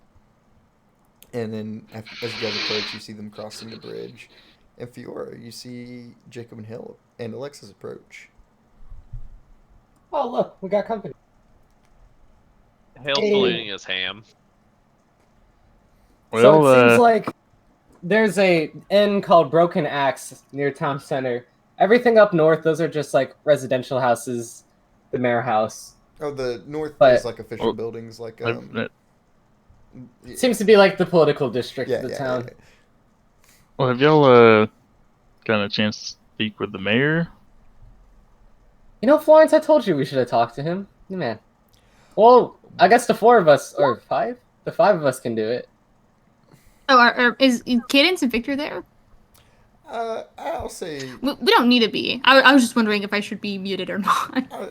I'll say that you two, for convenience sake, you saw them headed north and you kind of intersect and cross paths with them not too long after, before they head to the mayor's house. Just so we can have the full party back together. Yeah. Don't split up the party. I don't know if I talked to the mayor after what happened last time I talked to a mayor. It's that you fucking froze his hand. I was saying you broke into... You incited violence. And then I got jumped. After assaulting the mayor. Oh yeah, Fior and Or- Phineas Look. absolutely jumped you. Get him. That was Get funny. Get 'em. I think about that a lot. Oh god, that was hilarious. I just love how Hell was even thinking about it, and then he walked out. Get him. Kel just has an acid trip, and then two people try to tackle him. He's Man. gonna learn today. Oh yeah, you guys see Diller and Cadence approach. Diller, Cadence. Anyways, What a combo. Hey, everyone! You got it. You got it. Thank you. So the mayor. The mayor. What did you learn about the mayor? He lives in that big old house. It seems like he's worried about the bandits, and what was that other thing we heard in the forest? The forest. Florence got fucked. Florence is not here. Oh, Yeah, I didn't even notice. Florence Yeah, dipped. Ashton's dead. Dude should- Okay, well we heard the mayor speaking to his posse, whoever Derek and the rest of them are supposed to be. He seems to be pretty on the edge, so I wonder if he even wants to talk to us. He's probably wary of outsiders at the time. Well, I've always got my I've got both my credentials for being a ranger and Secret Service. True. I Ooh. might be able to. Yeah, we're the crew Okay. coming in to slip help. in. Yeah, I think you're the ticket in for sure. That's pretty good. Man, it pays to be the real deal, huh? Yep. No offense, Victor. Being legit and get you places. Oh, I mean Diller. So Well, is that the plan to pose I think we as should the helping try and hands? head on over there. Okay. We ain't posing. This I'm- is it. Yeah. We're I mean, real. the other. I'm real. Yeah, I was saying, they're gonna have to pose. Um. Yeah. Yeah. You guys, Fior doesn't take long to point out where the town hall is, and it's not far away. And you guys just walk up, and leaning against the front door, you see a man in a long black coat and a black hat that's chipped with a scar across his left eye. And he kind of, the brim of his hat's kind of blocking you guys out as he's leaning his head down, and he kind of leans up and raises an eyebrow at you guys. Can I help you? Well, I'd like to speak to the mayor about some important business. Wouldn't everybody? Well, I'd like to think that I'm not just everybody. He- I'd like to think that I could help. He steps off his leaning pose and he gets probably a little bit too close to you, Jacob. And what makes you different from everybody? Well, he's gonna pull out his credentials. I got my badge and my ranger shit.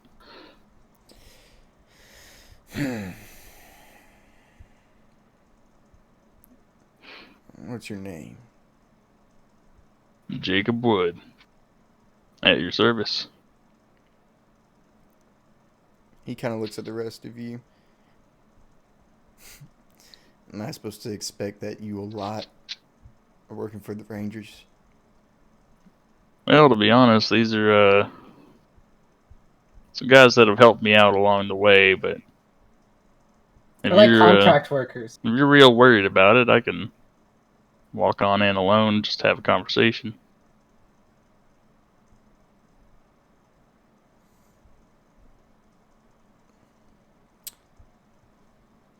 Any of the rest of you have a badge?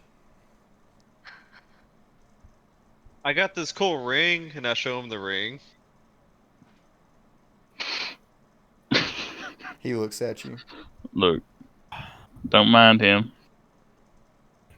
Like I said, if I need to walk on in alone, that's alright. I'm just trying to get some answers, figure some things out. Damn it. When Jacob showed him his badge, did he Do you like pick it up and look at it, or is he just like, oh, that's a badge? No, he looked at it in Jacob's hands. He does say, Mayor said I can't refuse anyone with a badge. So I can't say no to you entering, but a lot of you stay out here. Were you going to try to show him your badge too? Oh. Is it worth it? Victor, can't you just like give us all a badge or something? I don't look like I'm qualified to hold a firearm. I feel like this would contradict what I've already said to the man. No, he just kind of. He doesn't do anything. He lets Jacob walk in. Yeah, I think when Deshaw like looks We're everyone happy we're outside. when Deshaw looks over everybody and it was like everybody is have a badge, Caden's like opens her mouth to say something, but all it comes out is just like her like whisper under her breath, "Wow, you're scary." Yeah, this man, I don't think, other than the massive fucker you guys fought back in season 1, there has not been a man that you guys encountered this big before. He is wide. It's hard to tell from the impression of his overcoat, but he is muscular and he is tall. When he looks down at you, it feels like there is an intense amount of pressure on you when you're in his gaze. But he lets Jacob through just like he said. He has, I mean, unless the rest of you want to try and get in, someone would have to make a roll though. No, I'm not gonna cause trouble. I'm a goody two-shoes. I will say, than Derek himself, there are 2 others around the building. You see a much shorter man, probably like 5'9", but he is wide. He is just a fucking unit. He's Keanu. He's wide Keanu. The picture. And then you also see another skinnier man. This one has scars that wrap around his neck. Did probably 12 different lacerations. Oh my god. Yeah, this looks like a rough few guys. I will say, since Florence shared some history about Derek Jashar, surprisingly company he's keeping. He usually wouldn't care to hang out with white individuals. But despite that, what does the crew on the outside do? You guys are just gonna stand around? You're gonna try and talk? Honestly, I think I'm just looking at Derek and the rest of his crew, but not saying or doing anything. Oh yeah, Derek looks at you and lets out, "You got something to say to me?" No, I just like the look of you. Whoa. He actually like there's like a slight break of that like intimidation because he didn't expect that. Well, yeah, it don't get prettier the closer you get, trust me. We're not looking to cause trouble. We're here to help y'all. He Seems like you get that answer a lot. Lots of people look to help, but not many can. I think that's fair. Well, lucky for you, we got a ranger on our side. I would ask because I know a lot of people are curious about this particular individual. Does anyone want to make an insight check of any sort? Yes, Ooh. please. Honestly, yeah, let's do it. Just try and tell me what you're trying to figure out. Like, are you trying to figure out his disposition? I want to figure out where he stands morally. I want to see if I can just see his like kind of morality just by looking at him. Okay, that's gonna be. You might not get exactly his morality, but you might be able to tell a bit of a history of stuff that he might have been through by a good roll. If you Can like, I super double crit, maybe you can get some straight answers about his morality. Tell me, is he a good person? Yeah, Tell fair. me. Well, like with this history, does activism cultivates coalition count here? Like because of the things he's done in the past. Yeah, Oh shit, he's kind of your guy, huh? If I didn't have his name fucking burnt onto my wrist, I would actually be probably a lot nicer to him right now. You could just say that you're a fanboy. I will Be say, like, yo. I will say he is quite a bit older than you. Also, Yeah, he's kind of. Older than Fiora? Oh yeah, judging Ooh. from it, he's probably in his late 50s or. He's like a silver fox. Ooh. Holy shit. Idris Elba looking ass? Please? No, for real. Like, Please? I mean, he's buffer than Idris Elba. yeah. What if his name is burnt onto my wrist because I'm supposed to be his friend? Yeah, I don't have to kill him at all. Yeah, that's He's why a nice person. That's why you get emotional damage every night that you can't heal. Yeah. It's for friendly reasons. I just, whenever I picture this man, I just think of Jamie Foxx. Riz, Old Django might not be a bad. I got a interpretation. 51. What's the risk? Risk is going to be a 35. You got a chance. Make it count.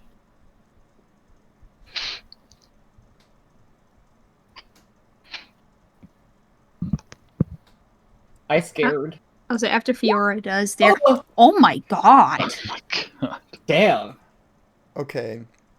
He rolled Surprising. You really can't tell much about his character. I mean, other than the obvious, he's gruff, he's short, he doesn't put up with much. You can notice a few things about his person. Judging from the scars and his disposition, he seems to be a seasoned fighter. One thing you can notice is he has a gun belt on, but you can't see his guns. They're hidden under his overcoat. So you don't know what kind of weaponry he's dealing in. A sign of a seasoned fighter. But that's about all you notice with half fail, half succeed. Okay. I kind of just like give him the look down, and then I'm wearing a mask, so I smile with my eyes and turn away. I'm like, okay, he's a professional. Chris, this might be a stupid question, but is it possible for me to roll to see if I get a similar, like, when I was kind of like sussing out Fiora's arm and assessing the magic associated with that, can I see if I suss out any of that from him? No, you can't. Oh. Oh. There's an Cool. automatic answer too. Okay. Then I would like to suss out his disposition. Okay. I really thought when you first started the sentence it was going to be something about nod tingle bullshit. Well, I mean, can I? No, you don't have a nod tingle. So I Look, would like it's to. canon in my head that she does. It's What true. point has Hey- it ever happened? Cadence definitely thinks she does. What evidence do you have? Jacob hasn't actually witnessed it, but he has just kind of felt the general vibe of a nod tingle. I was saying, didn't we just have a conversation with the priest about faith? Okay. Have some faith. Anyways, Have suss faith. him out. Suss him out. Okay. We're going to Tahiti. Yeah, I would like to get an emotional read on him. Also, because I also kind of want to see, does he not want to be here? Like, I also am trying to suss that out as well. Oh, hey Chris, does my scar burn when I'm near him? It is not. Oh shit. Okay. Maybe it means that you should be around him. Maybe I should be friends with him. Yeah. Oh my god, I'm trying to read the. Oh yeah, if I'm trying to like emotionally read this guy, therapeutic theater. Mhm. I'm used to reading and healing people. Yep.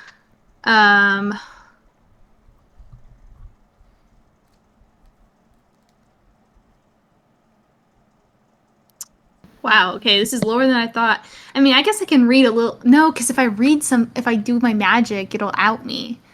You made a really good point, Chris, that I'm afraid of doing. I was warning you, like, if you do like, there's a chance that someone might think, oh, they're just singing a song, but there's tons of people that can look for signs of magic use. I mean, like, if you saw someone random, like, sing a random song and then fucking do something afterwards, you'd be like, yeah, that's probably some magic bullshit. It's true, but also this is just like a vibe check, you know, like Yeah. I'm just vibing. I'm passing time. I feel like it's easy enough to pass over that. So I will sing this. Okay. No. I'm just saying. It's not for sure. It's just Well, what would be the what's the risk? That'll the risk is a 35, like Fiora. Oosh. Okay, I'd be rolling a 29. Chance of success. Yeah, there's a chance. There's always a chance. Not always. Well, lottery says otherwise. Well, that's because I rolled that. It was act of God. Amen. The lottery is rigged. Well, shit. Watch, I'm gonna roll a 100 right now. I'll get a 99. Oh, you fucking Yeah, suck. half. Okay, I'll just roll for the sake of not having to come up with a rhyme since it's really late. I'll just roll now. Sus. I am rolling a 29 against a 35. This is with the song. No, this is without the song. Okay. Oh my god, well I crit. Yeah, you crit, so on half-life succeeds, that's a succeed. Holy shit.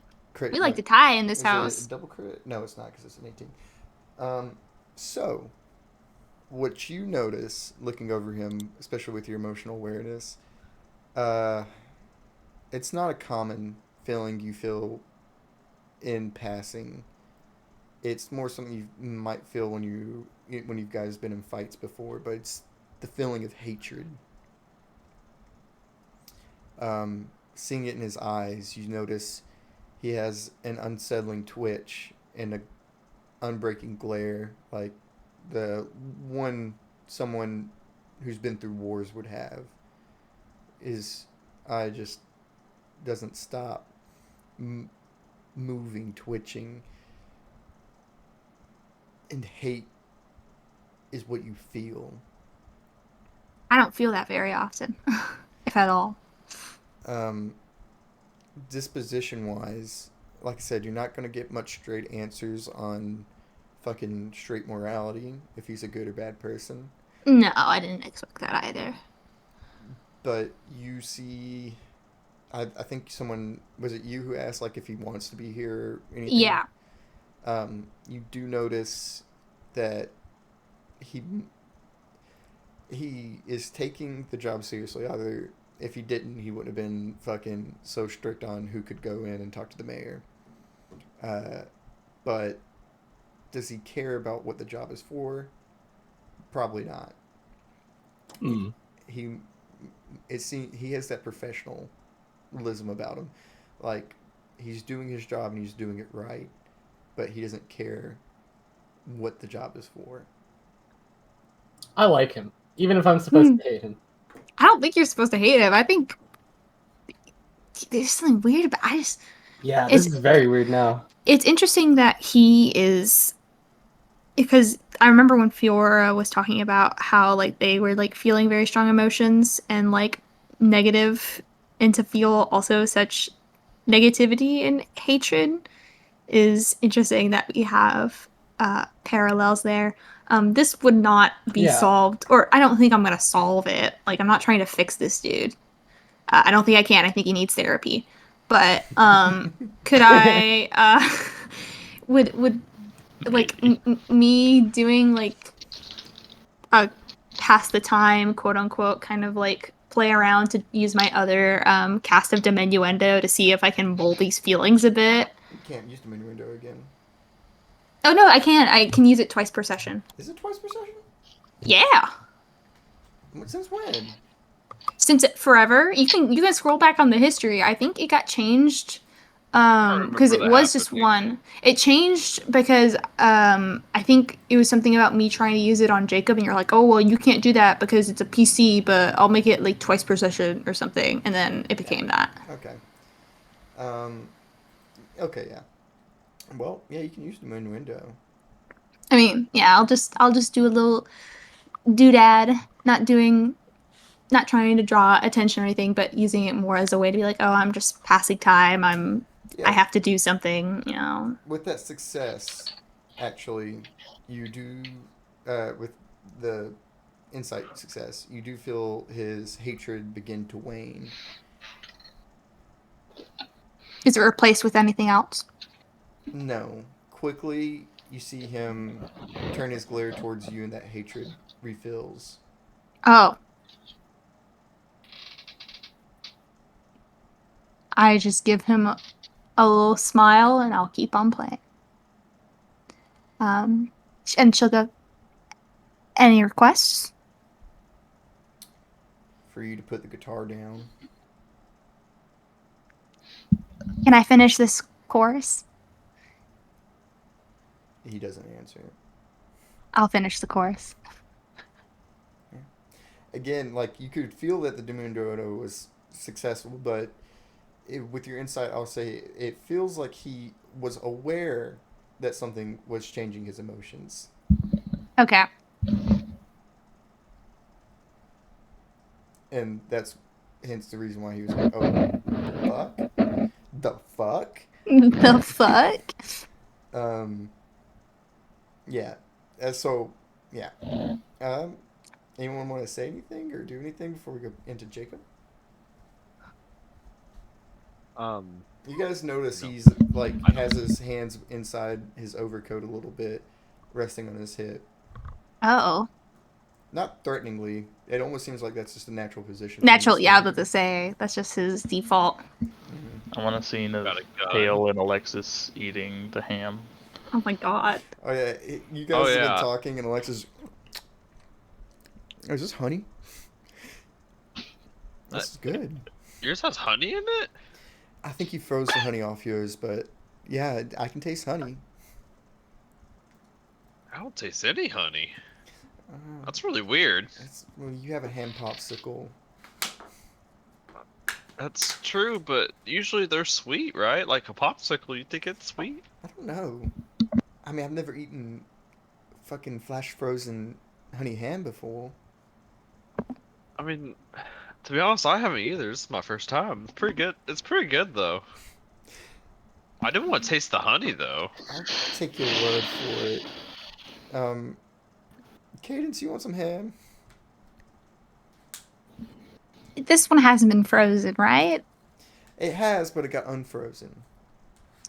By a lighter. No. Hell, it's been another mana to rechange the temperature. Yeah. I go Cadence. 60 degrees. Jesus, Cadence will gingerly take it, like, in between, like, her thumb and, This like, is her like pointer l- finger. Yeah. Just a Hey, slice. I'm Cadence, just before you imagining a eat that, slice of just jelly remember ham. toothbrush. I don't really know what that has anything to do with. You want me to put this on the toothbrush? Yeah, I want you to eat off the toothbrush. I think that's not very, efficient. So I'm just gonna. I feel like that's.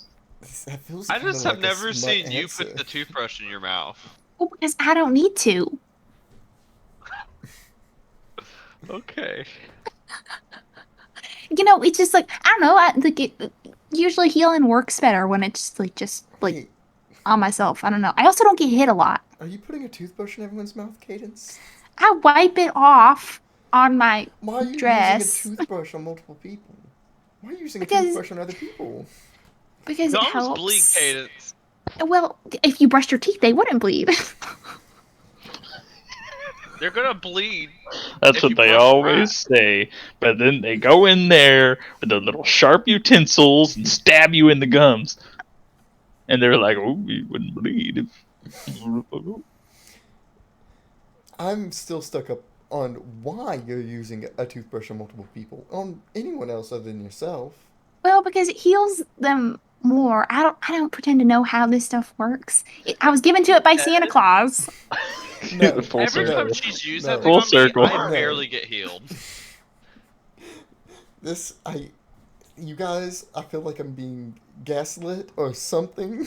You guys, Gaslighting in the This- 1880s. Gaslit? What does that mean? What does I that mean? don't I'm know. being lanterned right now. I'm being lanterned right now. Oh my god. I'm just not gonna ask any questions about Santa Claus when you guys bring it up because you guys are pranking me. I really don't know if the Santa Claus thing happened or not. It's really a blur. I was saying, I'm just confused how King Arthur is saying that Santa Claus isn't real. I don't know. I'm just. I guess it's not She's too not crazy. King Arthur. We did fucking fight a giant beating heart. Anything's possible. Yeah. If you believe. It sounds like, to me, like you're not a believer, Alexis. I mean, I'm a fucking believer, but you can only believe so much. Did you get coal in your stocking this year? No? No? Eat the ham. I'm done with this. Yeah, cut to the other side of the door. It's like a fucking white frame cut. And Jacob, you kind of enter. It's not a huge town hall. The mayor's office is just kind of, you see attendant with a little nameplate sitting behind a desk. You see the mayor's office right off to the left behind the desk. One second, let me pull up her name. I know her first name's going to be Danielle. I can't remember her last name, which is important. You got. What was it? Give me 1 second. It's been so long since I wrote these notes. I have to scroll back through so much to find all my categories. Daniels and Danielle. There's a Danielle Casey. Her name is Danielle Casey. Well, hello? Oh, hello? What can I help you with? I'm here to speak with the mayor. You have an appointment? Well, no, not necessarily, but it's a bit of an urgent matter. Urgent matter from who? Why am I so British? Urgent matter from who? You see, ma'am, I'm a ranger, U.S. Ranger, and... Oh, did the governor send you? Well, no, the governor didn't, but I was out this way and I heard of y'all's plight, and I figured I could lend a hand. Well, I'm sure Mr. Cole would like to hear. Ranger ought to be a lot of help. He's not busy right now anyway. Here, and she just opens up his door and says, "Mr. Cole, we got a visitor from one Mr. Jacob Wood." Mr. Jacob Wood." And she kind of steps back to her desk. As you walk in, he's a more portly man, well dressed, nice hat on, and you see that he's kind of just looking out the window with his hand on his head. He turns around. Well, what can I help you with? Well, Mr. Mayor, I got a couple things to talk about. Is there anyone else in the room? Is it just us? I mean, it's just me and you. It's a private office. Well, first off, I'd like to ask if you ever heard of a location named Alouette Cave. No. Why you ask me? Who are you? Oh, I'm just local rangers. All I say local, but I've been around the whole states. His eyes perk up to the word ranger. Now, I think that we might be able to help each other, but I have something I need to say to you. Don't know if it's what the effect will be, but Mr. Benjamin Cole, the harbor calls. You see his face flush, like completely stark white. 1 second.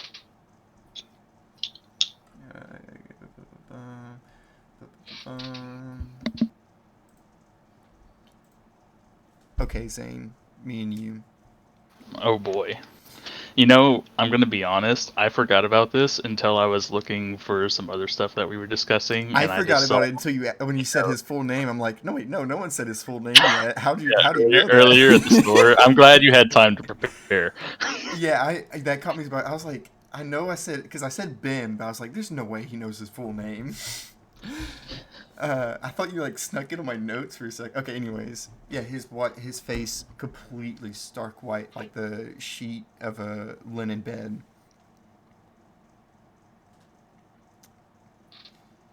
So the Harbinger's call.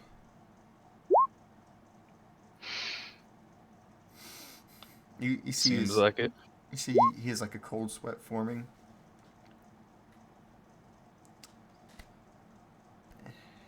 Now, as kind of a fringe associate of this less than savory group, you could help explain what that means. So you're just a messenger. I suppose so. It means I made a bad deal years ago, but it was a deal and I have to pay.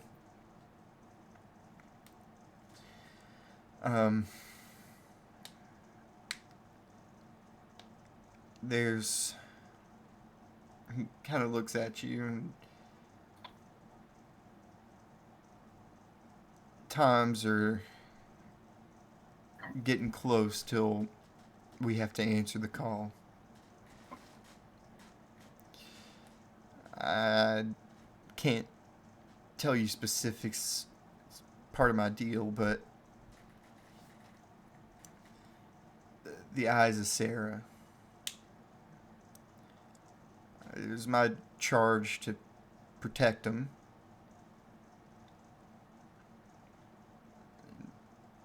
When it calls, I was supposed to send the caller to them.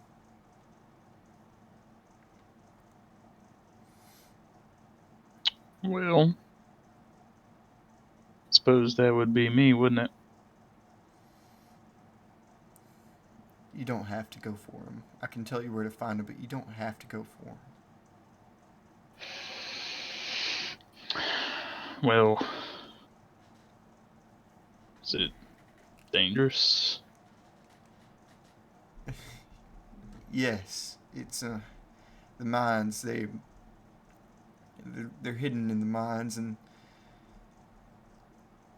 it's the reason why things have been going bad. I can't let my people know about this. This is between me and you, but Well, none of this will go public, I assure you that. They're the reason things have been happening, and things started going according to the prophecy 3 months ago. Now, that's a word I was looking for. Tell me about this prophecy. I can't. Can't tell me anything. I can't tell you anything. I should have known when you asked about Aluit. Well, sounds like you know where Aluit is. All of us have seen the truth.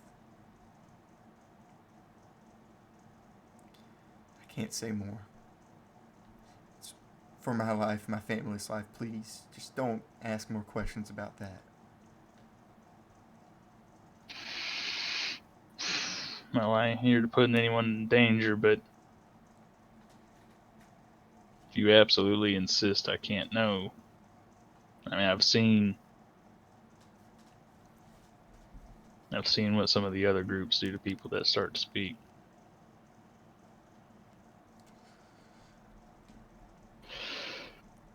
The eyes of Sarah. Telling me if I collect those, things will be fixed. It won't be fixed, but it's a point that's causing an issue. Like I said, when things started happening, the eyes of Sarah started to activate. Normally they're safe, they don't do much of anything, but I buried them deep, deep, deep down where I thought no one would happen across them. So far that's the case. But when they activated, they woke something down there. I closed off the mines, didn't let anyone go in, because I don't want people to die for what I hid down there. If I knew this would have happened, I wouldn't have put them there.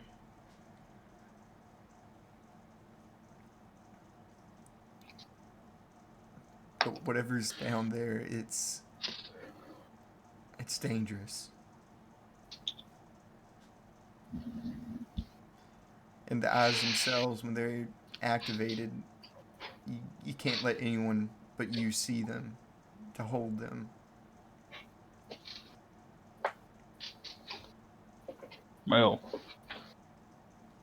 what happens if they do? I've only heard stories.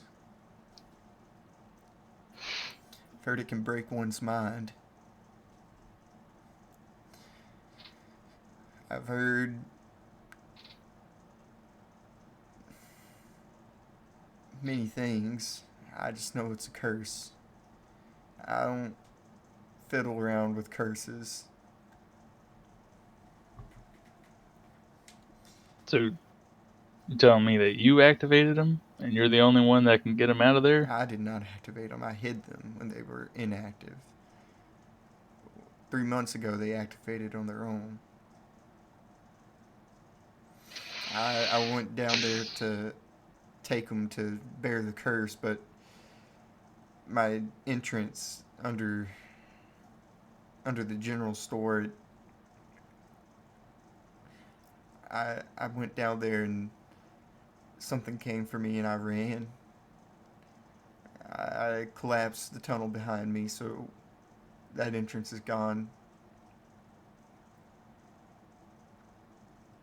But there's plenty of ways to get there through the mines. If you're the one that calls, you're supposed to be the one that takes down Sarah. Is this what,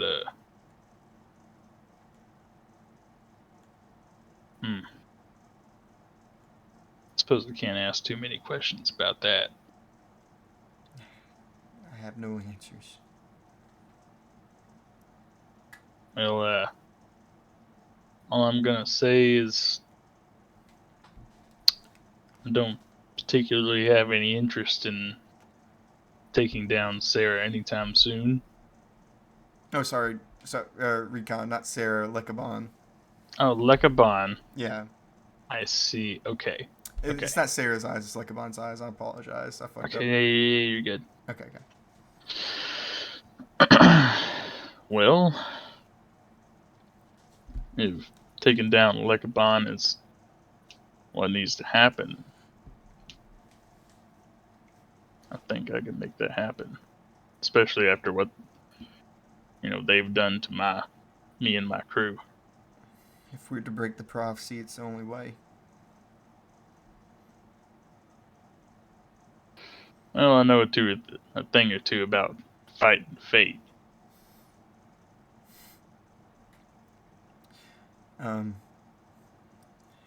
If there's any further business, what do you need to know? What do you want?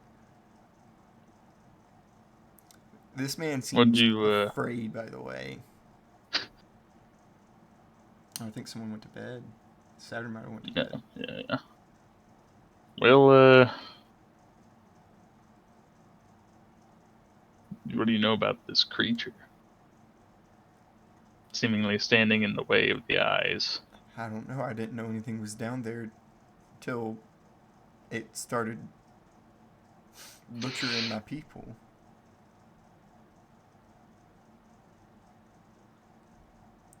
I didn't see it. I heard it. It sounds big.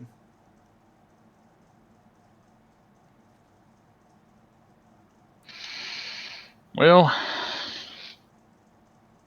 lucky for you, Mr. Mayor, we ain't any regular old group of rangers or anything sent by the governor. I think if anyone's going to be able to handle this, it's going to be us. Please. You've done more good than you'd ever know.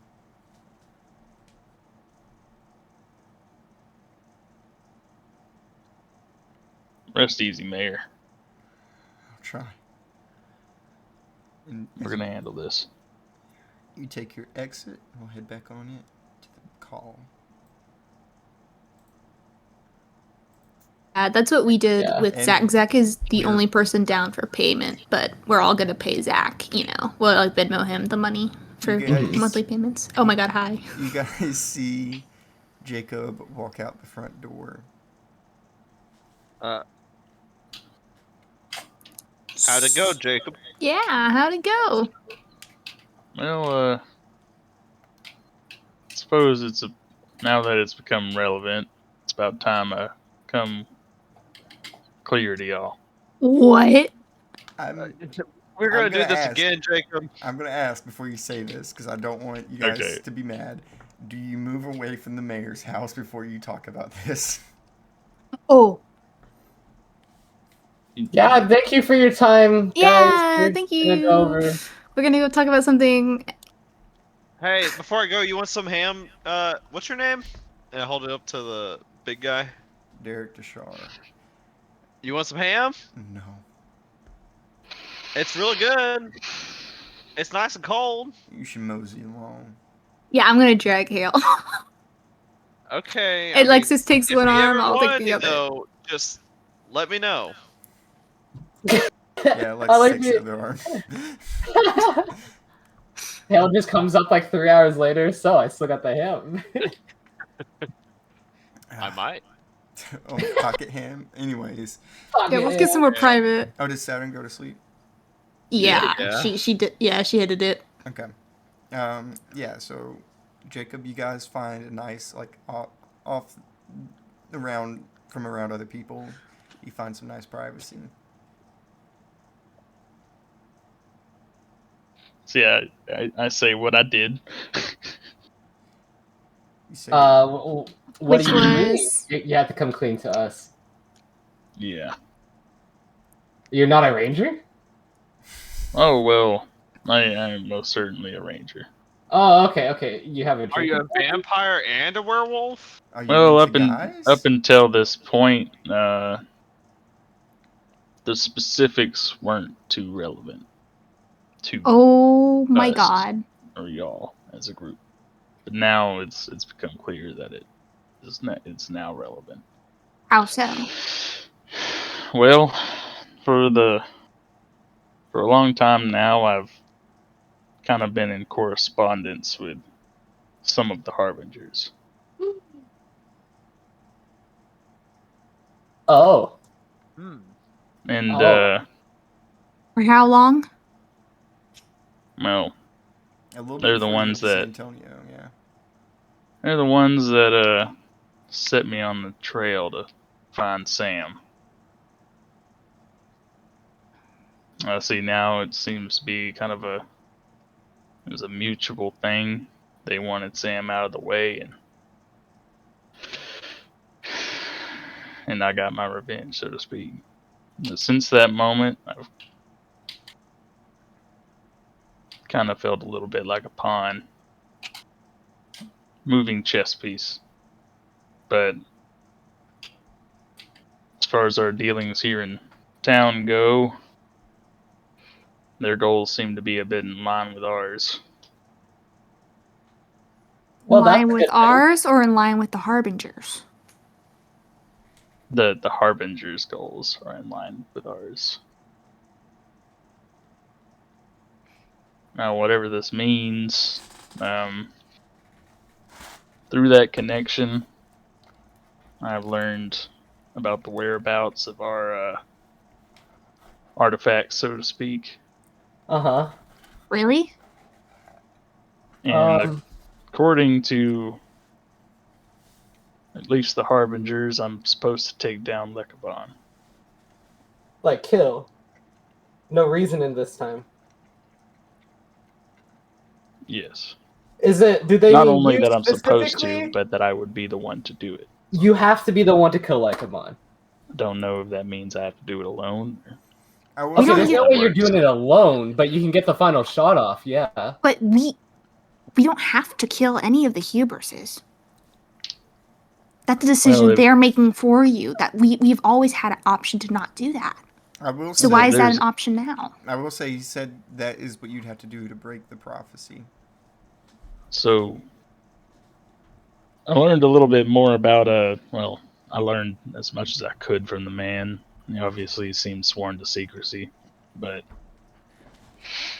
I learned what I could about the prophecy, and apparently, I mean, we don't know anything about it, but apparently the only way we can do so, and the mayor seemed very grateful that we would be able to do so, was to kill Lekabon. So whatever prophecy is taking place,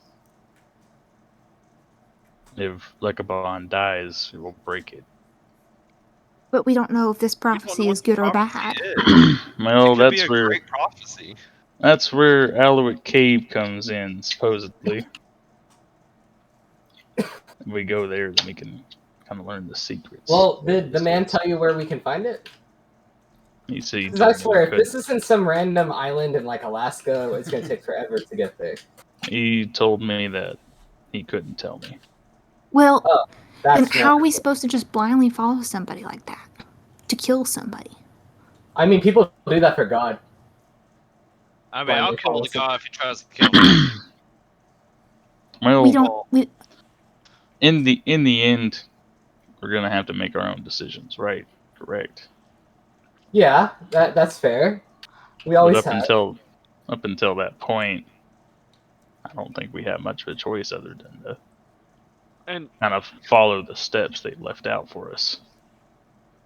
what's even the... I mean, what's the proof that this prophecy is even going to fulfill anyways? Or if it's even real? Supposedly,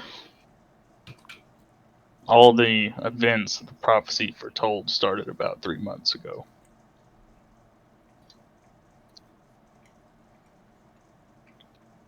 so is that in line with when we Mm-hmm. saved, when everything started, or when we saved Sarah? I think that aligns with the embrace. When everything Yeah. started. Okay.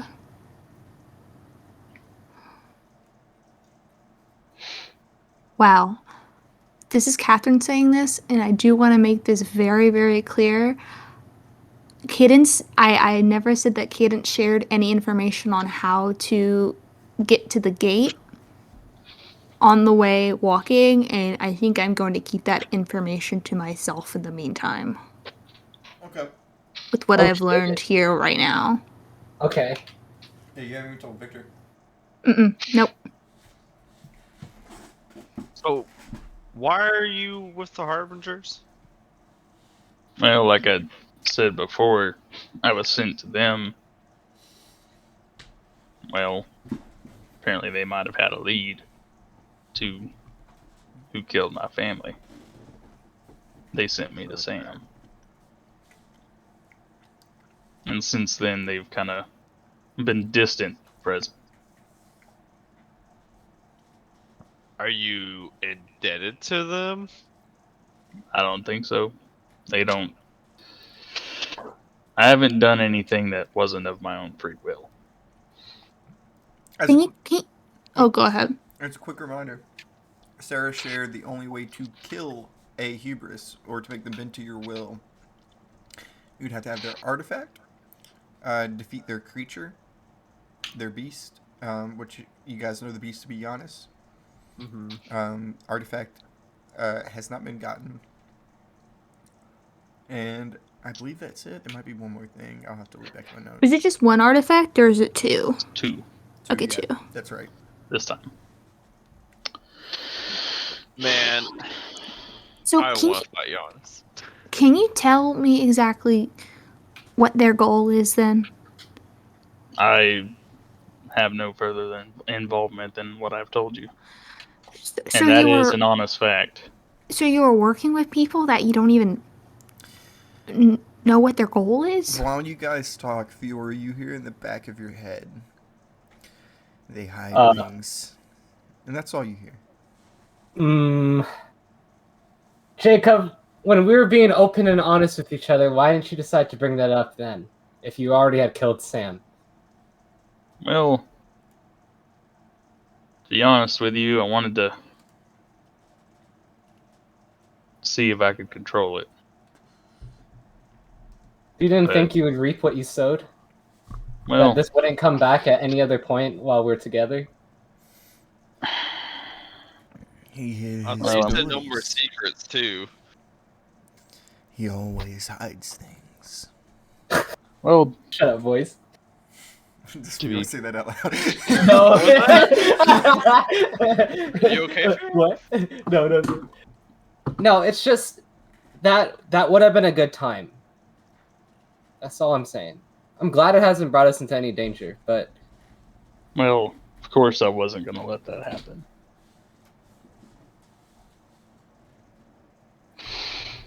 And just to be frankly honest with all of you, I'm not exactly used to traveling in a group too much. I know we've been together a while, but I've spent years alone on the road, making my own decisions. I truly get that. I truly understand where you're coming from. But next time I know better to put my entire heart on my sleeve for y'all. I mean, I told you everything I could, even the things I wasn't even allowed to say.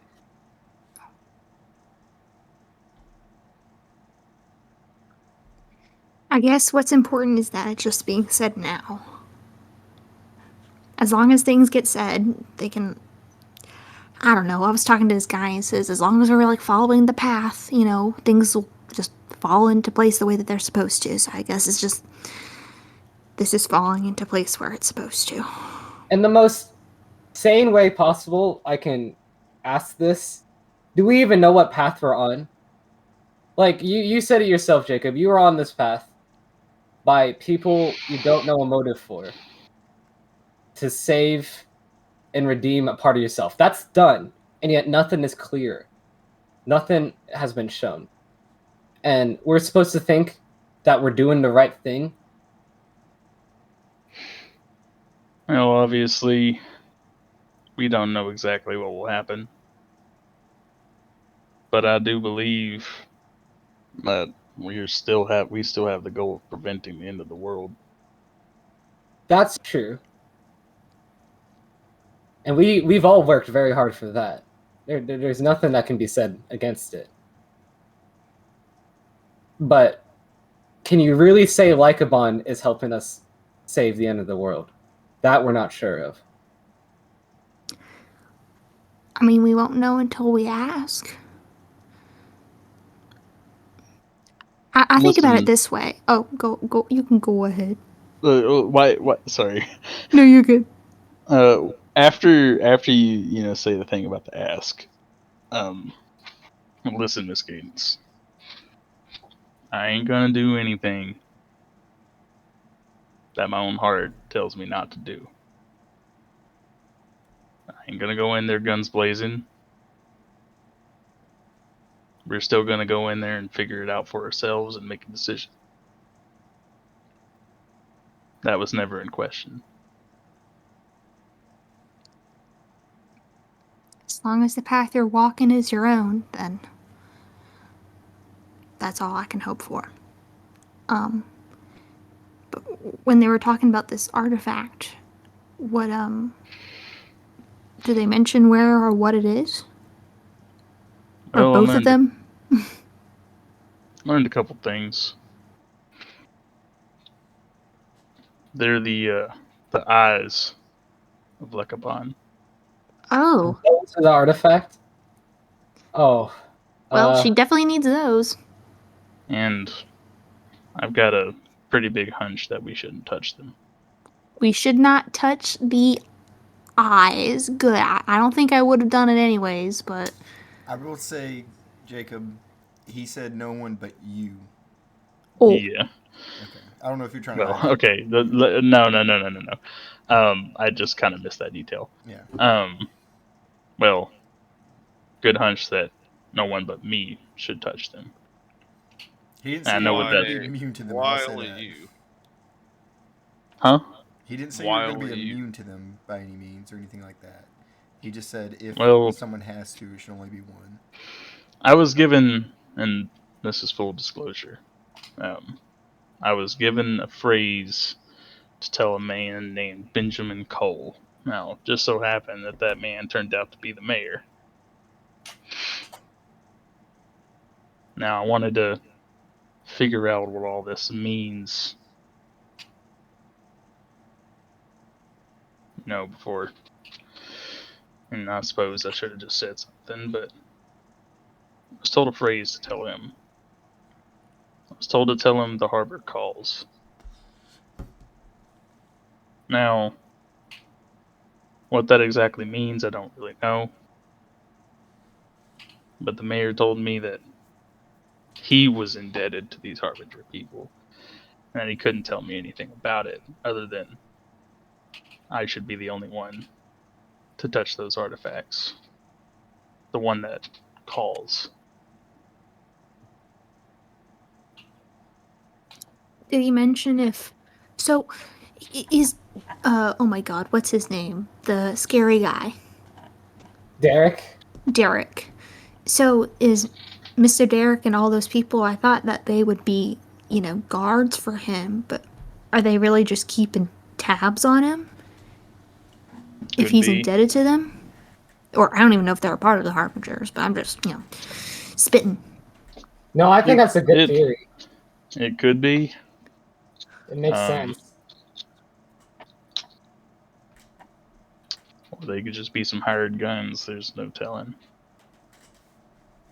They didn't bear any kind of semblance. I've only met in person with one of these one time.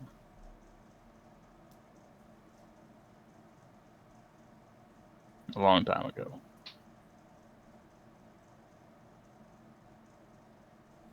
And as far as I could tell, they just seemed like regular hired guns. So, where are the eyes at? Huh? Where are these eyes at? Like in Lycabon's head. Well, if you look at the picture, they seem to be. They're not in her head. Oh shit! Wait, never mind. I'm sorry, Alexis. Yeah. So, they seem to be the cause of whatever mining issues that they've been having. They're deep the in eyes the are in the mines. mine? Oh shit! These hills have eyes. They do.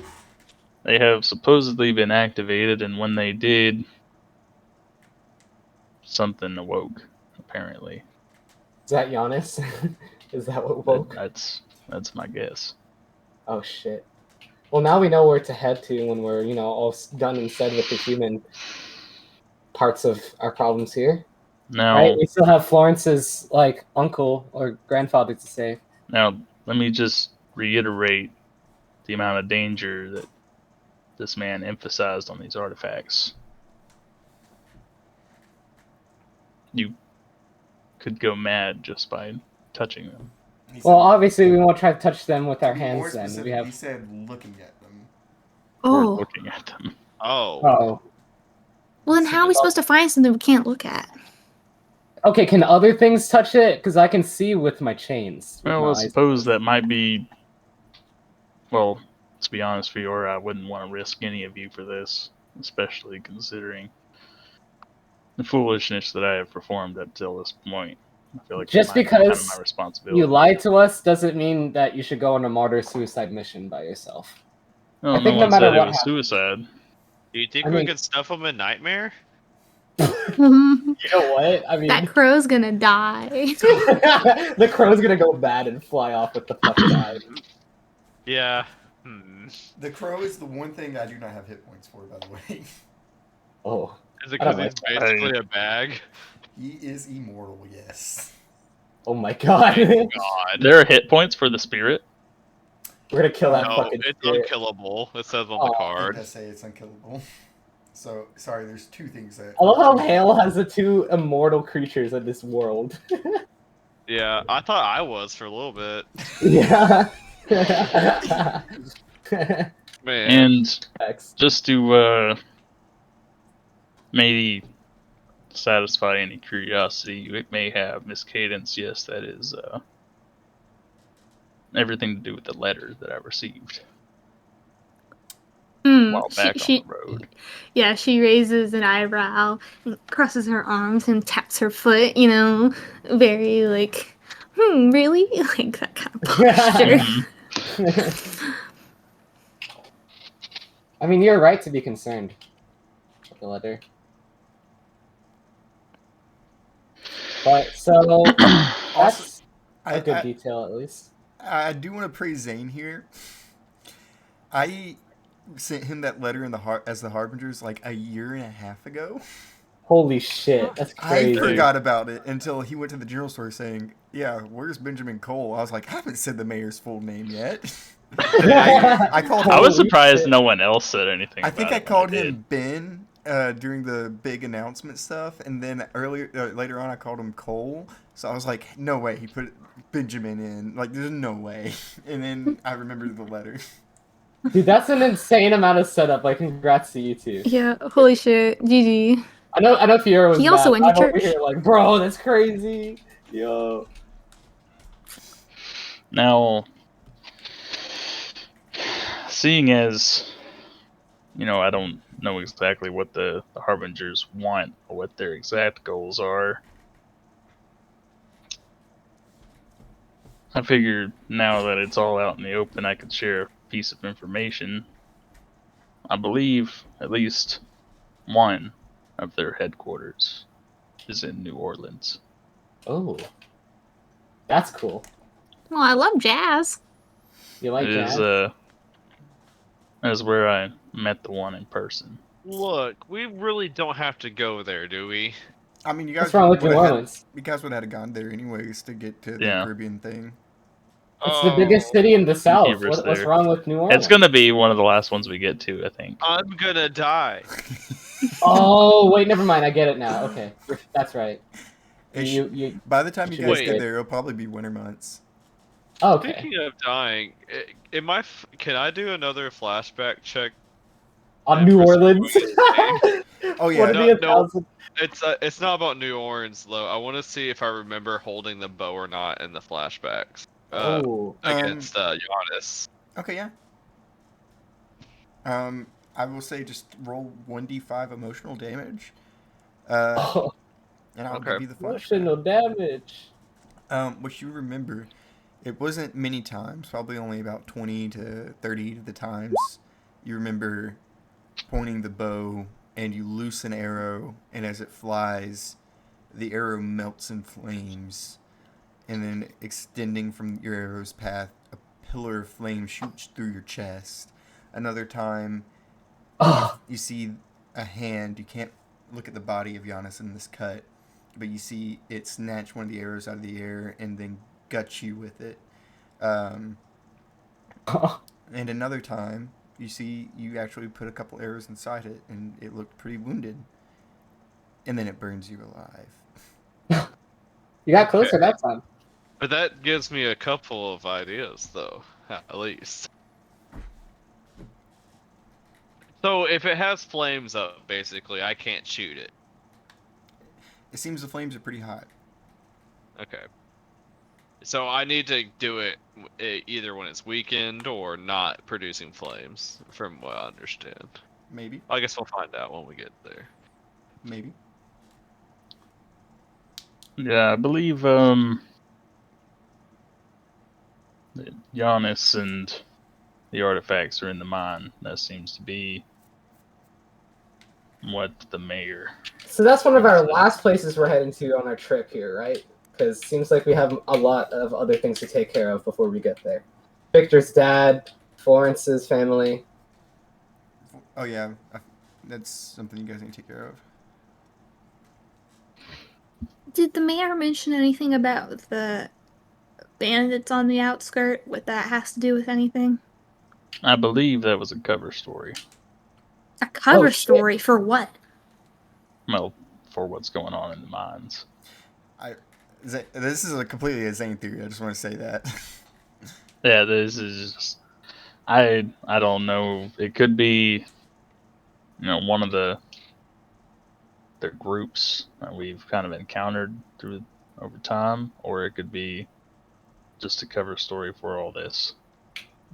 Okay, that makes sense, honestly. I don't know. I just don't like the smell of it.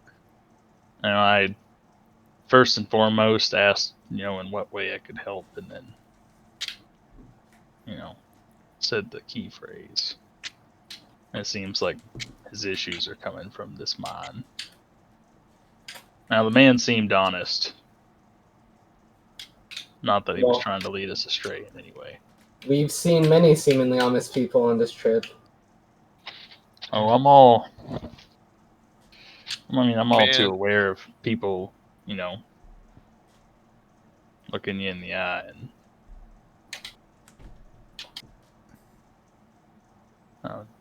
they know that they were gonna do something. We just gotta be cautious who we place our trust into. That's all. But what other lead can we go on at this point? As you say that, the camera is going to fall below the earth, below your feet. Ooh. It's going to delve into impossible darkness. You can't get a sense of how far deep the camera's gone. And then everything shakes. You hear stones clattering against the floor in force. The camera hears a guttural as it breathes out. Blue flames come through the nose and mouth of a creature with black fur. Ooh, that's hot fire. The Hot camera fire. moves again, upward, right past the party. Then it moves eastward, far, far, far eastward, a few miles out, probably about 10, 12. In the wood line, we see a group of bandits, travelers on their knees in front of them, the bang of gunpowder as those travelers fall to the ground dead. The camera looks at the summit of the mountain by Respite, and it zooms over to it. We see a cave. It zooms past a few entities, and we see a man sitting in the light that shines through the hole of this cave. Cassiel, sitting. Oh shit. The camera comes back to Respite, and there's a shot from above. We see the eastern side of town, the lake and the small mountain in the middle of it, along with the church and everything around that side of the town. And we see mist slowly hugging the ground, and it rises ever so slightly. Holy shit. Camera cuts to black. Isn't Misty kind of stuff like a Bond's whole shebang? It is.